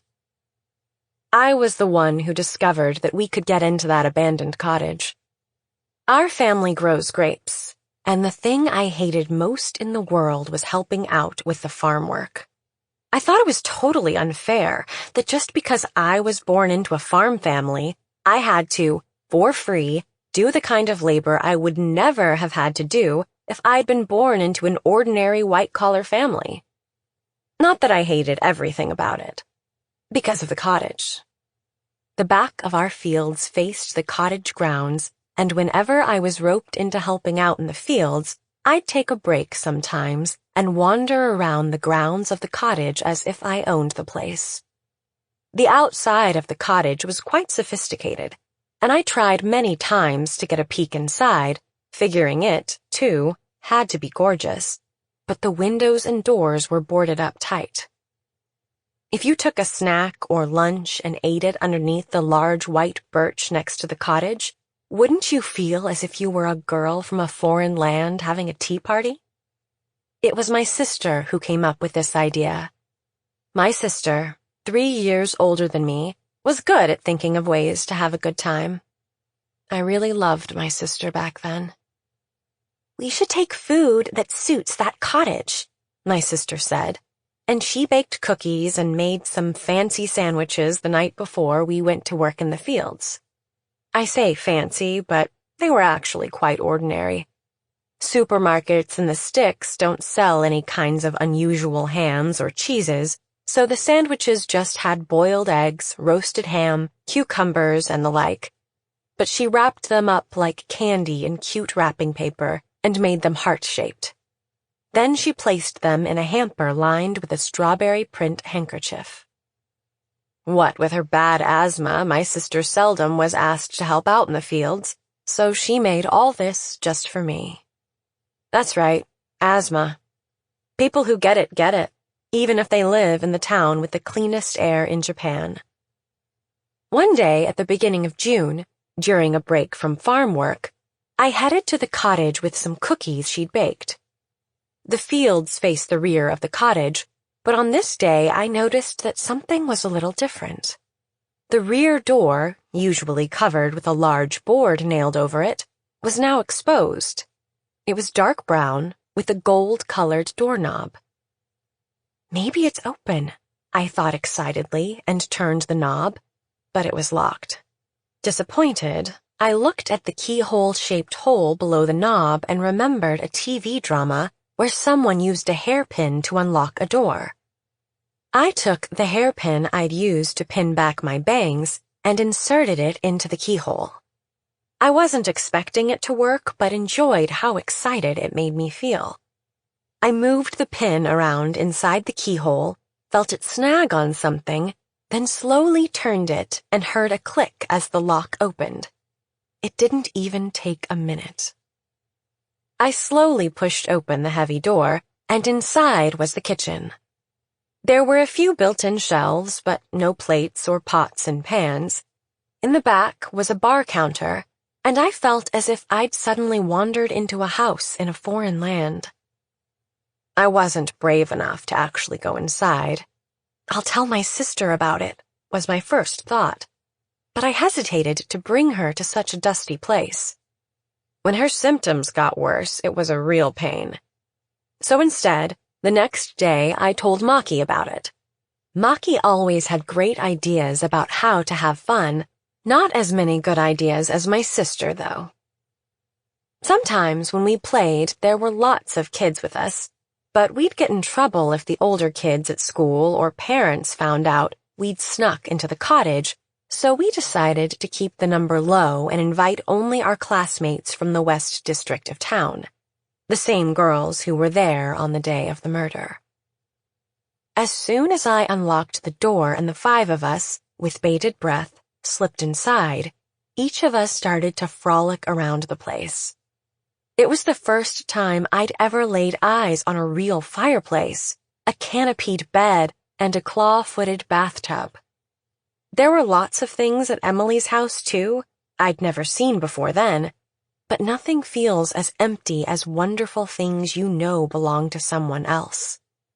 That cottage wasn't mine, of course, but it also didn't belong to any of the 5 of us.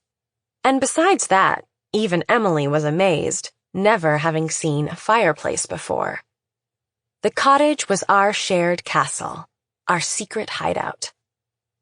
Emily had an interesting proposal now that we had this secret hideout. "Let's hide treasures inside the fireplace," she said.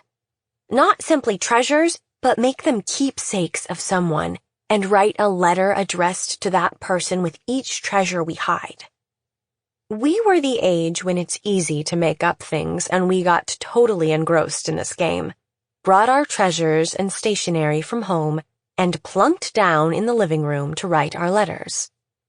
I addressed mine to my sister, who, I pretended, had died. "Dear sister, thank you for always being so kind to me. I'll do my best so Mom and Dad won't get too sad, so please have a good long rest in heaven." That's what I wrote, as I recall. As I wrote it, it really did feel as if my sister had died, and I teared up a little. I put the letter, along with a pressed flower bookmark she'd bought me on a school trip, into a pretty tin that Emily brought from home that she said had originally had cookies in it. Each of us sealed our letter without showing it to the others, but we did show our treasures to each other. Saya put in a handkerchief, Maki a mechanical pencil, Akiko a key holder. Typical kid-like items. But Emily's was different. Her treasure was a silver ring with a red stone in it. Even country kids like us could tell it wasn't a toy. By then, we should have been used to all the expensive things Emily owned, but that ring really captivated us. "Can I try it on?" I asked casually, holding out my hand. But Emily said, "No one but me is ever allowed to wear this ring."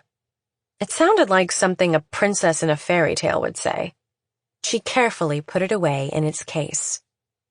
"Well, then you shouldn't have brought it," I muttered, half annoyed, as Emily was bent over hiding the cookie tin with all our treasures inside the fireplace. She seemed to have heard me. It was a week after this that Emily came to my house. It was Sunday afternoon, and it had been raining since morning, and I was lying around my room reading comic books, bemoaning the fact that we weren't going to be playing in the cottage today, when Emily appeared. We weren't particularly close, so I was surprised that she would visit me by herself. I went to the front door, and Emily said in a low but agitated voice, "Mama's looking for the ring. Yuka, help me go get it from the cottage." She meant her treasure. "Did you take it without asking your mother?" I asked. "It was kept in my mother's closet, but it's my ring," she said. I found that hard to grasp. In our house, my mother often said she'd give us rings when we got bigger, her own engagement ring to my sister, and a ring she got from grandmother to me. Probably Emily meant something like that. I soon understood why she'd come to see me. I was the only one who could use a hairpin to unlock the cottage door. When the other kids saw me take out the hairpin from my bangs and unlock the door, they all said they wanted to try it, and they each took turns. But for some reason, no one else could manage it. Their hairpins were the same. You just had to snag it onto the hollow at the back of the hole and turn it.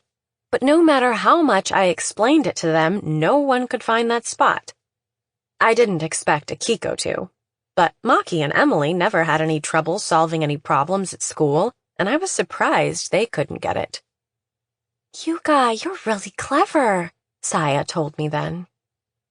I was always so-so when it came to most things, and I'd never thought of myself as clever, though I was always pretty good with my hands. I didn't have a strong grip, but was able to open bottle tops that were on really tight, could untie rope that had gotten all knotted, and was always good at putting together the little do-it-yourself projects that came with manga magazines. Emily and I headed to the cottage, were able to open the rear door with no problem, and went to the living room where the fireplace was. "Thank you, Yuka. Just wait a second," Emily said and stuck her face inside the fireplace. After a moment, she turned around. "It's gone," she said.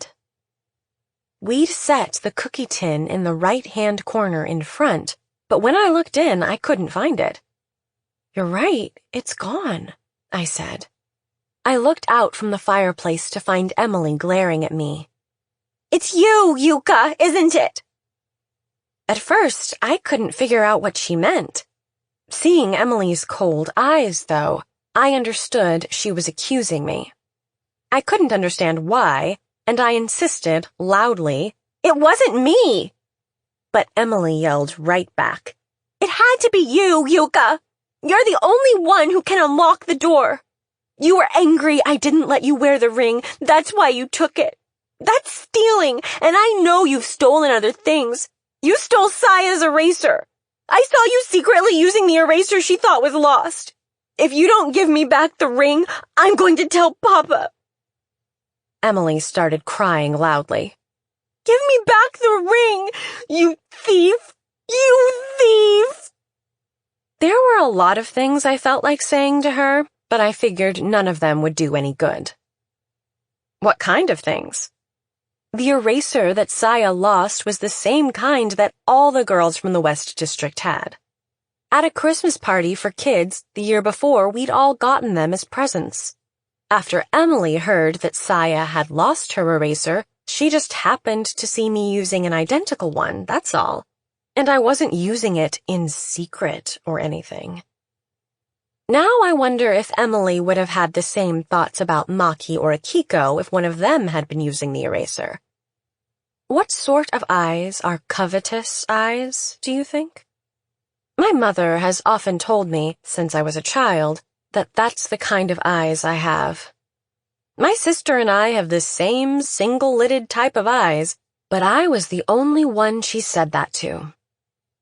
We were walking down the street once, my mother and I, and we passed a classmate with an ice cream cone. I just waved at my classmate, the way you'd expect, but my mother scolded me. "Stop staring at what other people have," she said. "That's acting very greedy."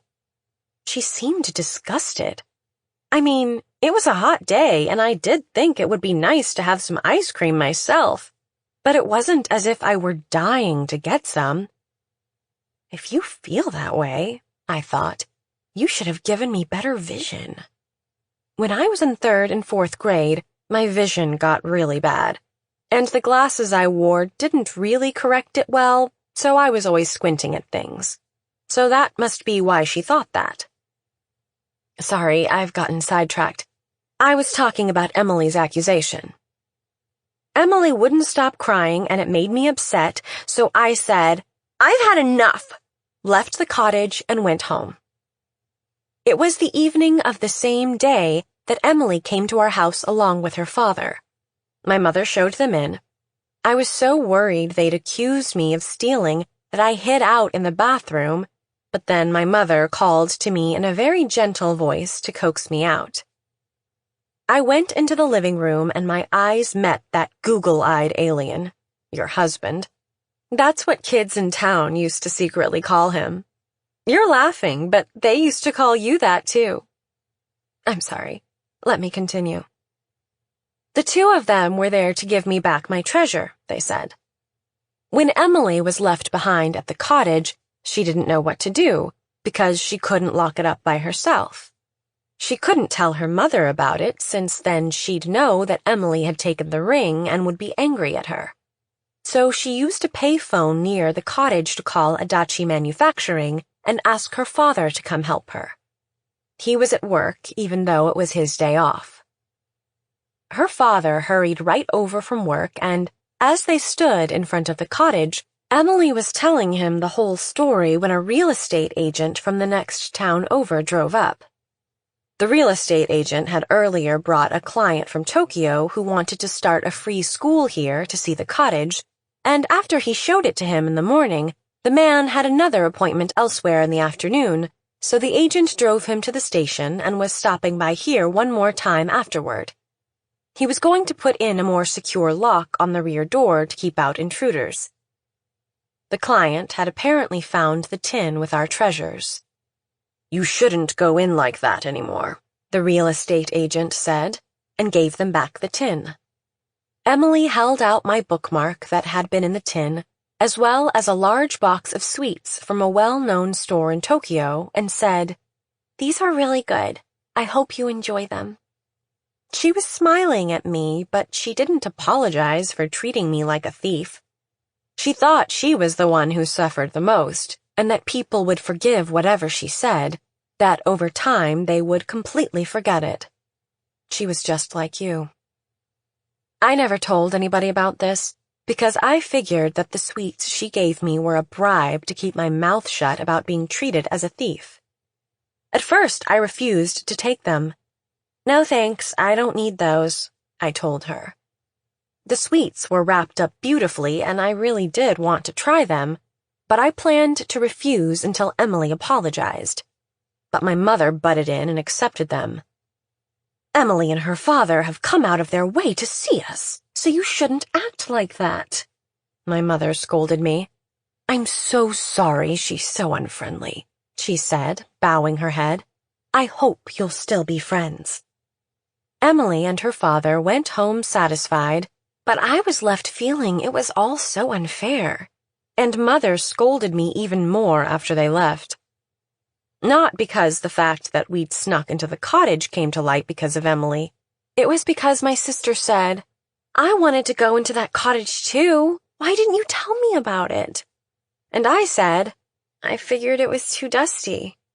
Well, sorry I have asthma, she said sarcastically, and then burst out crying. Why do you have to act so proud in front of your sister? My mother said, upset with me. But I wasn't acting proud at all. After Emily and her father had left, my sister had come downstairs, wondering what was going on, and my mother had told her, Yuka and those girls snuck into an abandoned house behind our field. I was about to defend myself, but my sister got the first word in. It's not Yuka's fault, she said. I should have been more patient. Hearing this, Mother said, It's not your fault, Mayu. And she let my sister choose first from the sweets Emily had brought. My mother had always felt really bad about Mayu being born so sickly, and apparently felt bad, too, about never having given my father a son. But having given birth to a nearsighted girl like me, that never seemed to faze her. Nearsightedness is from my father's side of the family, but neither my sister's condition nor father's was Mother's fault. I never heard either of them blame her. I think she just liked to blame herself. Masochism, maybe? Something like that. Still, don't you think it's awful that when her daughter got caught up in a murder, she didn't run right over to her to be with her? We finally worked our way back to the murder. But before I go on, could you wait another 5 minutes? After Akiko and I split up that day at the rear entrance to the school, I ran straight to the police station. The policeman in charge of the small substation changed every 2 or 3 years, but at this time it was a young man named Mr. Ando, who was a huge slab of a man who would look good in a judo gi. I'd been ordered to tell him about the murder, but I was scared, afraid he might get mad about a child like me coming inside alone. Mr. Ando was talking with an old lady who'd come in to tell him something, and when I saw how kind he was to her, I breathed a sigh of relief. I'd come to report a murder, and I had to tell him right away, so I should have interrupted them. But it was my first time in a police station, and I studiously stood off in a corner, waiting my turn as if I were in a hospital waiting room. Mr. Ando must have thought I didn't have anything very important to tell him. In a gentle voice, not at all keeping with his appearance, he said, Please take a seat over here, motioning to me to sit in a folding chair next to the old lady. The old lady was talking about the theft of the French dolls. The person who stole them had to be from Tokyo, she was saying, in an older dialect that only old folks used, and I was hoping she'd finish soon. I suddenly remembered who she was and recalled that the grandchild in her house had been bragging how she was going to Disneyland with her family over the Obon holiday. The old lady must feel lonely with everyone gone, I thought, and I felt a little sorry for her. This was right after Emily was killed, of course.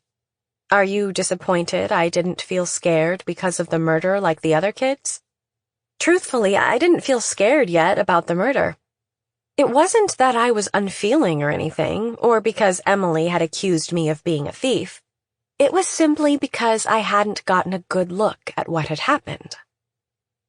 2 days before the murder, I had been cleaning house before our relatives came to visit and had stepped on the glasses I normally wore.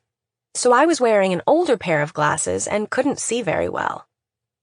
So all I could make out in the dim changing room was that Emily was lying on the floor, and that wasn't enough to terrify me. It was only after I went back to the pool that I realized that something terrible had taken place. The old lady left, and the policeman turned to me. "Sorry to keep you waiting," he said kindly. "So, what's the matter?" "My friend collapsed at the school pool," I said, describing to him what I'd seen. "You should have told me that right away," the policeman said, and made a call for an ambulance. He may have thought it was a drowning. Right after that, he put me in his patrol car, and we headed to the school. The policeman finally understood that something alarming had happened when we arrived at the pool and he saw you. You were sitting there in the boys' changing room, holding Emily to you, calling her name out over and over. When I saw this, it hit me, too, that Emily was actually dead. It was probably better, in order to preserve the crime scene, not to hold the body like that, something the policeman gently hinted at, but I doubt his voice got through to you. There was one more person there, Saya, but she was crouched down outside the changing room, eyes shut, hands held tight over her ears, and she didn't respond when we called her. So it was up to me to explain what had led up to this. We were playing volleyball in the shade by the gym when a man in work clothes came over and asked if one of us would help him check the ventilation in the pool changing rooms. He took Emily off with him. We went on playing for a while, but when the 6 o'clock music, Greensleeves, started playing, and she hadn't come back, we went to check on her. That's when we found her lying in the boys' changing room. The policeman listened intently, taking notes in a pocket notebook. The ambulance arrived soon after, and a patrol car from the prefectural police and people in the neighborhood started coming to see what was going on. The area around the pool was soon swarming with people. Saya's mother ran up in a panic and carried her home on her back. Right after, Akiko's and Maki's mothers came, and I remember Akiko's mother being really upset, saying, "My daughter came home bleeding from her head." Maki's mother loudly called out her name, looking for her. But things were in such an uproar, neither one of these mothers stood out from the crowd. In the midst of all this, I was left all alone. I was one of the people directly involved in the murder, yet no one paid any attention to me. The local policeman reported to the prefectural police who'd arrived what I'd told him. Maybe the murderer is among the crowd here, I thought, and might take me away without anyone realizing it. There were so many people milling about, yet no one would rescue me. Could anything be more frightening? Wanting the policeman to pay attention to me, I tried my hardest to think if there was anything else I could report. I retrieved the volleyball from in front of the gym and handed it to him, telling him there might be fingerprints on it, and reenacted in the girls' changing room next door how Emily had been lying on the ground. I was desperate to be noticed. As I was doing all this, the prefectural police came over to me and asked a lot of questions about the murderer.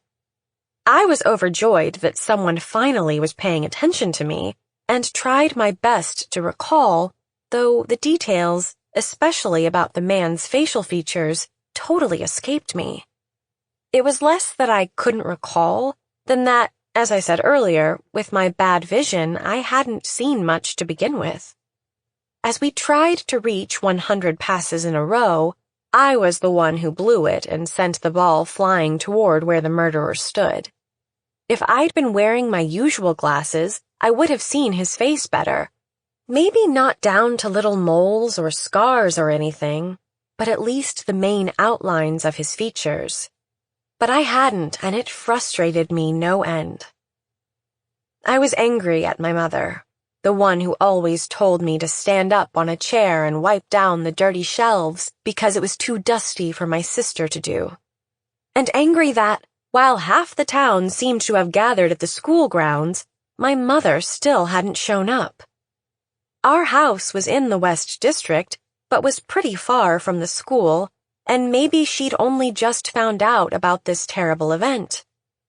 She should be here any minute now, I thought, and was waiting for her. I was upset at her, but I still loved her a lot. The investigation went on until late at night, but around 9 p.m. the policeman took me home.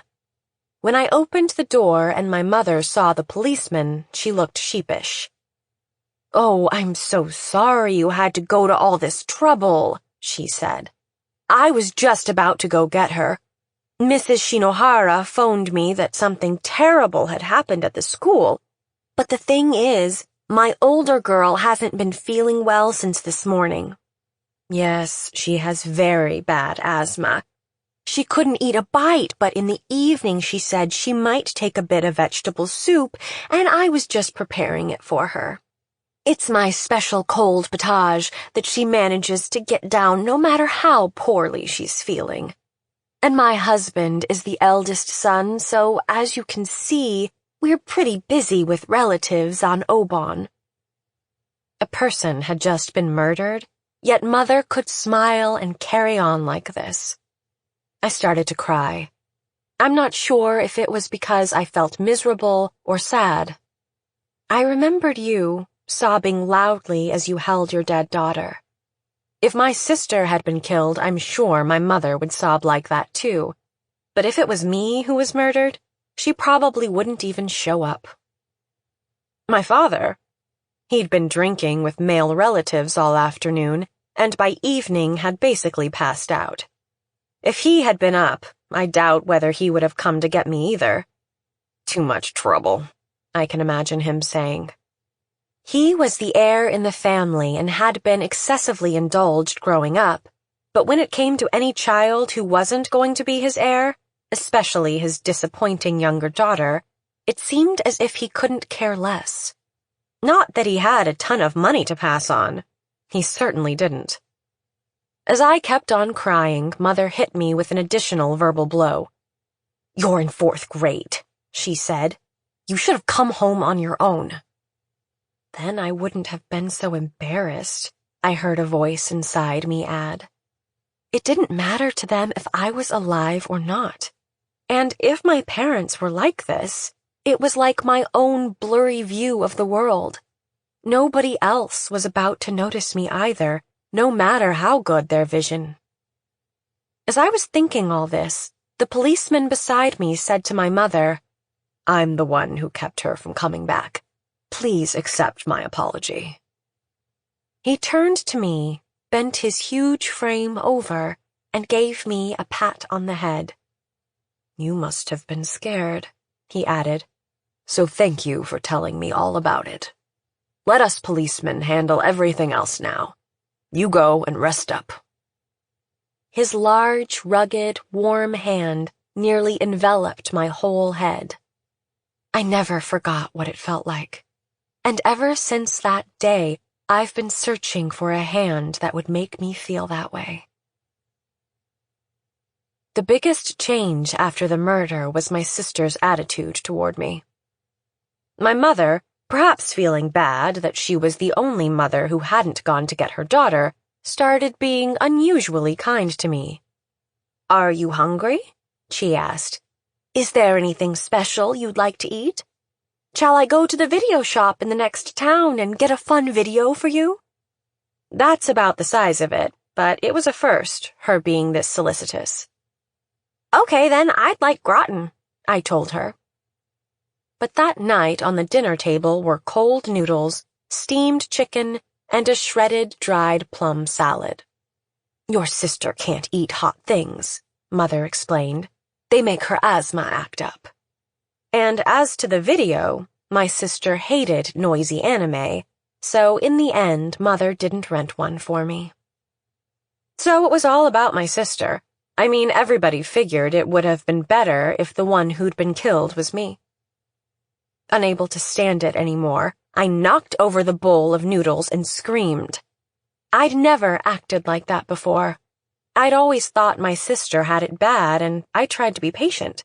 But now it was clearly me who was having a hard time, and that set off my sister, who burst into tears. "I'm so sorry," she said. It's all my fault. If only I were healthier, Yuka wouldn't have to feel this way. And I could have made gratin for Yuka myself, since she's feeling so down. I wish I hadn't been born like this with this body. Why do I have to be the one who suffers like this? Why, Mom? Tell me. As she tearfully complained to Mother, Mother said, I'm so sorry, Mayu. Forgive me. And held my sister to her tight and burst out crying loudly. This was the day after the murder. After that, whenever I had to go with my mother to be interviewed by the police, my sister's symptoms would act up, and Maki's mother would take me instead.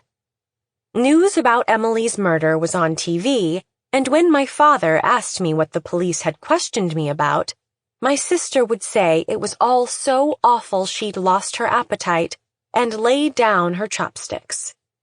Gradually, the murder became a taboo topic since it upset Mayu. Just as before, she was the one everyone worried about, and I was basically a non-entity. I knew complaining about it was pointless, but that didn't mean it didn't affect me. Far from it. I grew more anxious by the day. I was sure the police would soon catch the murderer, but there was no sign of any impending arrest, which may have been, in a sense, because of us. We were just children, but still there were 4 of us witnesses, and yet all 4 said we couldn't remember the man's face. I could understand how Saya, basically a coward, and Akiko, who was always kind of spacey and now had a head injury, might not recall. But I couldn't believe that Maki, too, wouldn't remember. I mean, even I could remember everything I'd been able to see. But I don't think that was the sole reason the investigation hit a snag. The day of the murder had been Obon. If the murderer had come to town by car, normally someone would have noticed an unfamiliar vehicle.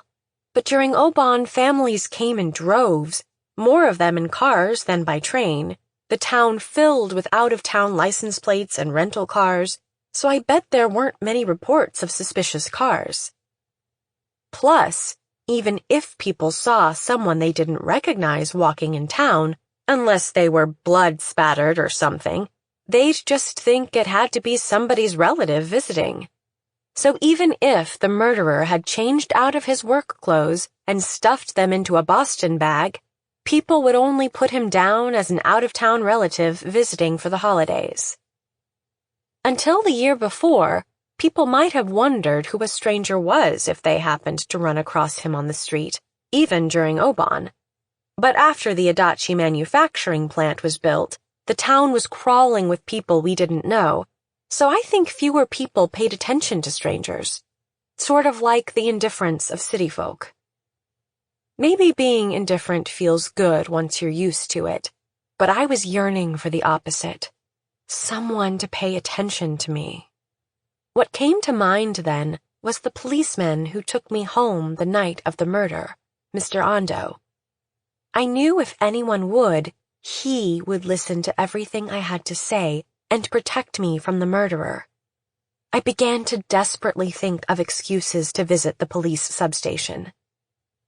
Someone like you, who's friendly and sociable, might wonder why I had to have a reason to visit. You would just stroll in, say hello with a smile, and chat about school or other topics. But that was beyond me. If I'd taken a step inside and he'd asked, "What's the matter?" and I'd been unable to answer, I think I would have run out the door. Apart from the way they treated my sister, since we were a farming family, ever since I can remember, even on Saturdays, I was told, "We're busy. Don't bother us." There was no one to teach me that I didn't need a special reason to want to act a little spoiled sometimes, to want to have people pay attention to me. At first, I visited the police station to report on things I thought might be clues in the murder. For instance, though I couldn't remember the murderer's face, his voice reminded me of that of a certain actor.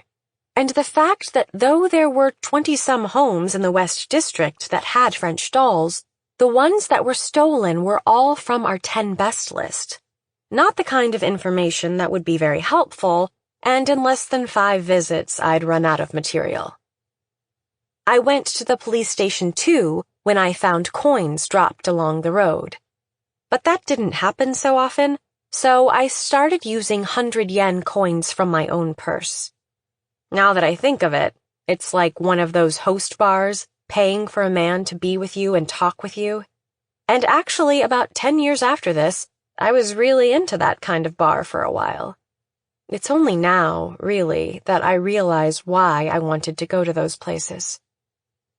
You know, I truly hate you, and I can't say I'm enjoying this.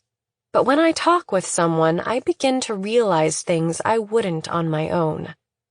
After the murder, the 4 of us didn't play together again and never once talked together about the murder. But maybe if we had talked more, all these awful things wouldn't have happened. Awful things, in my case, means it was 6 months after the murder when I shoplifted for the first time. Oh, it hurts. Please, give me another 5 minutes. I ended up estranged from the girls I'd played with every day, and my sister, always so kind to me, now treated me as an enemy. I was convinced all over again that my parents didn't love me, and eventually I ran out of reasons to visit the police station. I was truly, truly lonely. One day, I needed a special 4B pencil for school, for drawing class. But all I had in my purse was 30 yen. I need a pencil for drawing class, I told my mother, and she said, I just gave you your allowance, use that. I didn't tell her the truth and went to the stationery store, only to find that the pencil cost 50 yen. The stationery store was a small shop near school, run by an older lady. The pencils were in an upright plastic cylinder display, and I took one out and thought, what should I do? What should I do? Clutching the pencil tightly, and I slipped it into the sleeve of my jacket.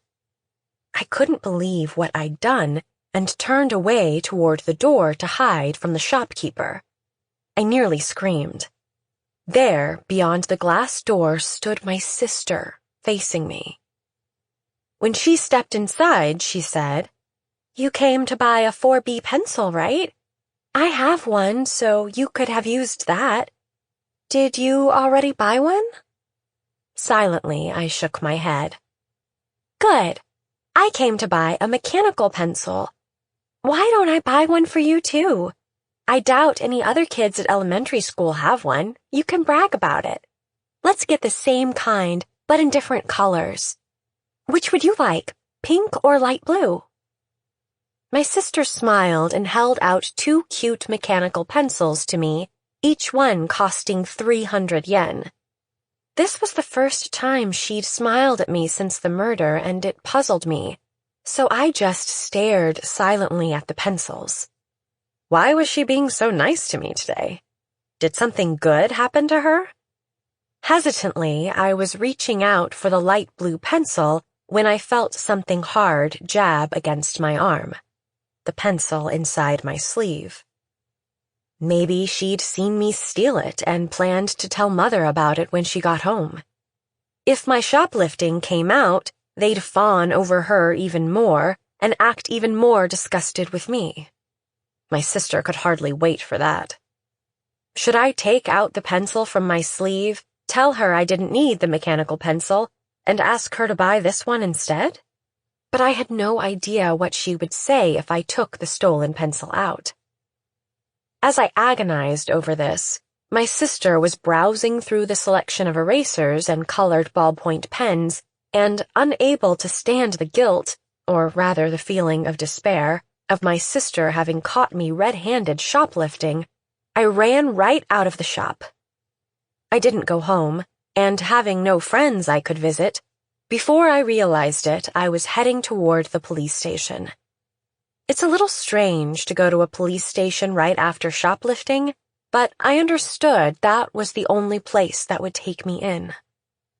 I got to the police station, but did hesitate about going inside.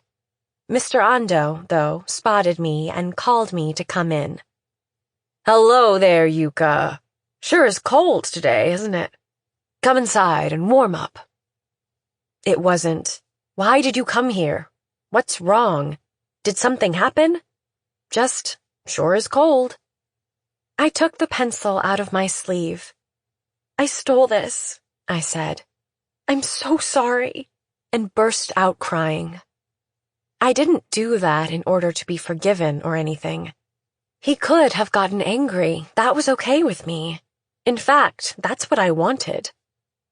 But Mr. Ando wasn't angry. He sat me down in the chair next to the kerosene stove and took out a clear plastic bag from his desk drawer. Inside were close to 30 100-yen coins. "These aren't coins people actually lost, are they?" he said. "I think you were concerned about how the investigation was going and brought them here, pretending someone had dropped them. I'm sorry we haven't been able to find the murderer. I know that's made you scared. You don't need to do something like that. You can come here anytime you like. You don't need a special reason.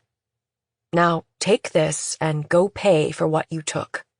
Tell the shopkeeper you forgot your purse and went to get it, and she'll forgive you." Mr. Ando put the bag of coins into my hands. His large hand covering mine, and the bag felt as reassuring as it did the day of the murder. It made me feel I wasn't alone. I thanked Mr. Ando and went to the stationery shop, but the lady who ran it told me my sister had paid for me. The lady hadn't noticed I had shoplifted, and my sister had told her everything and apologized for me. "What a wonderful sister you have," the lady said. When I got home, my mother met me at the door and wouldn't let me in. Instead, she locked me inside the shed. "Children who steal stay inside here until morning," she said. There was no light there, or bedding. But when I took out the coins from the plastic bag and recalled the feeling of the policeman's hand, I wasn't frightened or sad at all. What did make me sad was Mr. Ando leaving the following month. He'd passed his exams and was being reassigned to the prefectural police headquarters, a promotion for him, but a terrible blow for me. On the day he was to leave, I was standing there mute, head hung outside the police station, unable to think of a nice way to say goodbye. When he saw me, Mr. Ando said, "A veteran policeman will be taking my place, so come see him any time if anything is worrying you."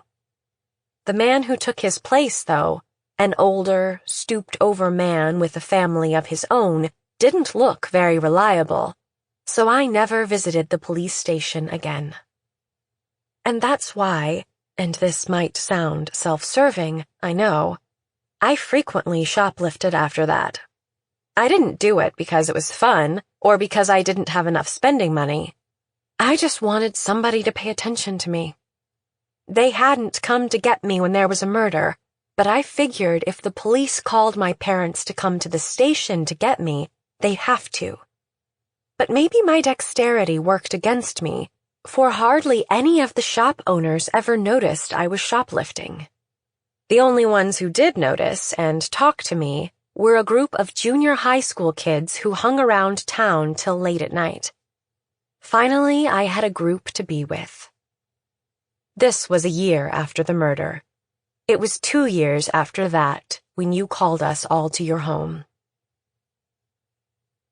3 years after the murder, you called the 4 of us, now 13 years old, to your place and told us something unbelievable. Girls that age, even if they're living completely ordinary lives, are full of doubt and anxieties about their identity. But you called us all murderers and told us we must either find the man who murdered Emily or else perform an act of penance that would satisfy you. Otherwise, you'd get revenge. Did you ever really consider what effect this passing emotional outburst of yours would have on children? After you moved back to Tokyo, didn't you completely forget all about it in a couple of days? You and Emily might not have looked much alike outwardly, but your personalities were very much alike. And your personalities were very much like my own sister, too. My sister went back to acting like the kind older sister she'd always been about 2 months before you called me to your house. The reason was pathetically simple. She was in high school now and had a boyfriend, a guy who treated her like a princess.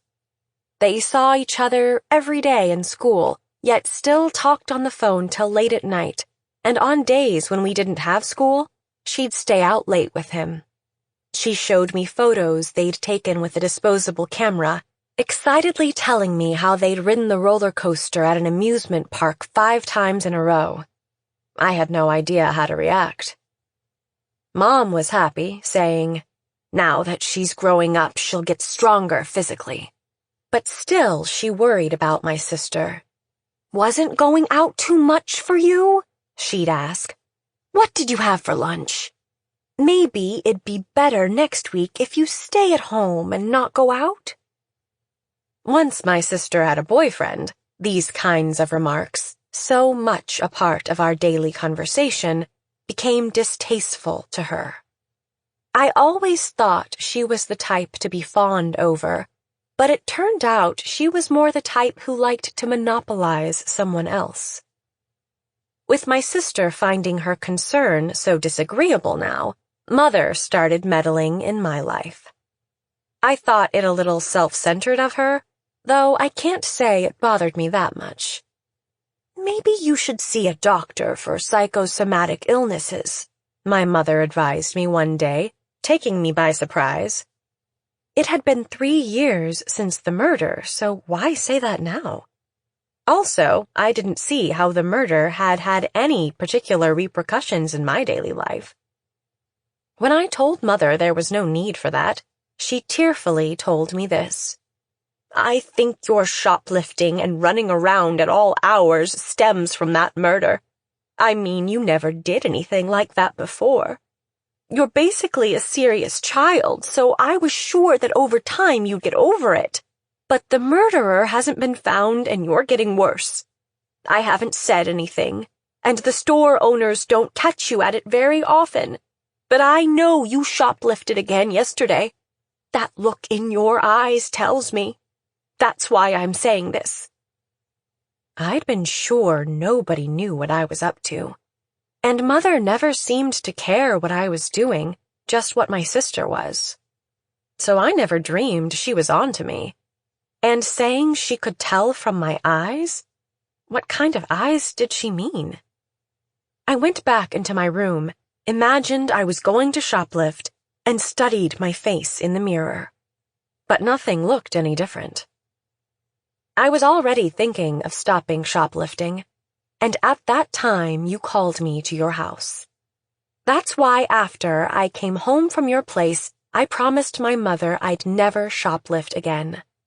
I blamed it on you threatening me that I had to remember the murderer's face. That scared me, I told my mother. And before I knew what I was doing, I was shoplifting.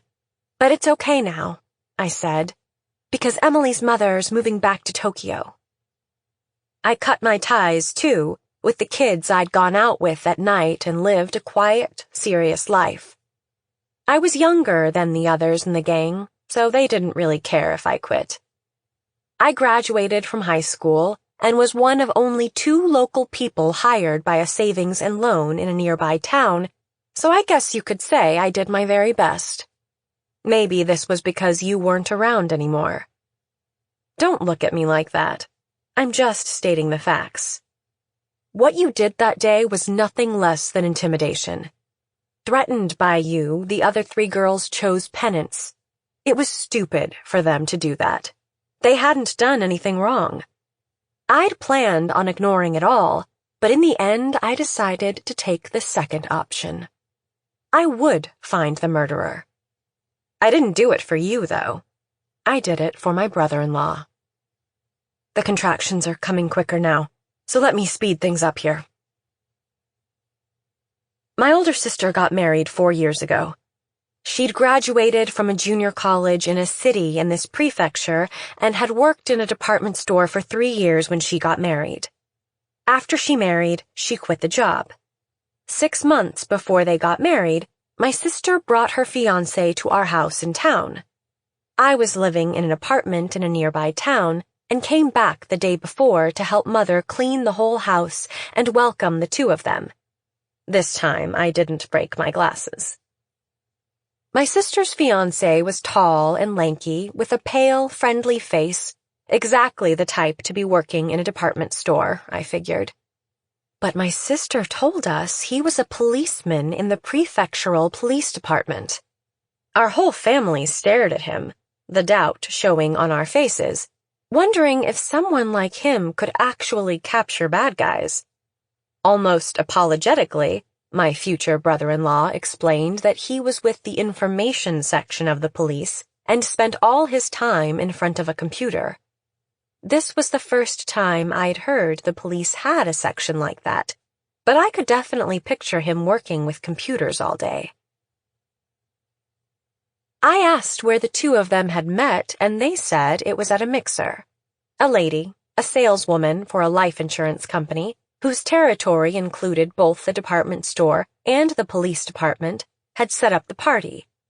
The perfect way for them to have met, I thought, since my sister was always good at getting a man she was interested in to notice her. So I was surprised to hear that it was her fiancé who had fallen in love at first sight and pursued her. He sounded a bit moonstruck as he related the story. Appearance-wise, her fiancé was the type my sister had always gone for, but he wasn't my type, so I simply greeted him, shook his hand, and wished them well. And that's when it happened. His hand felt exactly the same as that policeman, Mr. Ando. My memories don't rely much on the visual. It wasn't his looks so much as the feeling of his hand that made me realize I want him. I wanted to touch his hands, be touched by them, have them all to myself. Not that that wish was ever going to be fulfilled. On that day, and from then on, he only had eyes for my sister. What I always wanted was what my sister had. Not that she ever maliciously snatched away things that were mine. From the time I was born, my mother was entirely hers, and my brother-in-law, too, from the time I met him. That's all I mean. 2 years ago, my sister went through a terrible time. She had a miscarriage and wasn't able to have any children after that. It was the busy season for farmers, and my parents couldn't help her much, so she stayed at my apartment for a while to regain her strength. But when she heard that one of her former classmates had had a baby, she burst out sobbing and did the same whenever there was a diaper commercial on TV. 2 weeks later, though, she seemed over it, and lightheartedly went back to the police housing in the city she lived in with her husband. She got a part-time job in her old department store and used her pay to take trips with the friends she had back when she was single. My brother-in-law? He was always so busy at work that it didn't seem to make any difference to him if she was home or not. He was happy just seeing that she was well again. But my sister made a terrible mistake. I've gone out with 6 men altogether. Is it so surprising? Even someone like me can get a boyfriend, you know. None of the relationships lasted very long, though. The men all said I was too needy, when all I wanted was just to make them happy. Did the murder traumatize me? Is that what you're asking? I'd have to definitely say no. That was probably because I didn't clearly see the way Emily's dead body was, the state of her clothing, and so on. Anyway, all the men I went out with were big, as if they did judo or rugby. So my sister figured that's the type of man I like, and she was sure I wasn't interested in someone like my brother-in-law. She didn't notice at all that I wanted him, and she asked me to take care of the housework while she was gone. No, maybe she did notice. She was, after all, the one who'd first noticed I was shoplifting, so she should have understood my feelings for her husband. She knew, yet believed my brother-in-law wouldn't betray her, and was perhaps enjoying seeing my reaction. If that's the case, then she brought it on herself. I wanted to go there every day, but considering the time and distance, I could only go on weekends to help with housework. I enjoyed it so much. I'd go there on Saturday morning, prepare lunch, and then my brother-in-law and I would eat it, just the two of us. Sometimes we'd watch a movie or video, play games. In the evening, when I told him I had to be going and headed toward the door, he never stopped me. Except for one time. Last November, the news came out about an information breach in our prefectural police department. Was it widely reported throughout the country? I don't know.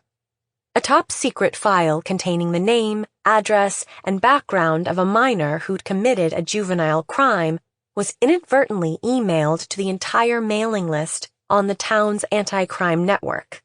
That news. That was my brother-in-law's fault.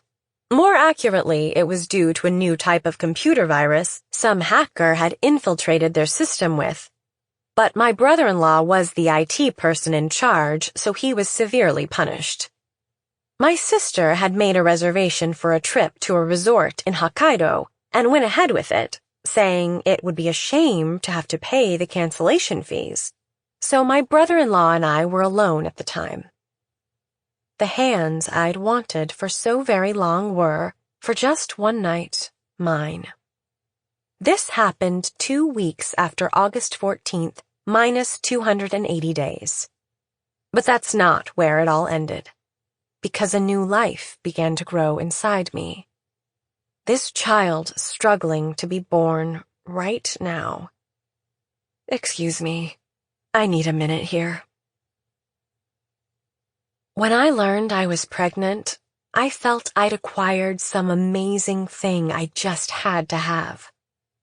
I could give birth to my brother-in-law's child, a child my sister would never be able to have. Maybe when the child was born, he'd divorce her and marry me. That's what I was hoping for, and it felt as if it could really come true.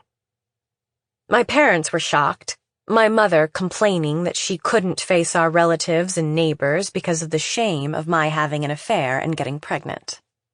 But when my father said to her, "But this means we have an heir now," she started to be more upbeat about the situation, taking a pregnancy belly band and me to the local shrine to be blessed, and accompanying me to my doctor's appointments, though I insisted I'd be fine on my own. After we found out the baby was a boy, she was even kinder toward me, making all my favorite dishes whenever I came back home, and letting me watch as much TV and as many videos as I liked, even when my sister was with me. My sister had started smoking after she began working again, and whenever she pulled out a cigarette, my mother would reprimand her, which really touched me. Amazing, right? She treated me much better than after the trauma of the murder. Made me think how wonderful being pregnant can be. Still, it was pretty boring. I had terrible morning sickness and had to quit my job, but once I got to the stable post-morning sickness period, I felt great and regretted not having taken a leave of absence. And I thought I should do something that would make my brother-in-law happy. I recalled my sister saying that during the next personnel reassignments, he might be sent off to some prefectural backwater.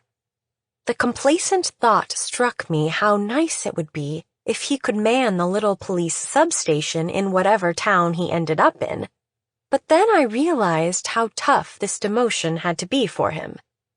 Something nice I could do for my brother-in-law. For my brother-in-law, the policeman. If he could do something really great, maybe he wouldn't have to leave the prefectural headquarters. Like, for instance, capturing a murderer. Emily's murder was soon going to reach the statute of limitations. These thoughts ran through my head, but then I thought, if it were that easy, the police would have long ago arrested the murderer. Okay, then how about some new information on the case? That would be enough. I felt as if I'd received a divine revelation. Have you heard the idea that pregnant women often win the lottery? I don't think that's just a superstition. You're nurturing this new life inside you, so it's not strange that you might possess a kind of divinely inspired power. Looking back on it now, though, I see I was just being a bit oversensitive. This happened in April of this year. The divine revelation came to me over the radio. Your eyes get easily tired, don't they, when you're pregnant? That's why I had the radio on that day. Do you recall the news from last summer about a boy living in some free school who set fire to the place? They were going to reopen the school, and there was an interview with the director. They asked about why free schools were necessary, and about increased juvenile crime, and I was just half listening when I realized my heart was suddenly pounding. Why was my heart racing? It was because of the man's voice. It was like that of the man who killed Emily. Still, though, unless there was something really special about a man's voice, perhaps they all sounded more or less the same. The man's voice was crisp and easy to understand, but that's about all that distinguished it. Otherwise, it was perfectly ordinary. I'd had 2 or 3 teachers in high school and junior high who sounded similar. Maybe it was just my desire to find the murderer that made his voice sound like this to me, I thought, finding it funny.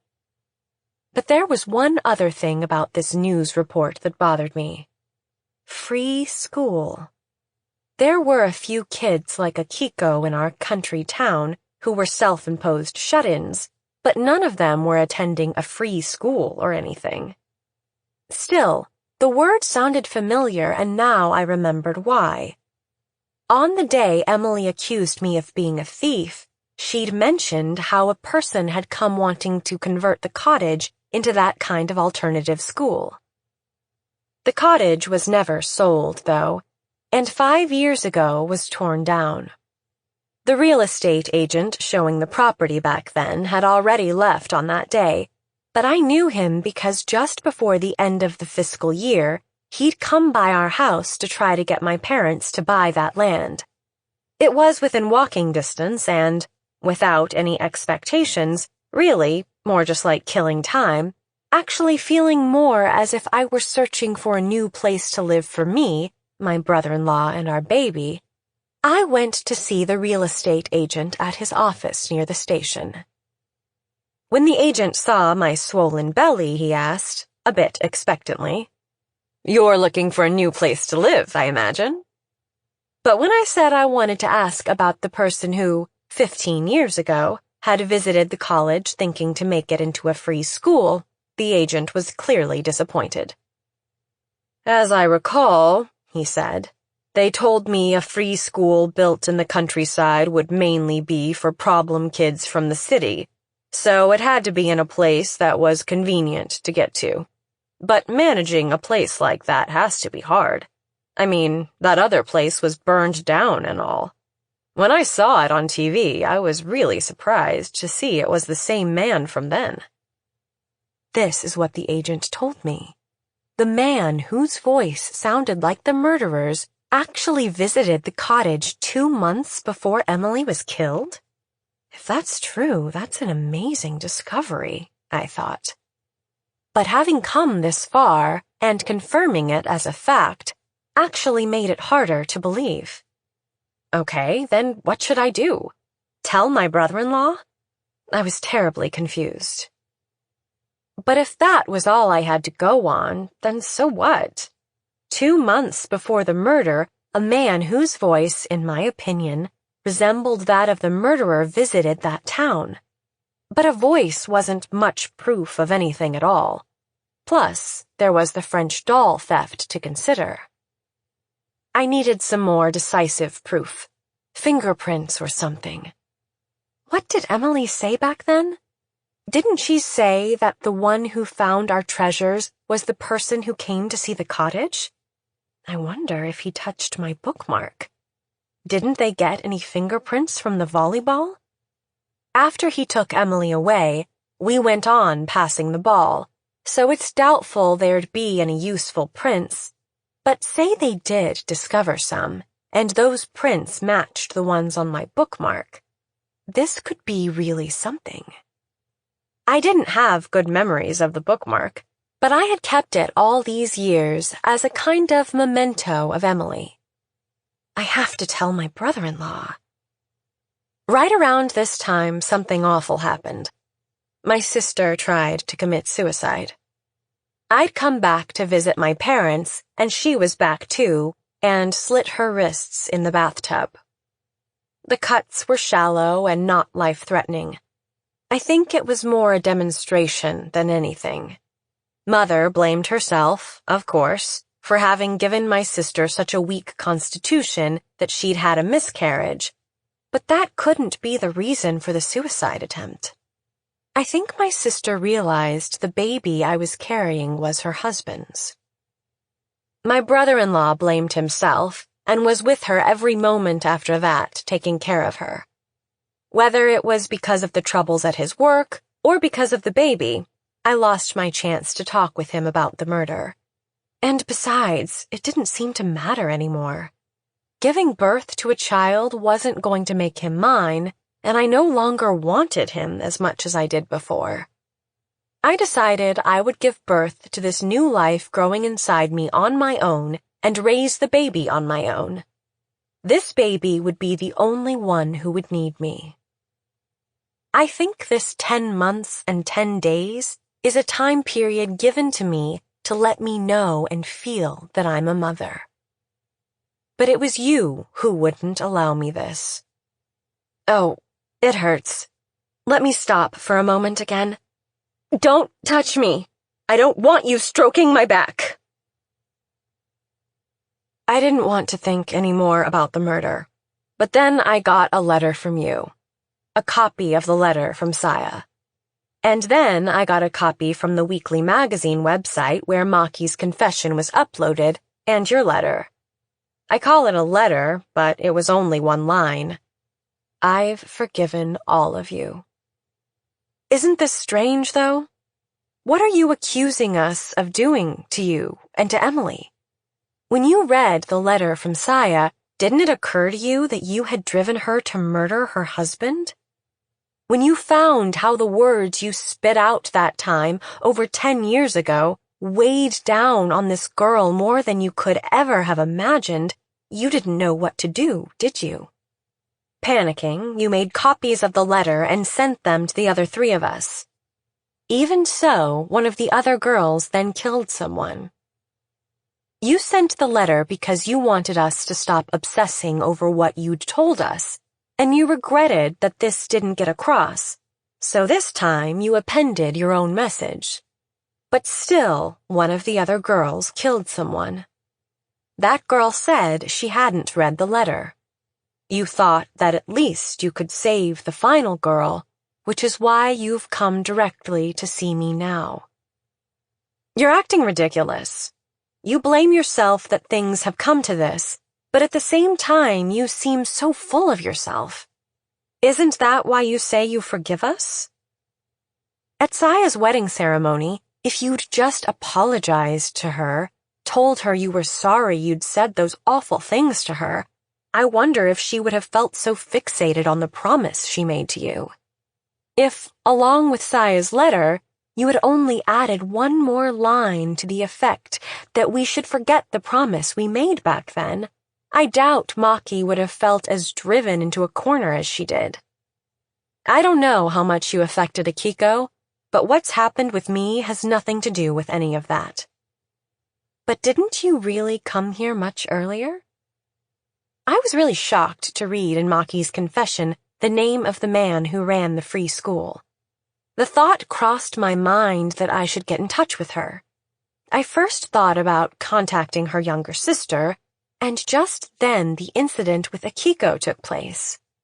The incidents involving Saya and Maki happened in faraway towns, so the gravity of their having killed someone didn't really hit me so much. But Akiko's took place in our hometown. I'm no policeman, so no one would have blamed me if I accused that man of being the murderer, and it turned out he wasn't. I was less worried about that than about finally putting an end to it all. I told my brother-in-law I had something really important to tell him and asked him to come to my apartment. How he interpreted important here was clear as soon as he arrived at my door. He threw himself down on his knees, bowed his head to the floor, and said, "I'll help out financially as much as I can, but please don't tell anyone that child is mine." My protruding belly kept me from seeing his face, but it was obvious how upset he was. Maybe before he left the house, my sister had said something to him. My apartment was on the second floor next to the staircase. Anyone might pass by, yet he remained there, on his knees, head bowed pitifully, apologetically pleading with me not to let anyone know it was his child. The thought that a man like this was the child's father made me feel miserable. Why should I have to tell him the critical secret I had? And then this thought struck me. If I went to the prefectural police, Mr. Ando might be there. Why hadn't I thought of that before? Telling my brother-in-law wouldn't help, so I gave up the idea. I had left the apartment and started to walk away when he grabbed me and pinned me from behind. No expression of affection, that's for sure. "Never, ever tell Mayu about this," he hissed, mistakenly thinking I was on the way to see her. Still keeping me pinned, he forced me over to the staircase. My brother-in-law was trying to kill me. No, not me, but the child in my womb. Even though it's his child, he was willing to kill what was precious to me for the sake of my precious sister, for her, and there was no way I was going to let that happen. No matter how angry I was, though, no matter how desperate I was to protect my baby, my brother-in-law was, after all, a man and a policeman, lanky and thin though he might be. I struggled hard but couldn't break free. He pushed me to the edge of the stairs. One of my feet slipped and I was sure I was going to fall. And right then the cell phone in the pocket of my jumper rang. The theme song for a famous detective drama. At that very instant, my brother-in-law, startled, relaxed his grip. I twisted away and with my one free hand pushed him in the chest as hard as I could. "I'm sorry, it's a text from my sister." Seems like my brother-in-law didn't make it. The phone call at that moment was from you. After my brother-in-law tumbled down the stairs, I pulled out my phone to call an ambulance, and there was a number not in my contacts listed on the incoming calls. It bothered me, but first I had to call the ambulance and, after it arrived, tell the EMTs what happened. "It was my fault," I explained. I'd remembered something that could be a clue to a murder 15 years ago, and had my brother-in-law, a policeman, come here so I could ask him about it. We were going to go together to the police station and were rushing out when I nearly slipped on the stairs. My brother-in-law tried to keep me from falling, and he slipped and fell. I am so sorry. So very sorry. As I stood there crying, my stomach began to hurt, and, though it's a little early, I had them take me in the same ambulance to the hospital. So here I am. Soon after that, you called me, said you were in the area and wanted to meet, so I had you come to the hospital. But I was wondering, had you come to the apartment first and seen everything that took place? The timing of your phone call was a bit too good to be true. Ah, so I'm right. You're happy you were able to help me? Or maybe you couldn't stand it, knowing that the last of us four also ended up killing someone and right before your eyes? You couldn't stand it? Then why didn't you call out to me sooner? Didn't you come to my apartment, see a man was visiting me, and out of curiosity wait and see how it would all play out? In the end, your apologetic feelings toward us weren't genuine. You might still hate us, thinking we were responsible for Emily's murder. This is what I thought. That we just happened to be caught up in the murder. That the murderer didn't just choose Emily from the five of us, but had his eyes on Emily from the start. And that her treasure, that ring, had something to do with it, and that you, who owned the ring, were involved. I think maybe you know the man who ran the free school, this Mr. Nanjo. My proof is the rumor I heard from that friend of mine, the one who argued with her husband over the due date of their baby, that Emily is not really your husband's child. They got a new president in your company not long ago, didn't they? And I understand all sorts of things happened. The rumor may be groundless, but I get the feeling it can't totally be dismissed. And I'm not just relying on a pregnant woman's intuition. Emily's almond eyes, for one thing, don't resemble either yours or your husband's. Can we really ignore genetics? Another thing, when you called the four of us to your house, this is what you said. I'm her parent, and I'm the only one who has that right. The only one. I don't know if it will prove anything, but I'm giving you the bookmark. To thank you, I hope, for saving this baby inside me. I was sure that of the four of us, I was the only one unaffected by the murder, but it turns out what you said to us held me in its grip as well. All four of us have now kept our promise to you. And what do you plan to do with that? You definitely have money and power. You can go ahead and tell the police that I pushed my brother-in-law. I don't mind. I'll leave this, too, up to you. But even if you don't tell, don't expect me to thank you for protecting me. I think I'd better get over to the OBGYN ward soon. It's been a long day. A long 15 years. I'm just glad my precious treasure's birthday won't be the 14th of August. That's all. Penance. If it was my fault that all of you committed your crimes, then how should I do penance for that? Ever since the day I moved to that town, a place that was far more inconvenient to live in than I had ever imagined, all I wanted was to go back to Tokyo.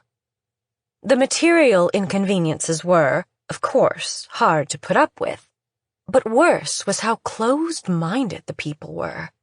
They treated me as if I were some foreigner.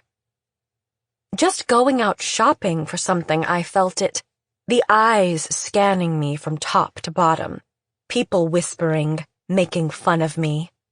Look at how dressed up she is. Maybe she's on her way to a wedding?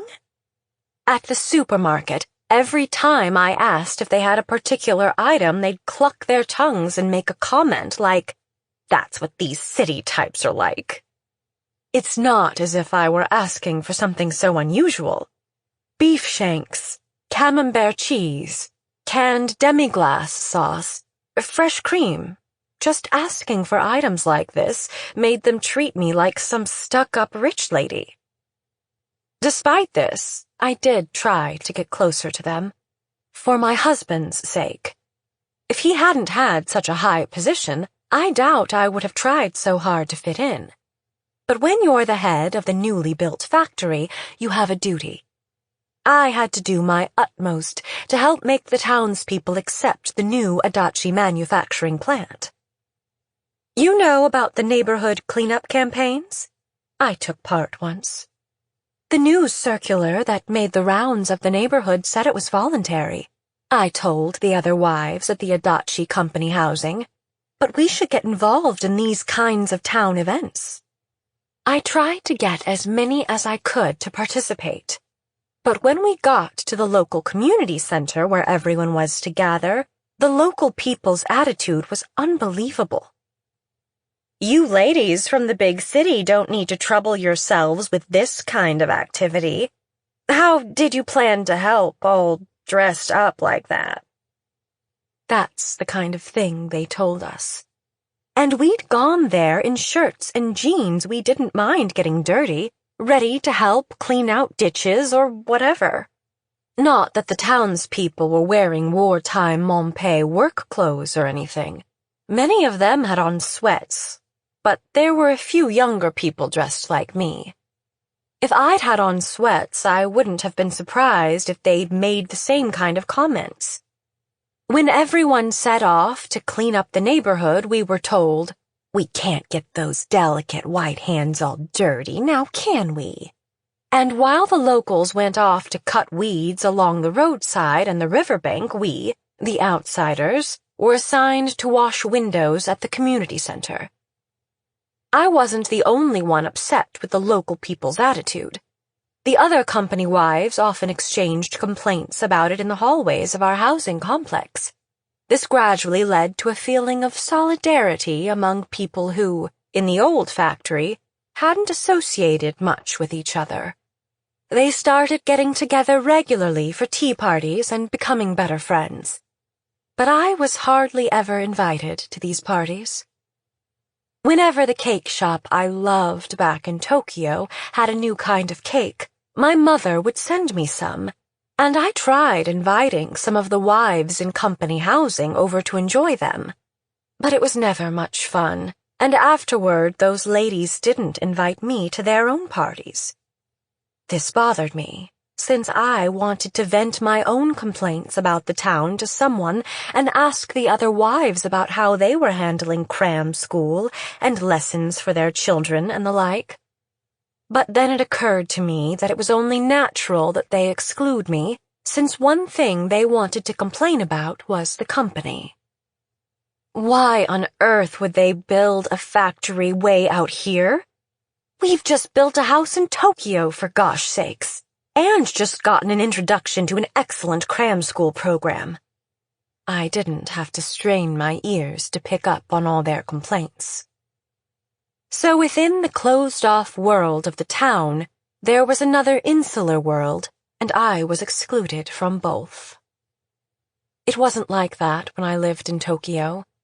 I always had a lot of friends, and we'd chat on, enjoy going to favorite boutiques and restaurants, and attending plays and concerts.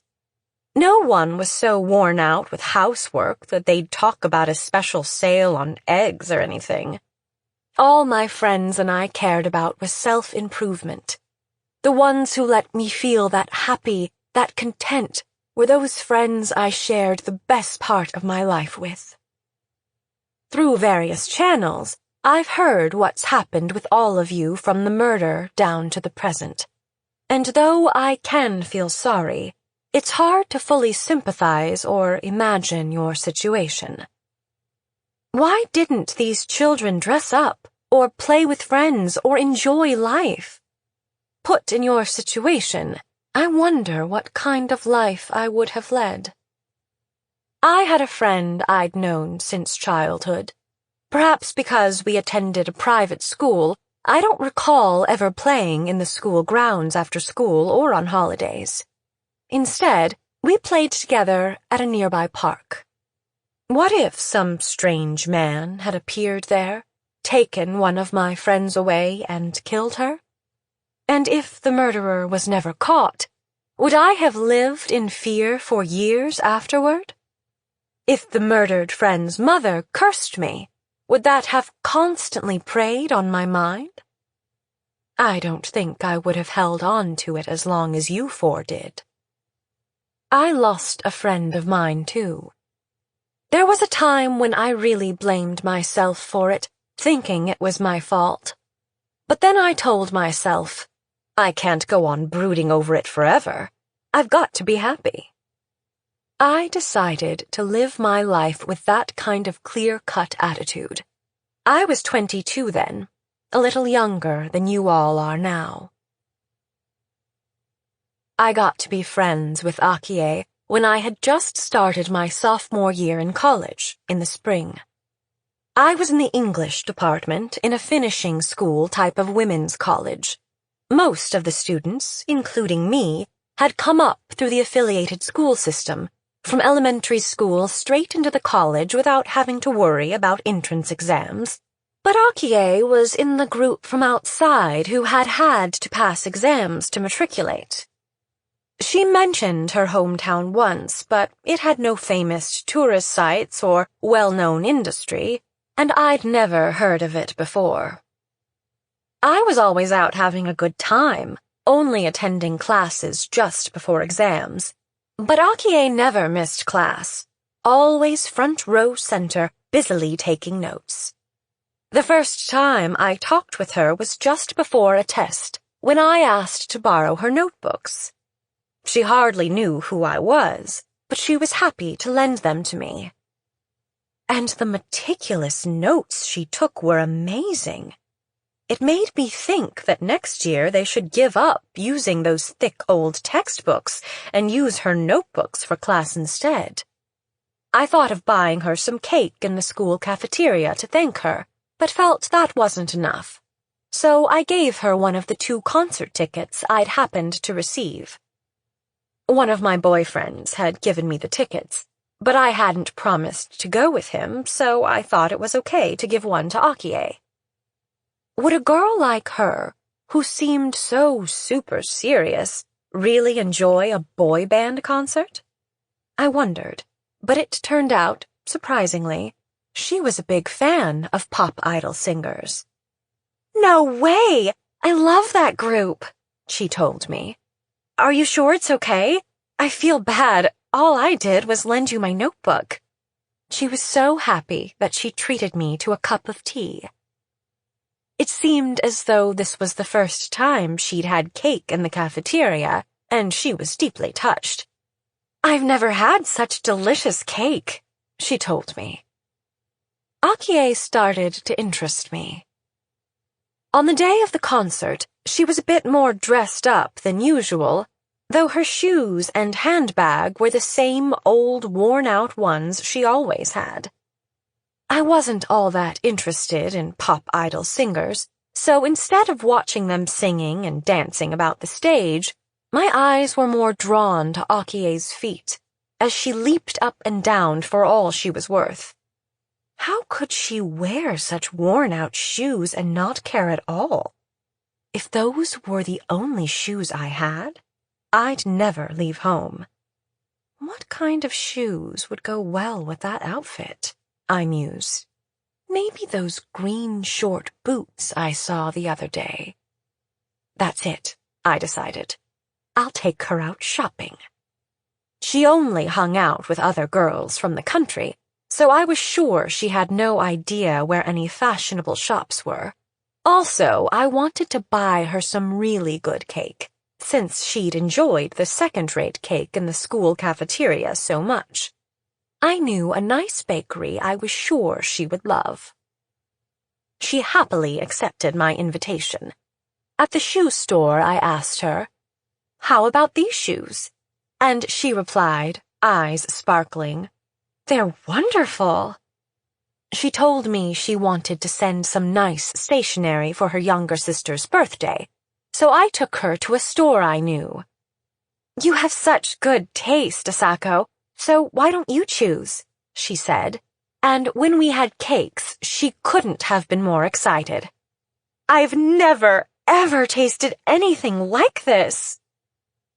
I introduced her to some of the boys I hung out with, too. They took her on drives and out drinking.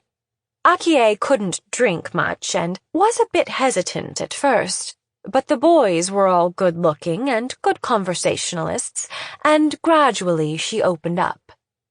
"Your friends are all so nice, Asako," she told me, and I said, "And you're one of my precious friends, too."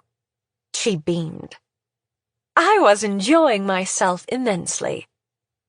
Up to this time, I'd thought it was only natural that people did things for me, and I never once thought about making others happy. Every time a boyfriend gave me a present, I always wondered why they wanted to do that, since I never did much of anything for them in return. But now I understood that they simply enjoyed giving. It was so satisfying to see Akie's happy look and hear her thank me. I guess maybe, after all, I'm the type, I thought, who prefers doing things for others over having them do things for me. If I had met the four of you, now 25, under different circumstances, for instance, if Emily had lived and introduced you as her friends, I probably would have enjoyed giving you advice and buying you presents. Saya, you have such fair skin and distinct features. If you cut your hair shorter, you wouldn't look so timid. How about letting your ears show and wearing some largish earrings? I found some wonderful ones the other day and went ahead and bought them, so I'll give them to you. Why don't you wear them on your next date? Maki, you're tall, but you still shouldn't wear flats. And you're a teacher, but that doesn't mean you need to dress frumpily. I've got it. How about a scarf? You have a long neck, so it should look good on you. Akiko, you need to go out more. You like cute things, right? I know so many great shops I'd love to take you to. I don't know where to start. I wonder if we could see them all in one day. Oh, and a friend of mine opened a flower arranging school. We should go there together. Yuka, you have such beautiful hands. It's a shame to let them go. Have you ever been to a nail salon? I'd love to give you a ring as a present, but I suspect you wouldn't be that happy to get it from me. And while I'm saying all this, Emily interrupts. Stop it, Mama. You always act like this when my friends are over. You're such a busybody, and we've had enough tea and cakes, so leave us alone for a while. And she'd shoo me out of the room. Come to think of it, you did all come over to my place once, other than when the murder occurred. Just that one time, but I remember it well. None of you could even use a cake fork well, and I was wondering whether it was okay that Emily had friends like this. That evening, though, I got a phone call from Maki's mother, who said, "Thank you so much for inviting Maki over," and she was so happy to have that delicious cake. When I ran across the other 3 mothers in the supermarket, they also thanked me and told me how happy their girls had been to visit. So I rethought my first impression. Maybe these girls were better brought up than I'd imagined. But truthfully, you didn't enjoy yourselves, I know. The same was true for Akie. Akie would always go with me wherever I invited her, and did what she could to dress her best, but her shoes were still worn out. "Wouldn't you like to buy the boots I thought you should get?" I asked her, and she said, "They're wonderful, but kind of expensive. When I get paid for my part-time job, I'll buy some like them, ones I can afford." I hadn't known till then that she worked part-time at a restaurant. "My parents back home are paying my tuition, which isn't cheap," she said. "So the least I can do is earn my own spending money." I'd never once thought about tuition myself, and truthfully had no idea how much college cost. But my friends had always been that way. None of the girls I knew had part-time jobs. The only ones who did were poor girls we felt sorry for. I felt sorry for Akie because she had to work. So I bought the boots for her. It wasn't her birthday or Christmas, but I felt that friends should simply want to make each other happy like that, regardless of whether it was for a special event. I attached a ribbon and a card that said, "A sign of our friendship," and sent it to her apartment. I couldn't wait to go to school. Would she have them on, I wondered? What outfit would she wear them with? And what would she say to me? But she wasn't wearing them. Maybe they hadn't arrived yet, I wondered. Or maybe she was saving them for a special occasion. As I was pondering this, she handed the boots back to me, still in the box. "I can't accept this kind of expensive shoes," she said, for no reason. I couldn't believe it. I'd been positive she'd be overjoyed. "There's no need to hesitate," I told her, and she said she wasn't hesitating. I gradually got more upset with her. "Why can't you understand my feelings?" I asked. "It doesn't make sense for you to just refuse the boots," I told her. "I mean, I paid for meals for you, introduced you to my friends. If you're going to turn down the boots, then I want you to invite me out to eat and introduce me to your friends. The food has to be something really good, and by friends, I mean boys. I introduced you to 5 boys, so you should do the same for me." I wasn't really expecting she'd take me out to dinner or introduce me to some new boys. By insisting she do things I knew she couldn't, I was hoping to put her on the spot, hoping that would force her to back down and accept the gift. But the next week, she actually did invite me out to dinner, at a table in the back of an unappealing little izakaya restaurant. 5 boys were seated, waiting for me, and one of them was him. He was a college student, 2 years older than Akie. He worked part-time in the kitchen at the same restaurant, and the other 4 boys were classmates of his in the education department. "Akie told me she was having dinner with an amazing girl, so I hope you don't mind, but I invited this lot over to join us." He said this facetiously, but all of them struck me as earnest, formal types. The food was surprisingly good, and as we ate, we began by asking each other where we were all from, those kinds of topics. But before 30 minutes were up, I'd grown bored. I couldn't follow their conversation. These education majors were pretty intense when it came to education in Japan.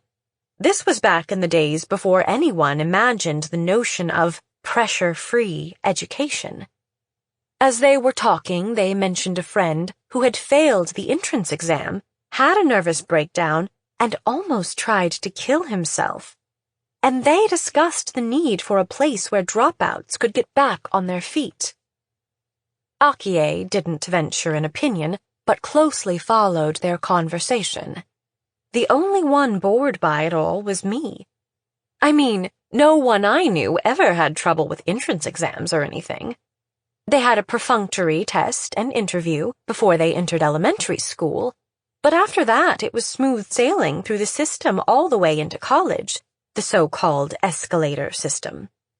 None of my friends were especially remarkable students, but there weren't any dropouts either. The more heated the discussion got, the more it upset me. My boyfriends always talked about interesting topics, so I wouldn't get bored. And I couldn't believe how inconsiderate these boys were. They said they were all from the countryside, and it made me wonder whether rural people were incapable of sophisticated conversation.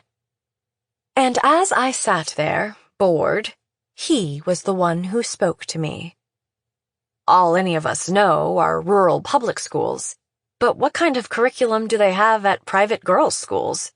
Any unusual kinds of courses or amusing teachers? Anything like that?" Now, those were questions I could answer. I told him about a science teacher I had in middle school who was crazy about taking walks, who on sunny days liked to hold class outside. He taught us about the different plants and flowers in the 4 seasons, the names of various insects, why leaves turn red, when you could expect to see rainbows, how the walls of the school buildings seemed white but really weren't. What surprised me was that it wasn't just this boy who'd asked me who listened intently to my story, but every one of his friends. Kids from the countryside shouldn't find anything in nature so unusual, so what did they find so interesting? It was my turn to be surprised. As I expected, they all went on to reminisce about times back when they were children. All the things rural kids did. Kick the can, red light, green light, catching dragonflies and crayfish in rice fields, building secret forts in fields.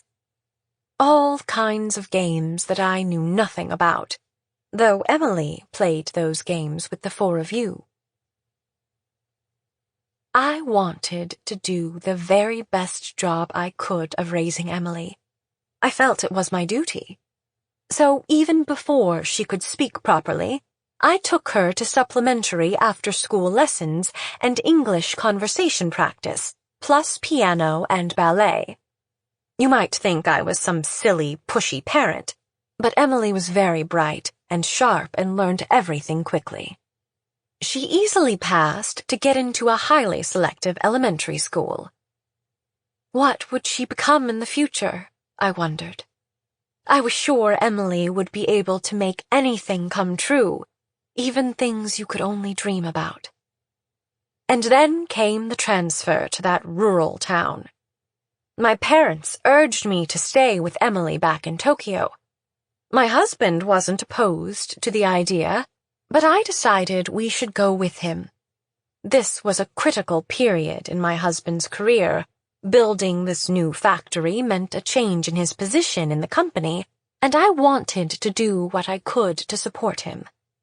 But even more important than that were Emily's feelings, since she said she wanted to go with her father. Emily really loved her papa. My husband's assignment at the new factory was from 3 to 5 years, and I figured we could enjoy that time living in this country town with its pure air. So I didn't move there grudgingly, though things ended up as I wrote to you earlier. After the move, I regretted it every single day. But when I saw how Emily adapted, I began to think that maybe it wasn't a bad decision. My expectations of what I'd find in that town were way too optimistic. Even if there weren't any special or unusual programs for children, I was sure that at least there would be the same type of cram schools and other after-school programs that Emily had been attending in Tokyo. But all they had was a piano school. And the level of instruction there was so low. The teacher had graduated from some no-name music college and had no experience performing in competitions. I might as well have taught Emily piano myself.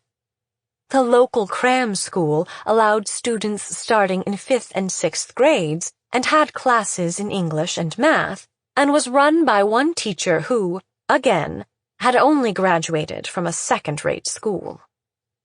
Any child raised in this kind of environment would have to be innately bright to be able to go on to a decent college. But more than that, I thought, it would take an inordinate amount of effort. It might lead to a nervous breakdown or, if one failed to get in, even to suicide. Some of the other mothers in our company housing early on sensed an impending crisis if they didn't take action, and started taking their children to cram school in a larger city, a 2-hour trip each way.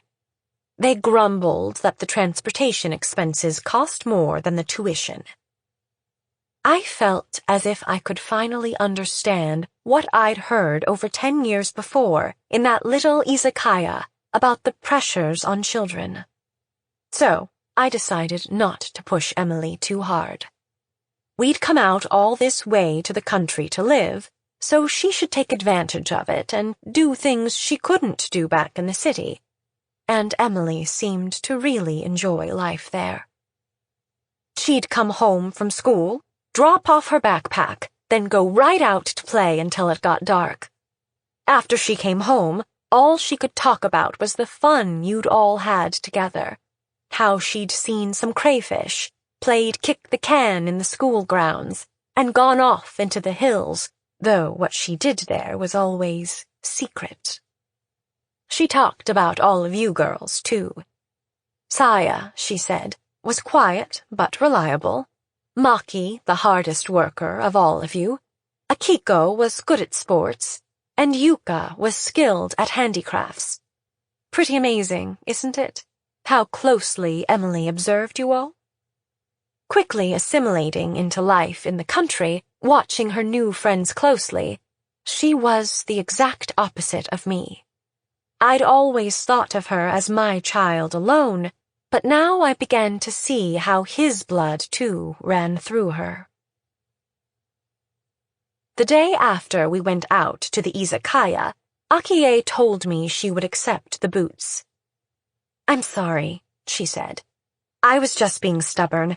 I'd like to wear these, if it's okay, as a sign of our friendship." Ah, I thought, so she really did want them after all. Occasionally we went out together after that, but I no longer had the same desire to make her happy. And strangely enough, I no longer liked it when my boyfriends were nice to her. Akie was really popular among them, perhaps because she was the type of girl they'd never known before. One boy I was sure was head over heels just for me, it turned out, had asked Akie out behind my back. But conversely, the boys Akie introduced me to started being very nice to me. At first, it seemed they had me mistakenly pegged as an unapproachable rich girl, but once we'd started talking, they'd found me sociable and fun and said they'd like the same group to get together again. And we did, about once a week. One time, we all went to one boy's hometown to swim at the seaside, and while we were there, too, they were very solicitous of me, making sure I wasn't bored or thirsty or anything. Gradually, I found it was more fun being with them than with my own boyfriends. It wasn't just because of how they treated me. It was more the vitality they had, how heatedly they debated education theory at every opportunity, that attracted me to them. And the one I was most attracted to was the boy who'd first spoken to me back at the izakaya. At first, he was the most considerate one toward me, but as all of them began to treat me kindly, he started to keep his distance. I realized that he was the one I most agreed with when they all debated, and that I was always watching him, and him alone. These education department students discussed education so intensely, I was sure all of them wanted to become teachers, but he was the only one planning to. The others all wanted to become civil servants and change education policy that way. "But if you don't have experience in the classroom," he always countered, "how can you ever bring about a revolution in education?" The way he stood up to them made him even more manly and attractive in my eyes. I liked him a lot, but had no idea what to do about it. I was the type who always spoke my mind, but I'd never confessed my feelings for a man before. It had always been the man who told me his feelings, and up till then I'd never liked someone as much as I liked him. If I had been certain he liked me, I might have been able to confess my feelings, but I wasn't sure if he did. So I enlisted Akie to help out. They worked at the same restaurant, so I asked her, when the two of them were alone, to sound him out about his feelings toward me. To my great surprise, in a roundabout way, she turned me down. "I'm just not sure about that," she told me. That upset me at first, but then I realized that if our positions were reversed and the answer came back negative, I would regret having accepted the request. If things were reversed, a thought struck me. First, I'd get Akie and one of my boyfriends to fall for each other, then have her, as a way of thanking me, sound out the boy I was interested in about his feelings. I knew how conscientious she was, and couldn't imagine her so absorbed in her own happiness that she'd turn me down if I asked for her help. I asked one of the boys I knew to come see me, one I knew was interested in Akie. I didn't beat around the bush. You like Akie, right? No need to hesitate around me. Go for it. I'm sure Akie thinks you're nice. For one thing, you look like that singer she likes. The only reason she's turned you down when you invited her out was because she's shy. She has a tendency to get more obstinate the happier she becomes, so just go for it. You know she can't hold her liquor. Tell her there's something about me that you want to talk with her about, and go out drinking, just the two of you. Once you get her drunk, the rest should be easy. My strategy paid off, and the man I had my eyes on and I became a couple. Or at least, it seemed that way. It turned out I was the only one who was under that impression. It's always like that with me. I was happy that you all became friends with Emily, and I was hoping that through you I would have a better relationship with all your mothers, and with others in town. But you never, ever accepted Emily. And when she was murdered, the reality of that became painfully clear. The day we arrived in town and I heard Greensleeves playing in the distance, I wondered what it was for. Was there some special event going on? The sad melody seemed to perfectly express how I was feeling. The woman from the factory office who was showing us around town explained that it was the time signal. At noon, Edelweiss, and at 6 p.m., Greensleeves played from the community center speakers. When there are warnings issued, she went on, or when there's some emergency, they'll broadcast the same way, so please listen to them carefully. Just that one little speaker is how they contact everyone in town. That's how small the town is, I thought, and felt miserable. Still, the musical signal was convenient. I imagined that children, even if they had a watch on, might not look at it when they were having fun playing, but they'd hear the music. I used to tell Emily every time she went out to play, "When the music plays, come back home." That day, too, as I was getting dinner ready, I heard Greensleeves. The factory was partly open, even during Obon, and my husband was at work, so I was alone at home. Just then the door intercom rang. It must be Emily, I thought, and opened the door, but there stood Akiko. "Emily's dead!" I thought it was some mean trick. From about 2 months before this, Emily had been occasionally asking me things like, "What would you do if I died?" Or, "If something painful happens, is it okay to die and then be reborn?" So my first thought was that she and her friends were trying to trick me, and that Emily was hiding behind the door waiting to see how I'd react. "Don't talk about dying, even as a joke," I'd told her several times. I was kind of upset. But Emily wasn't hiding. Was she in an accident? I thought. Where? At the school swimming pool? She knows how to swim, so how could that happen? Why, Emily? My mind went blank. And right then, what came to me was Akie's face. I raced out of my house. "Don't take Emily away!" When I got to the pool, I heard a child crying or yelling, I wasn't sure which. It was Saya. She was crouched outside the changing rooms, head in her hands. "Where's Emily?" I asked, and she pointed behind her without looking up. The changing room? Hadn't she fallen into the pool? I looked inside the dimly lit room and found Emily lying there, face up on the drain boards, her head toward the door. She wasn't wet, and didn't look hurt. Over her face was a handkerchief with a cute cat character on it. Ah, so it is a trick after all. My legs felt about to give out. Drained of the energy to get angry, I tugged off the handkerchief and found Emily's eyes open. "Just how long are you going to keep this up?" I asked, poking the tip of her nose. It felt cold.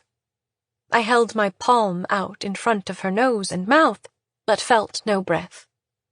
I lifted her up and yelled her name again and again in her ear, but she didn't blink once.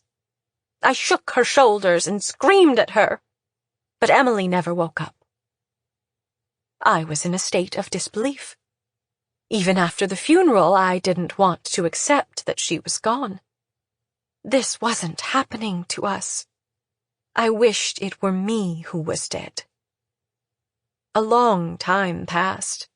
I had no idea if it was day or night, and I asked my husband again and again, "Where is Emily?" I don't know how many times he answered in a quiet voice, "Emily is no longer with us."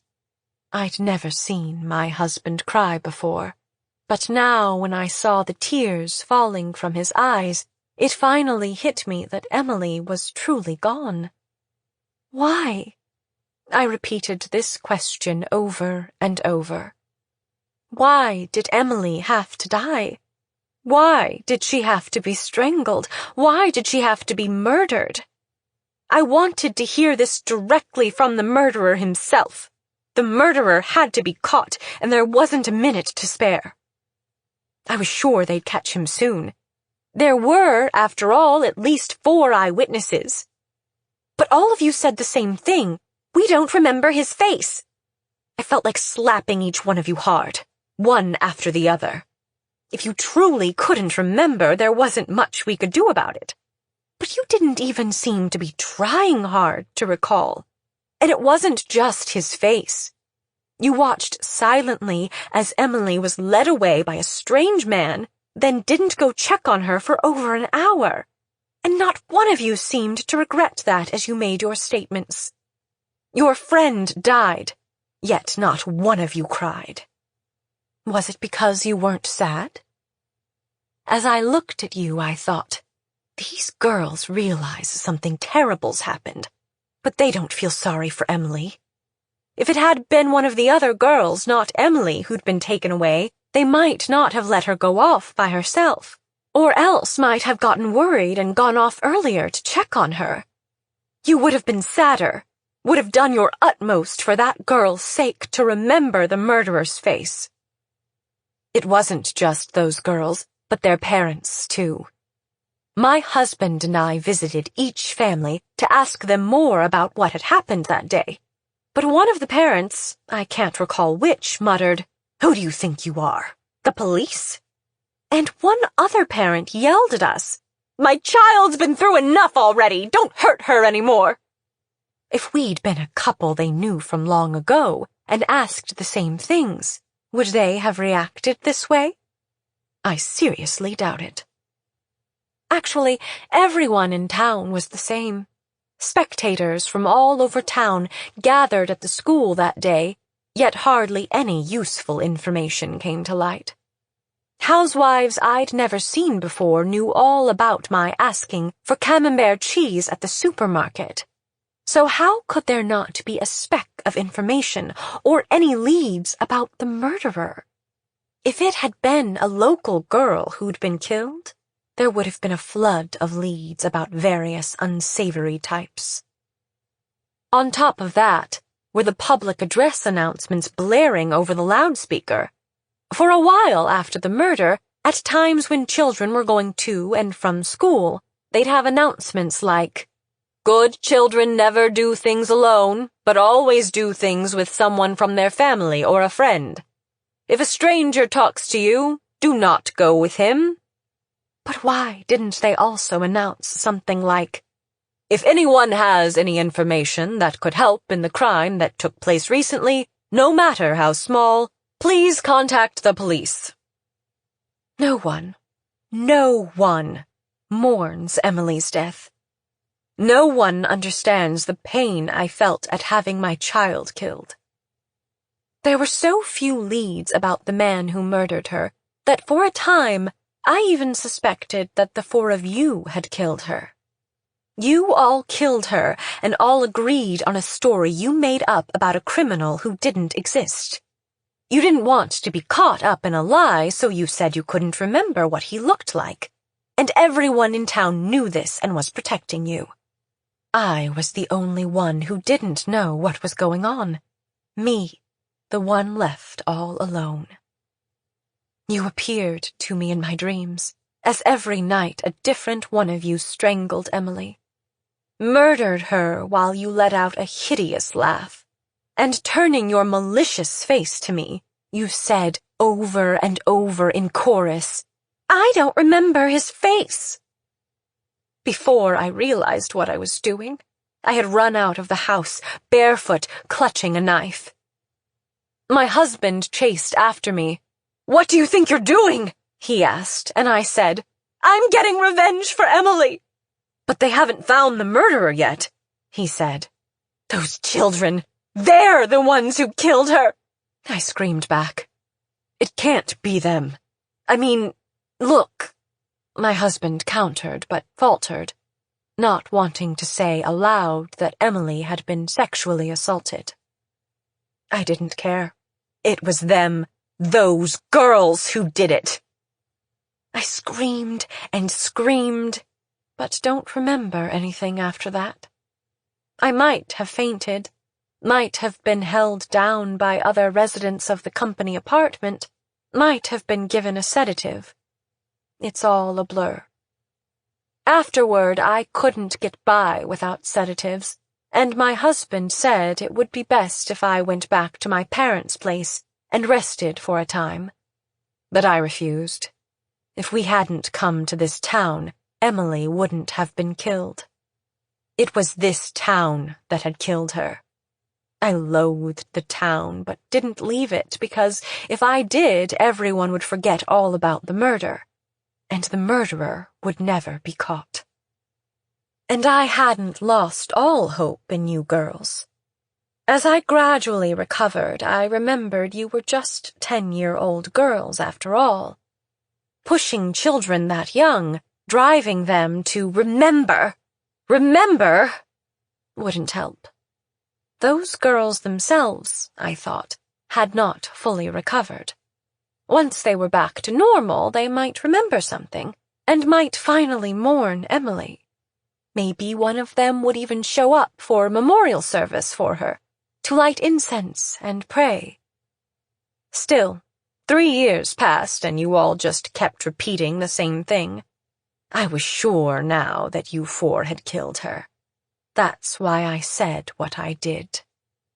I will not forgive you, unless you find the murderer before the statute of limitations is up. If you can't do that, then atone for what you've done in a way I'll accept. If you don't do either one, I'm telling you here and now, I will have revenge on each and every one of you. Maybe I'm the worst adult imaginable for saying something like this to young girls barely in junior high. But unless I said something shocking like that, I thought, you would forget all about Emily. And you four were the only eyewitnesses. And I was sure that even though I'd said that to you, the day after I left town you'd forget all about the murder. That's why, though I haven't forgotten Emily for a second, I decided to wipe that town totally out of my mind. In Tokyo, I had family and friends who consoled me, and there were lots of places I could go to take my mind off my sorrow. But the one who comforted me the most might have been Takahiro.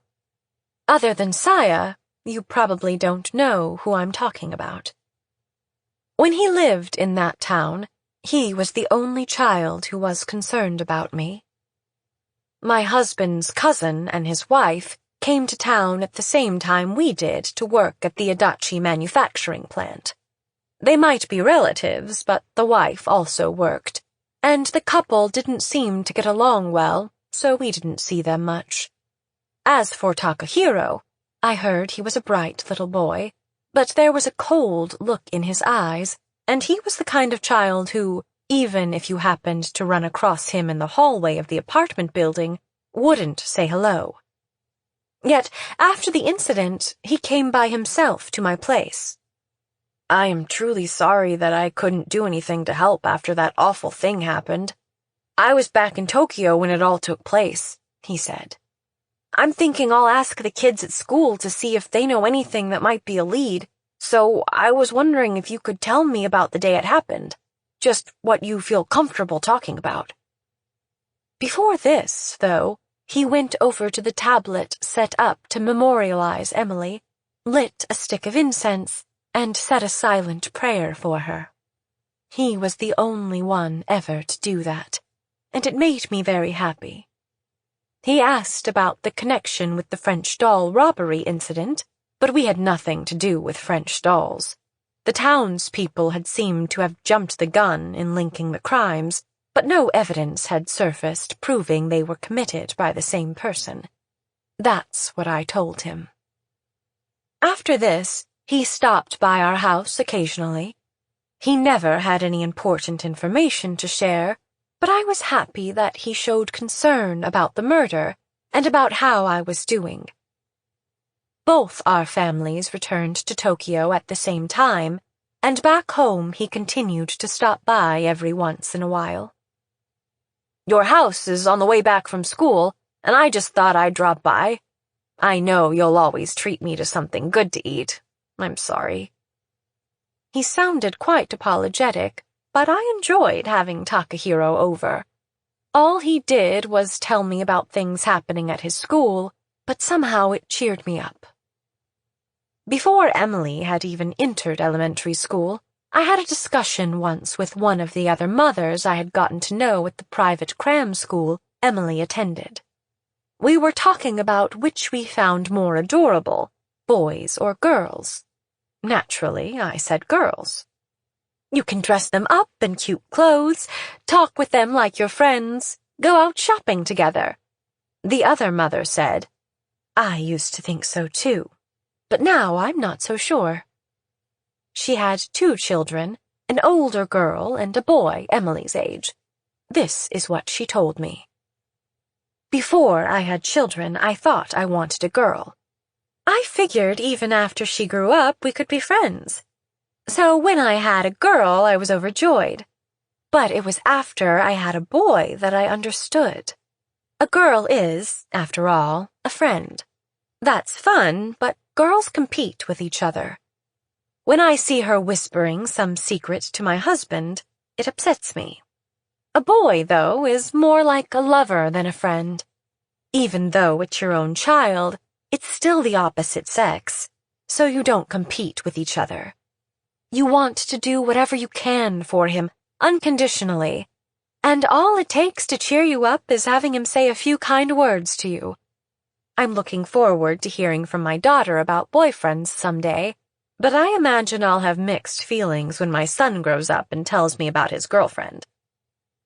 Hearing this, I imagined if Emily had been a boy. When she was born, I thought she looked just like me, but as she grew older, I was startled sometimes at how much she resembled her father. If she'd been a boy, I probably would have given her a hug because of that, and I might have felt even more strongly that I had to take very, very good care of him. But none of that matters now. Boy or girl, as long as they lived, that would be enough for me. I've gotten off topic, but I started to feel as if Takahiro were my own son. I asked him if he had a girlfriend, and he laughed and said a couple, but nothing serious, deflecting the question. But it was enough to give me mixed feelings. Sometimes he visited friends in that town, and through that caught an occasional kernel of news about you four. You were all living ordinary lives, he said, nothing special to report. Just as I suspected, I thought at first, and this made me angry. But gradually, I came to accept that this was okay. The one I should be angry at is the murderer. Those girls have their own lives to live. If Emily had been in your situation, I'm sure I would have told her to forget all about the murder. How many years did it take for me to finally arrive at this realization, I wonder? I truly came to believe it was good that you could live normal lives again. Takahiro stopped going back to that town, and I heard no more news about you and stopped thinking about you. That's how you forget about things, I thought. It was the beginning of spring this year when Takahiro came to our home and said there was a girl he wanted to seriously go out with, and asked us to act as go-betweens and set up the Omiai meeting with her. It made me a little sad to think of him getting married, but I was overjoyed that he would ask me and my husband to take on such an important task. My husband liked Takahiro, and when he heard that the girl worked in a company that was a client of his company, he eagerly accepted, saying he would get in touch with her superiors in her workplace. But when I heard the girl's name, I was shocked. One of those 4 girls? I couldn't believe my ears. At first, Takahiro apologized for it and explained that when he visited the town, he started to get interested in Saya, that at the end of the year he'd happened to see her again in Tokyo with her work colleagues and felt as if it was fate that he ran into her again. Before he left, he apologized again. "I'm very sorry if I've stirred up painful memories for you, Auntie, and for Uncle," he said. Painful? I didn't feel that way. So Takahiro is that age now, is he? I thought, and was surprised to think that the girls the same age as Emily were now old enough to get married. I couldn't believe that that much time had passed. If only Emily had lived. She's the one I should have brought together with the person she loved. I should have protected her until that day. "There's no need to apologize," I told Takahiro. "When you love a person, you don't need someone else's permission to be with them." The 2 of them had their Omiai, began seeing each other regularly, and then decided to marry. Since the girl was one of you 4, I was half resigned to not being invited to the wedding, but my husband and I were the first ones Takahiro invited. "Saya really hopes you'll attend," he told me. Saya had grown so pretty, it was hard to believe she was once a child from that rustic little town. Dressed in a white wedding gown, surrounded by friends from work wishing her well, she had a radiant smile. But the instant she saw me, her smile vanished and she looked at me fearfully. A natural response, I guess, when suddenly confronted on the happiest day of your life with someone who reminds you of a past tragedy. "Forget about what happened," I told her, "and be happy." "Thank you," she said, tears running down her cheeks. I felt a weight lifted off my shoulders, too. Though I couldn't say this to all of you, these words I should have said a long time ago, I was so glad I was able to say it to her then. And yet, Saya went on to murder Takahiro. A terrible series of crimes had begun. When my husband first told me about the murder, I knew there had to be some mistake. Less than a month after being so happy at her wedding ceremony, the bride, Saya, killed Takahiro? Wasn't it an accident? A burglar broke in, perhaps, and Takahiro was killed trying to protect Saya, and she said, "I'm the one who killed him?" It happened in a far-off country, so I wasn't able to see Takahiro's body, just to hear, indirectly, that Saya had confessed to the police to murdering her husband. I couldn't accept that he was dead. Takahiro, who was like a son to me. Takahiro, the only one who ever consoled me after Emily was murdered. If I could have seen the body with my own eyes, I might have been able to truly despise Saya for snatching away my beloved son. But before that could happen, I received a letter. As I read the long letter, I realized I'd been wrong all this time. I couldn't believe that Emily's murder would weigh so heavily on her. For a while afterward, she couldn't help but feel fear, compounded by the fact that the murderer was still on the loose. But normally, as time passed, you should be able to forget that. Yet Saya couldn't, and the murder held her prisoner to a fear so great it affected her health. I'm sure she felt a gaze on her at times. It was hard to believe that Takahiro had gone to that town in order to keep watch over Saya, and that he was the one who stole the French dolls. I didn't want to believe it, yet I don't think Saya was lying in her letter. Still, I don't want you to label Takahiro as a pervert so quickly. I understand his feelings very well. Like me, he was very lonely in that town. You have to realize that, because of problems in his family, he no longer knew how to form relationships with people, and that would include the children in town. So he fell in love with dolls and had his eye constantly on a girl who resembled them. Don't condemn him for this. No matter the motivation for wanting her to be his, I know he wanted to treasure Saya for the rest of his life. And Saya, too, tried to understand and accept the way he was, which is why she decided it was all right for her body to become fully a woman's. But at that very moment, a tragedy occurred. Was it all my fault? Saya took the words I told you all that day as a firm promise. That's why she couldn't forget the murder, why her mind and body both were held in thrall to it.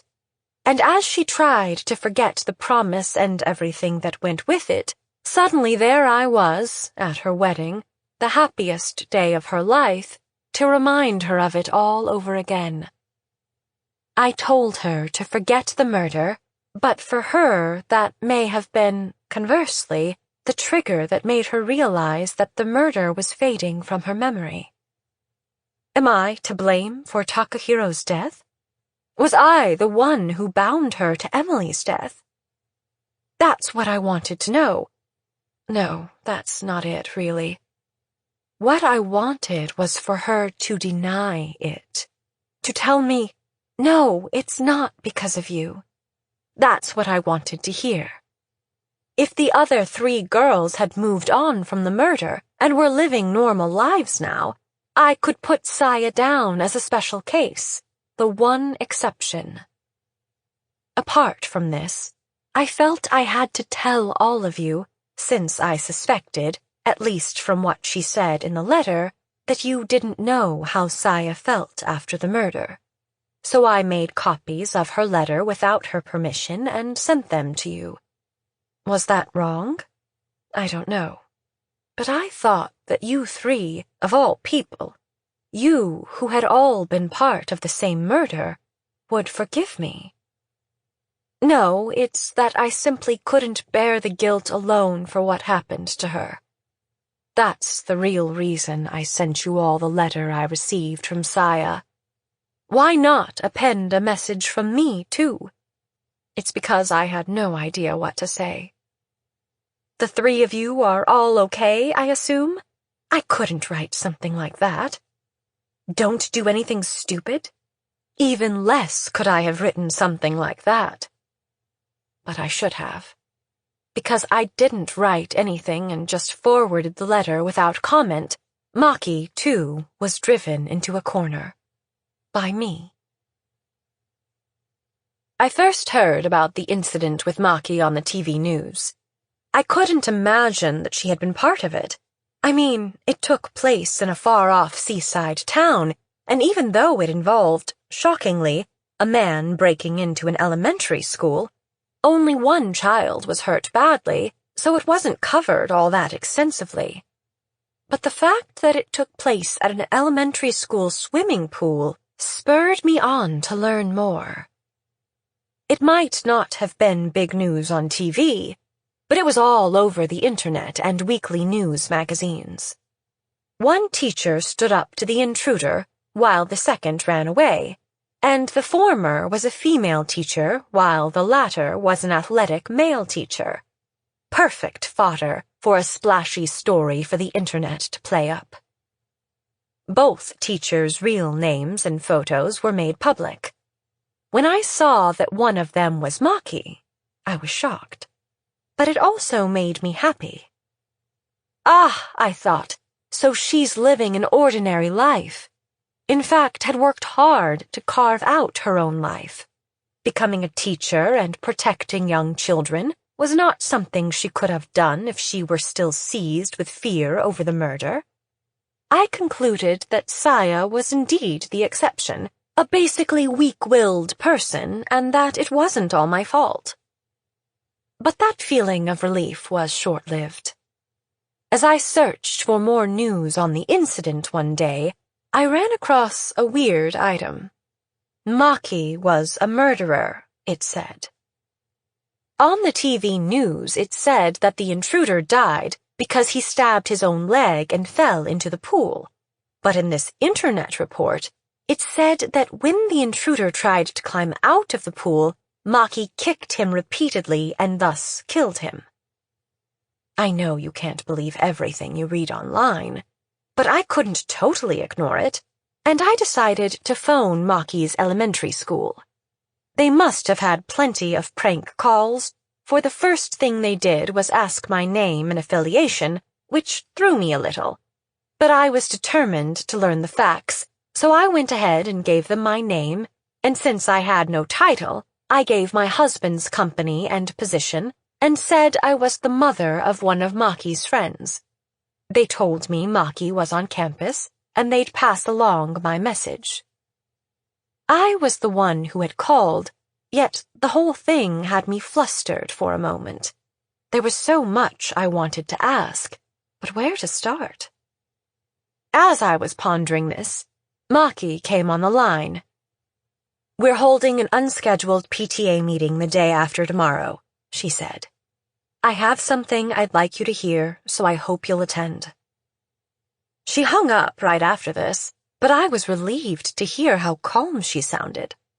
A person who'd kicked an intruder to death wouldn't be that calm, and the fact that she'd answered the phone meant she hadn't been arrested. Those online reports must be nonsense, I decided. I took the Shinkansen train all the way to her town to attend because I wanted to ask her about Saya.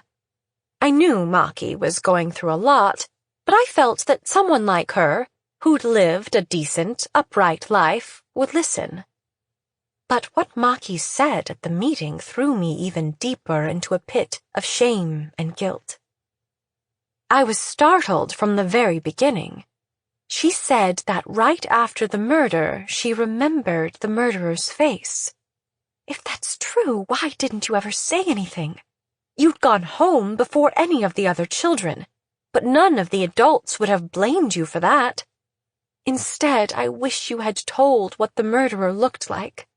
If you had, I'm sure I would never have been able to thank you enough. And I might not have subjected you, or the other girls as well, to those words I said 3 years after Emily was killed. But as I listened to Maki now, I couldn't blame her. I knew that she, too, was held captive by Emily's murder, and by my words in a way that went beyond fear. If I hadn't said what I did, and hadn't forwarded Saya's letter, Maki would still have protected her children, but she might not have delivered the final blow to finish off the intruder. As I sat there in the last row in the gym, I was stricken by the series of crimes that had occurred, and I wanted to dash out of there. But I couldn't even stand up. for I had just heard an unbelievable name. As Maki kicked the intruder, she remembered a person resembling the murderer from 15 years ago. I found it incredible that his name would come up. And, she added, somewhat ambiguously, there's someone who resembles him even more. I think this is what she wanted to say. The murderer looked a lot like Emily. I can only hope this was some misunderstanding on her part. Maybe when she kicked that intruder, she remembered Emily's face, and that gave her the illusion that she remembered the murderers. And then the face of a famous man who resembled Emily came to her. That makes sense. She might have forced herself to have that impression. But there was something I had to do before thinking about the murderer. I had to put a stop to this series of crimes. I decided to summarize what Maki had said at the meeting, and this time add my own message to it. That same night, all of what Maki had said was on the website of a sleazy weekly magazine. My name was given as Ms. A, the mystery advisor, as they put it. I had an acquaintance delete that, but before that I made 2 copies of the article and put them in envelopes. I've forgiven all of you. That's the message I appended to it. So don't do anything dreadful. Killing a different man in place of the murderer is not a form of penance. I could only hope that the rest of the girls would hear my prayer. And yet, next, Akiko killed someone. And that, too, was in the same town, and almost imaginably, the victim was her own brother. This wasn't the time to write letters anymore. I set off for that town. Akiko killed her brother in order to protect a little girl. What I should apologize to Akiko for is not those words I told her 3 years after Emily's murder, but what happened immediately afterward. The instant I heard that Emily had been killed, I may well have shoved Akiko aside. Everything went blank before me at that moment, and I honestly can't recall. But I want you to know this. I didn't push Akiko down because I hated her. And of course, I never thought Akiko deserved to be treated that way. But it was me, I think, who drove her to do what she did. She never read either of the 2 letters. She thought the letters were reminders of the promise she'd made. Maybe that's why her little niece and Emily overlapped in her mind. Then what should I have done? Fortunately, when I got in touch with Yuka's family from the hospital where Akiko was hospitalized, I learned that Yuka's apartment was only 3 stops away by train, so I decided to go see her directly. Yuka's mother hadn't heard my voice in over 10 years, and at first didn't realize it was me, but once I told her my name, she seemed to make the connection.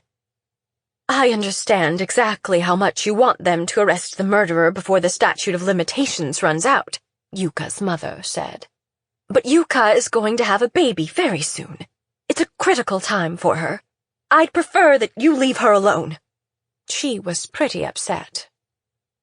With what happened with Saya and Maki and Akiko, both wary of men ever since the murder, it really surprised me to hear that Yuka was pregnant. Then Yuka's okay, I decided. I knew very well how women got stronger when they got pregnant.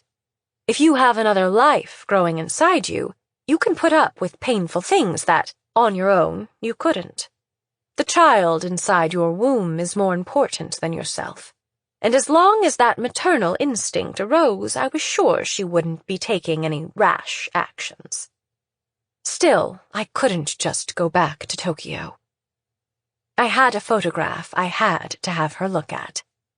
It's just one photo I'd like her to take a look at, I told Yuka's mother, and somehow persuaded her to give me the address of Yuka's apartment and her cell phone number.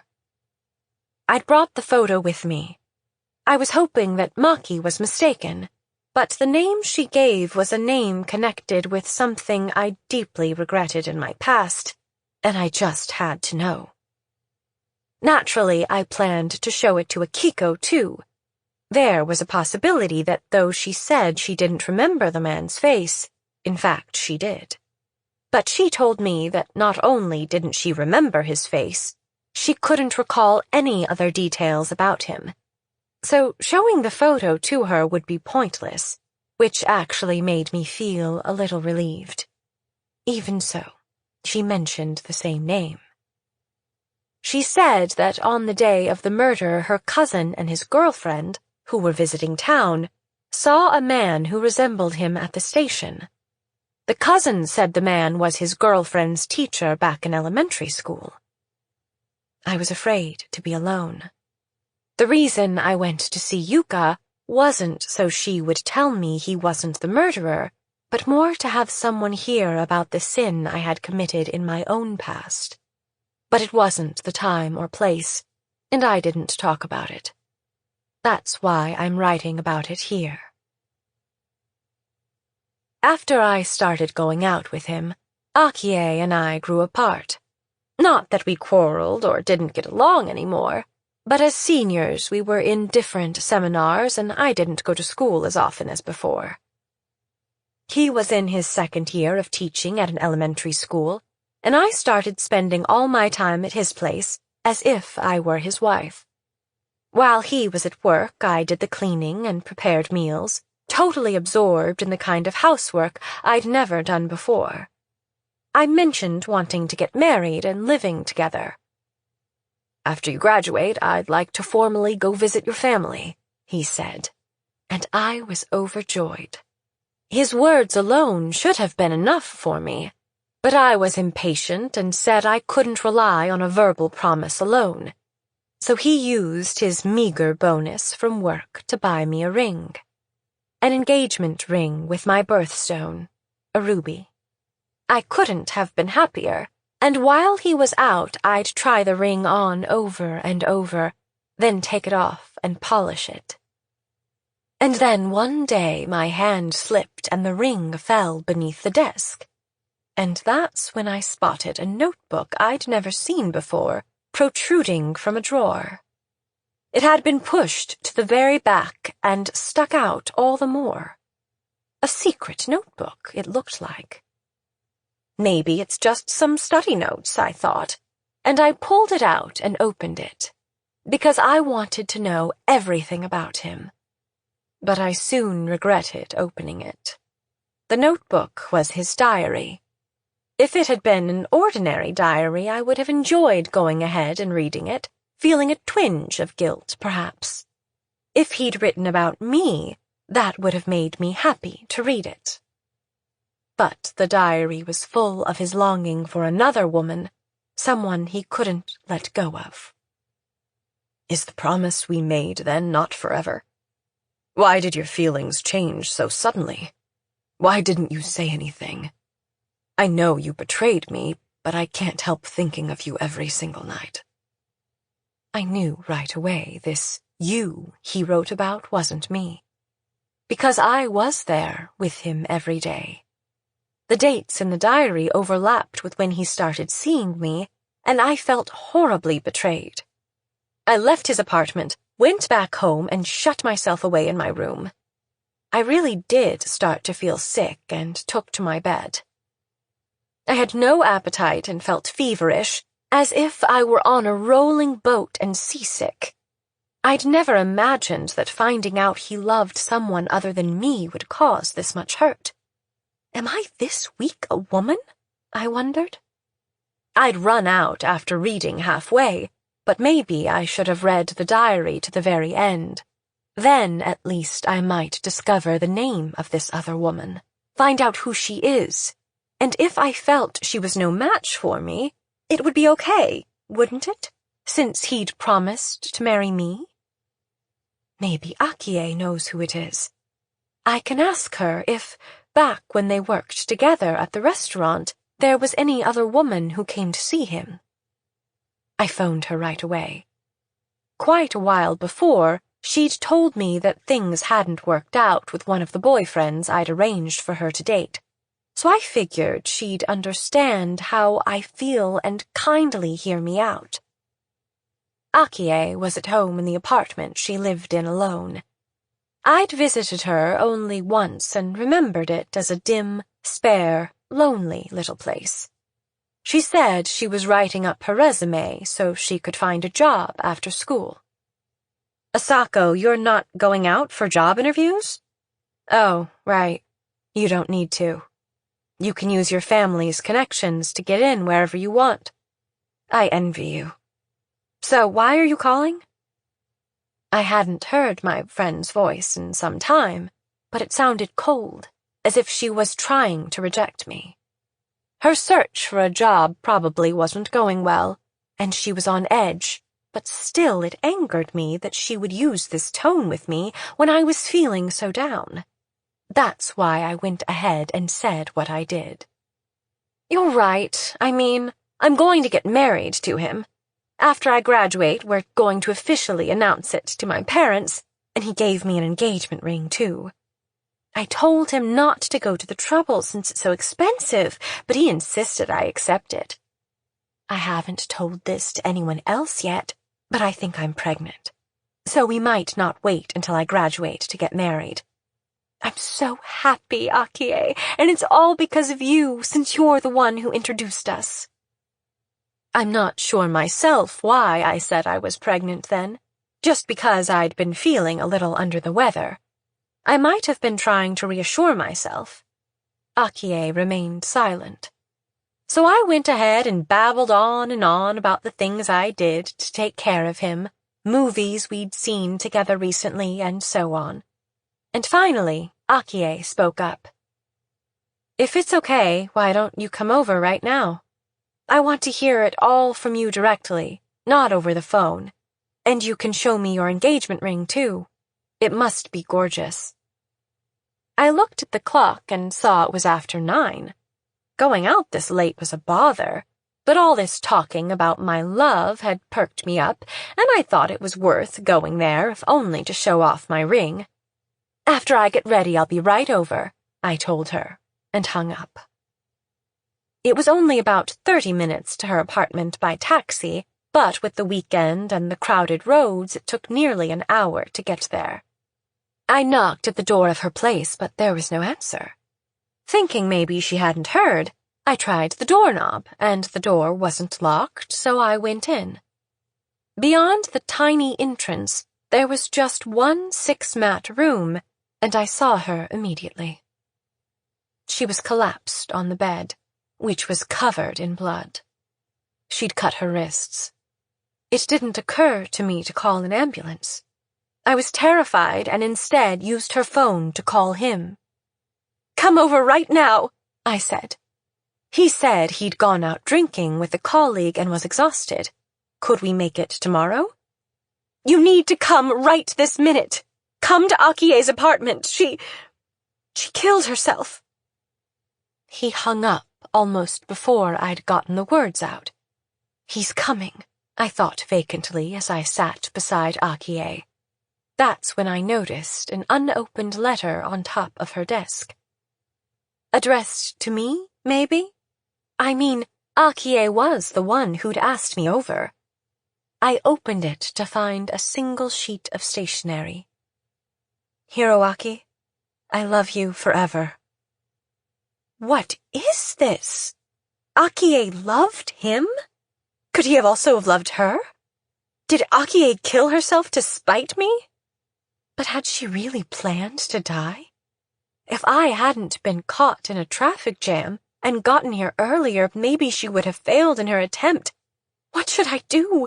He'll be here soon. I stuck the letter in my bag and ran out of the apartment. A resident of another unit was just coming home, and I had them call an ambulance. But Akie was beyond saving, and he never came. Maybe unable to find a taxi, maybe wanting to get over to Akie's as fast as he could, he had borrowed a car from a colleague in the same apartment building and driven toward Akie's place. but on the way he got in an accident. It was a minor accident, a fender bender, and though no one was hurt, he'd been drinking beforehand, and naive me had no idea of the consequences. If a teacher was arrested for DUI, he would be dismissed in disgrace from his position and lose his job. All that had suddenly befallen us frightened me, and I ran away from him.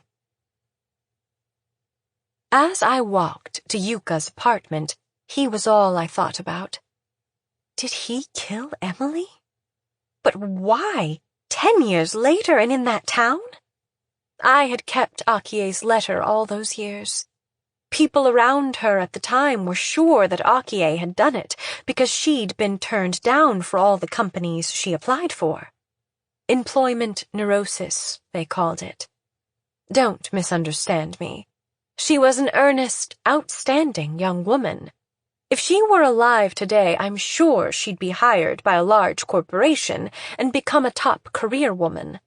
But back then, society didn't accept women like her. Someone like her from the back of nowhere with no connections wouldn't be able to even get a job doing clerical work, let alone with any prospects of promotion. They would have tossed her resume in the reject file with barely a glance before she even took the written exam or had an interview. But truly, she was more intelligent than any woman I've ever known. It was no wonder he fell in love with her. One of them should have told me about it. If they had, I wouldn't have done anything to stop them. I had no interest in any man who was in love with some other woman. Somehow, he must have found out what I'd done. Tearing them apart, driving the woman he loved to suicide, then running away. Now that I think of it, isn't there a town near here with the same name as the one Akie said she came from? As these thoughts were vacantly whirling around in my head, I walked from the station and arrived at Yuka's apartment. With that fixed stare of hers behind her glasses, maybe she did remember what the murderer looked like. I was picturing showing her, at this late date, a photo of him, and her saying, "No, I don't think it's him," and was about to start up the stairs when I heard a man and a woman arguing. What awful timing I have, I thought, and hid in the shadows of the bushes and saw them appear on the stairs above me. It was Yuka and a man, and Yuka looked about to be knocked over. I quickly pulled out my cell phone and punched in Yuka's number, which I had in my contacts list. The theme song for a detective drama I was familiar with rang out, and the man fell down the stairs. It was dark, so I couldn't really see how he happened to fall. When I saw how calm she was when she called for the ambulance, I decided not to show myself. If she had fallen apart and collapsed in tears, I probably would have come out to her right away. But I couldn't bring myself to when she was that calm. After she climbed aboard the ambulance, I hailed a taxi. After I had been in the taxi a while and had calmed down, this thought hit me. The last girl has finally done it. If only I hadn't hidden, hadn't called her on the phone, but had confronted her and told her, "Stop it!" I felt regret, but I knew all too well that remorse after the fact was pointless. Maybe I had gradually resigned myself to my fate. Or perhaps I had a premonition sprouting inside me that the series of tragedies that had taken place would, in the end, come my way. That was probably why I could listen so calmly to the end of Yuka's story. I had had no idea about Emily playing in that abandoned cottage, though I do remember the ring going missing. I couldn't bring myself to throw away the ring he gave me, or Akie's suicide note. I'd carefully placed it in a box and put it in the back of the closet. But when I was putting things away after we moved, Emily happened to see that box and opened it up. "That's so pretty," she said, eyes narrowed as she opened the ring case. "Why is this in here?" she asked, to which I immediately answered, "Because this is going to be yours, Emily." "Then let me have it now," Emily said. "Someday," I said, "when the time comes." And I didn't give it to her. She pouted a bit, though she seemed to like the notion of a secret promise. She always liked those kinds of things. Someday, when the time comes. When the time came that I had to tell her who her real father was. After I ran away from him, I started going out with my old friends. That felt like where I really belonged. I didn't have the strength to mourn a girl who had killed herself while simultaneously propping up a man who'd lost his job. There was no way I could share a miserable life with him, and the person my friends introduced me to then became my present husband. His grandfather was the founder of Adachi Manufacturing, and he joined the company himself 5 years before. I thought his eyes were cold, and that he was a little scary, and when I asked him, "Are there any other girls you like?" he said, "If there were, I wouldn't be here." "Then I'll be happy to go out with you," I said, bowing. He laughed cheerfully. "Same here," he said, holding out his hand. We shook hands on it, and that's when we started dating. I think it was on our 3rd date, when we were out on a drive. I suddenly felt sick, asked him to pull over, and got out. I felt dizzy and collapsed on the spot. When I woke up, I was in a room in the nearest private hospital, and he was seated beside me. I quickly tried to sit up, but he told me to lie down and rest. "It's not good for the baby you're carrying," he said. I felt about to collapse again. A boyfriend I had never slept with was announcing I was pregnant. It's all over with us, I figured. This is my punishment for having run away. God wasn't going to forgive me for forgetting everything and trying to be the only one who ended up happy. I was more concerned at this point about my life from then on than with my relationship with Adachi. What would my parents say when they found out? And other people I knew. I knew I couldn't make it on my own. Assuming that my relationship with Adachi was over, I told him all about the baby's father, without touching on Akie. When I'd finished, Adachi said something that bowled me over. "Let's get married," he said. "I'd like you to have the child as mine." He didn't say this out of love for me. He wasn't able to have children himself, probably because of a bout of mumps when he was in college. He hadn't been tested at a hospital, he said, so it wasn't totally certain that was the cause. But it was certain his sperm count was 0. He'd used his own company's test kit, so there was no mistake. He was ambitious. He was a grandson of the founder, but he was the son of the founder's second son, and the older brother's son would be the one set to inherit the company. But he was more able, he felt, than that other son, his cousin, and he swore to himself that he would someday become the company president. But one day, half-jokingly, he tested himself and found out he was sterile. Would people allow a person who couldn't have any descendants to be the heir? Ever since then, he seemed to have given up on the idea of heading the company. Even after his friends introduced me to him, he said he didn't intend to marry me. And then he heard from the doctor that I was pregnant. We made a deal. He'd provide a stable life for me, and I'd help him win the trust of those around him. He quickly registered me in his family register as his wife. When the baby was born, presumably early but still at normal weight for full term, we told people we'd slept together from the start. and we named the baby girl Emily. My husband's grandfather, the founder of the company, named her. Apparently, it was the name of a girl he fell in love with when he was studying abroad. But I always felt that Emily was mine alone. Not to imply that we weren't loved. Adachi took good care of me and loved Emily like his own daughter. I had no inkling that day was coming, so that ring should still have been in the box with Akie's note in the back of the closet in our company housing apartment where I'd put it. One day there was a company party, and I thought I'd wear a string of pearls and took my jewelry box from the back of the closet, and I noticed that the lid of the other box was askew. I took it out and found the ring, along with the case, gone, as well as the note from Akie.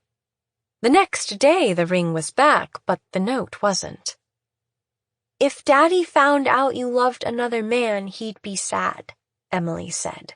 "So I thought I'd better hide it somewhere outside the house. I could get back the ring, but the note got thrown away. I'm so sorry. I'm so sorry." As she stood there, crying and telling me this, I felt a wave of love for her. She'd mistakenly thought I'd written that note, though my handwriting was never as beautiful as that. Emily had hidden the ring and note in the abandoned cottage, and as he was searching for a suitable building to use for his free school, he discovered it there. Maybe he was searching for a place there, thinking that, as he rebuilt his life, he'd do it in a place that had some connection with Akie. I'm sure he was shocked at what he found. He just opened a cookie tin he happened to run across, only to find a ring he remembered all too well, and a suicide note addressed to him. I think he realized right away that Akie had written it. After this, he probably started investigating things. He'd lost the woman he loved, and the job he'd poured all his passion into. Should I be blamed for that, too? Where was the woman who'd stolen away everything precious to him and run away, and what was she doing now? And what was precious to her? Emily was murdered all because of me. The four of you just happened to get involved. And what I said to you was unforgivable. You took it to heart and led me to the murderer. It's my turn now to do penance for you. After I left Yuka, I went to see him. Until I arrived at the free school, which had been widely reported about in weekly magazines, my thoughts were about penance, about what I should do for the sake of you four. Should I hire a top lawyer and have all four of you declared innocent? Should I help pay for your living expenses? Or pay you compensation money? But doing any of that, I thought, would only earn your contempt. What I had to do was none of those things, but rather to confess my sins and tell the murderer, Hiroaki Nanjo, the truth. You are Emily's father. And I did. I told him that clearly. I think you all know, through TV and the newspapers, what happened to him afterward. And I think you can understand how I feel about that, even if I don't write about it here. I wonder if you have it in your hearts to forgive me, and whether you are freed now from the curse that's held you in its spell for so many years. Asako Adachi. The final chapter. A summer sky as twilight approaches. They pass the locked back gate and clamber over the chain-link fence. 2 people. One of them carries an old, well-used volleyball, the other a small bouquet of flowers. They head to the school playground. They talk about beefing up anti-crime measures, but it's still easy to get in. Speaking of which, is it hard for you to be here? You don't feel traumatized or anything. I'm okay. What about you? Can you see things all right today? No problem, but I'm not confident we can do 100 times in a row the very first time. We'll try as long as we need to, like on that day. The two of them lay their bags down at their feet and face each other. A white ball goes back and forth between them. 1, 2, 3. 51, 52, 53. 91, 92, 93! Ah, sorry. The mishit ball rolls away. A ball rolling away. 5 children chasing it. A man in work clothes, Hiroaki Nanjo, picks up the ball. I'm here to check the ventilation fan for the changing rooms and the pool, but totally forgot to bring a ladder. We just need to tighten a few screws, so could one of you ride piggyback on my shoulders and help out? The shortest girl takes the ball from him. To ride piggyback, I should do it since I'm the smallest. The tallest girl steps forward. It'd be a problem if you can't reach the fan, so should I go since I'm the tallest? A girl wearing glasses in the back interrupts. But can either of you twist a screw? I'm really good at it. But what'll you do if the screw is too tight? I'm strong, so I think I could handle it, the biggest girl says proudly. Nanjo looks at the 5 children one by one. Can't be someone either too small or too big. I wouldn't want your glasses to fall off. And you look a little heavy. Maybe... He walks over to the most intelligent-looking child, Emily. You're just right. Emily looks back anxiously at the other 4. The tallest girl claps her hands and speaks loudly. Then let's all help! The other 3 children agree. Nanjo is nonplussed, but still he smiles. Thank you all, but the changing room is cramped, and if too many go, it'll be hard to work. I wouldn't want anyone to get hurt. So why don't you all stay here? We'll be done real soon. And afterward, I'll buy you all ice cream. The 4 children are delighted. Nanjo takes Emily by the hand and leaves, not knowing they are related, father and child. The 2 of them pick up the ball and start passing it back and forth again. 100! They take deep breaths. They pick up their bags, head for the gym, and sit down side by side on the steps to the entrance. So what did that murder mean for us anyway? And the 15 years after? When I was reading that long letter from her, more of a memoir, really, since it was so long, it made me wonder what the point of my life has been. Maybe I was a victim, and because I felt that way, that's why her words weighed so heavily on me. Even so, we were just caught up in it all. Normally, if you'd done such awful things in your past, wouldn't you ask yourself right after the murder whether it was your fault? Yeah, but not thinking that was her way of dealing with life. If someone did ask themselves that, maybe it would mean they really didn't have anything like that in their past. I suppose, but I can't really blame her. She's the one who suffered the most, and it's also thanks to her that I can live an ordinary life now. They charged you with inflicting bodily injury, but you got probation, right? Right. The cause of death was loss of blood, and he'd stabbed himself. I never touched the knife, and kicking him in the face wasn't the direct cause of death, so the crime was inflicting bodily injury. She collected signatures for me.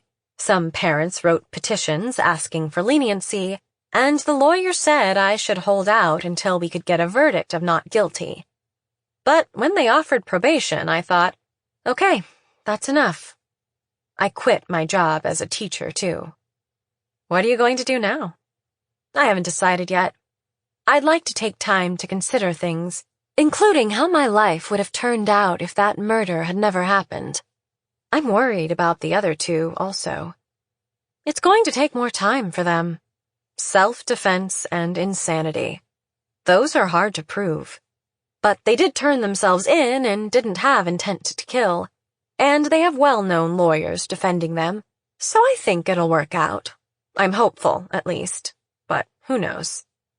They'll do what their lawyers tell them to, so I think it'll turn out okay. But you know, I was kind of surprised that you had her find a lawyer for you. You thought I'd turn her down? If it had been me, I would have. It's like I just decided to go ahead and accept her good intentions. I realized how powerless I was and gave up clinging to any stupid pride. In your case, I couldn't believe you got it reduced to an accident. It seemed like you were going to admit you'd pushed him down, even though you didn't have to, just to get back at her. Because it's not just me anymore. I'm a single mother, and it would be hard on my child to have a criminal for a mother. I see. You've really matured, haven't you? Actually, I think I can understand her feelings at the time Emily was killed. If I were in her shoes, I might have said the same sort of thing to the kids she was playing with. Mothers are scary. Or tough, maybe?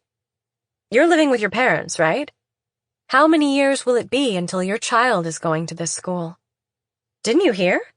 Next March, they're going to close the school. Declining birth rates. The kids in this town will commute by school bus to the next town over. The school buildings are old, too, and they're going to tear the whole place down. That's why you got in touch with me? Sorry, and you said all four of us should get together. No, it's okay. I'm glad I could come here before it's gone. Let's put an end to it, the two of us. Right, it's all over. Before long, I imagine this town will be incorporated into another, and the town itself will no longer exist. It's too bad. I mean, since it's got the cleanest air in Japan. The clean air will still be here. The two of them smiled at each other. Greensleeves started to play quietly. Shall we go? They stood up and looked at the small bouquet. It's like that cake that time. You're right. I asked the florist to make up a bouquet that a 10-year-old girl would enjoy. Find the murderer before the statute of limitations is up. If you can't do that, then atone for what you've done. In a way I'll accept. The two walked toward the pool. Let's pray for Emily. Why didn't we realize that back then? The one thing we should have done the most. Maybe we needed these 15 years to finally understand.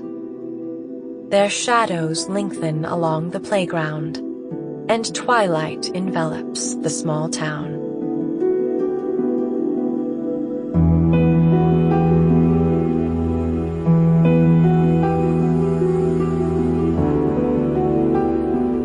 This has been a Hachette audio production of Penance, written by Kanaya Minato, translated by Philip Gabriel, read by Carissa Vacker. Produced by Dennis Kao, recorded by John Kovarik, sound editing by Sean Bolter, mixing and mastering by Jeremy Wesley, production supervised by Christine M. Farrell. Penance is also available in print and digital formats from Mulholland Books, an imprint of Grand Central Publishing, a division of Hachette Book Group. For more Hachette audio productions, visit us at hachetteaudio.com. Thank you for listening. Text copyright 2012, Kanaya Minato. English translation copyright 2017 by Little, Brown and Company. Audio production copyright 2017, Hachette Audio, all rights reserved. Hachette Book Group supports the right to free expression and the value of copyright. The purpose of copyright is to encourage writers and artists to produce the creative works that enrich our culture. The duplicating, uploading, and distribution of this book without permission is a theft of the author's intellectual property. If you would like permission to use material from the book, other than for review purposes, please contact permissions@hbgusa.com. Thank you for your support of the author's rights. This audiobook is a work of fiction. Names, characters, places, and incidents are either the product of the author's imagination or are used fictitiously, and any resemblance to actual persons, living or dead, events or locales is entirely coincidental.